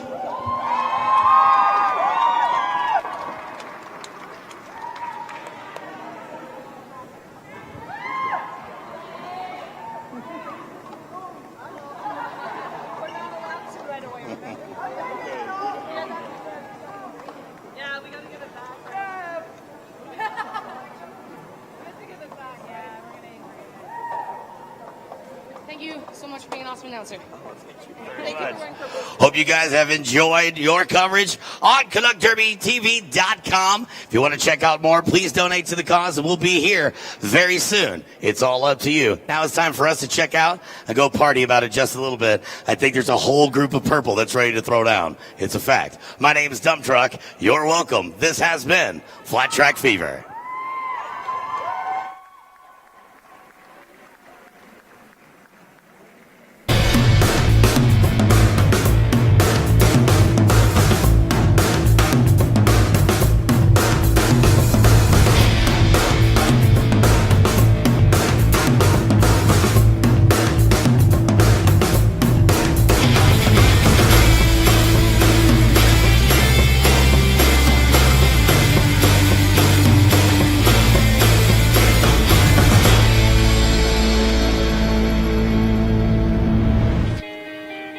It's not just about the shorts.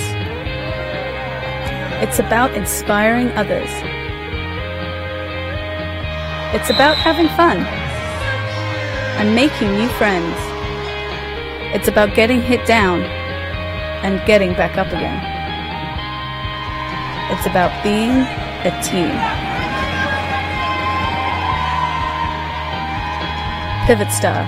It's about roller derby.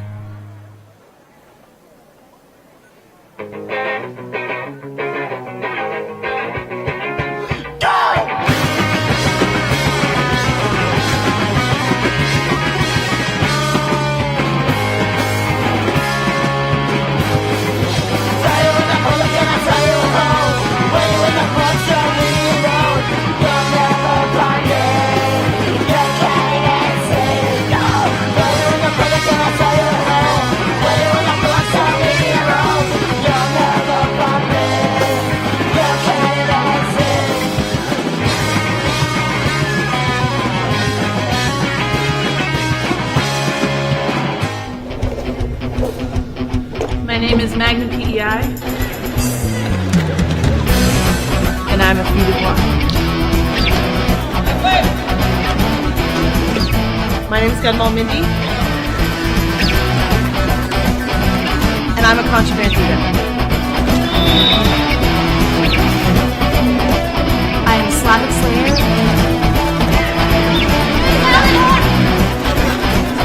And I am Buckhead.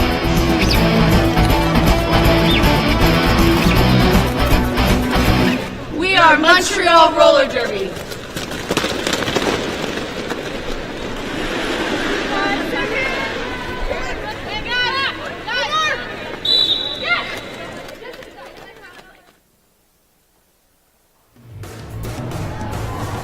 Oh, hi, I'm ZZ Slop of Fog City Rollers, and you're watching Canuck Derby TV.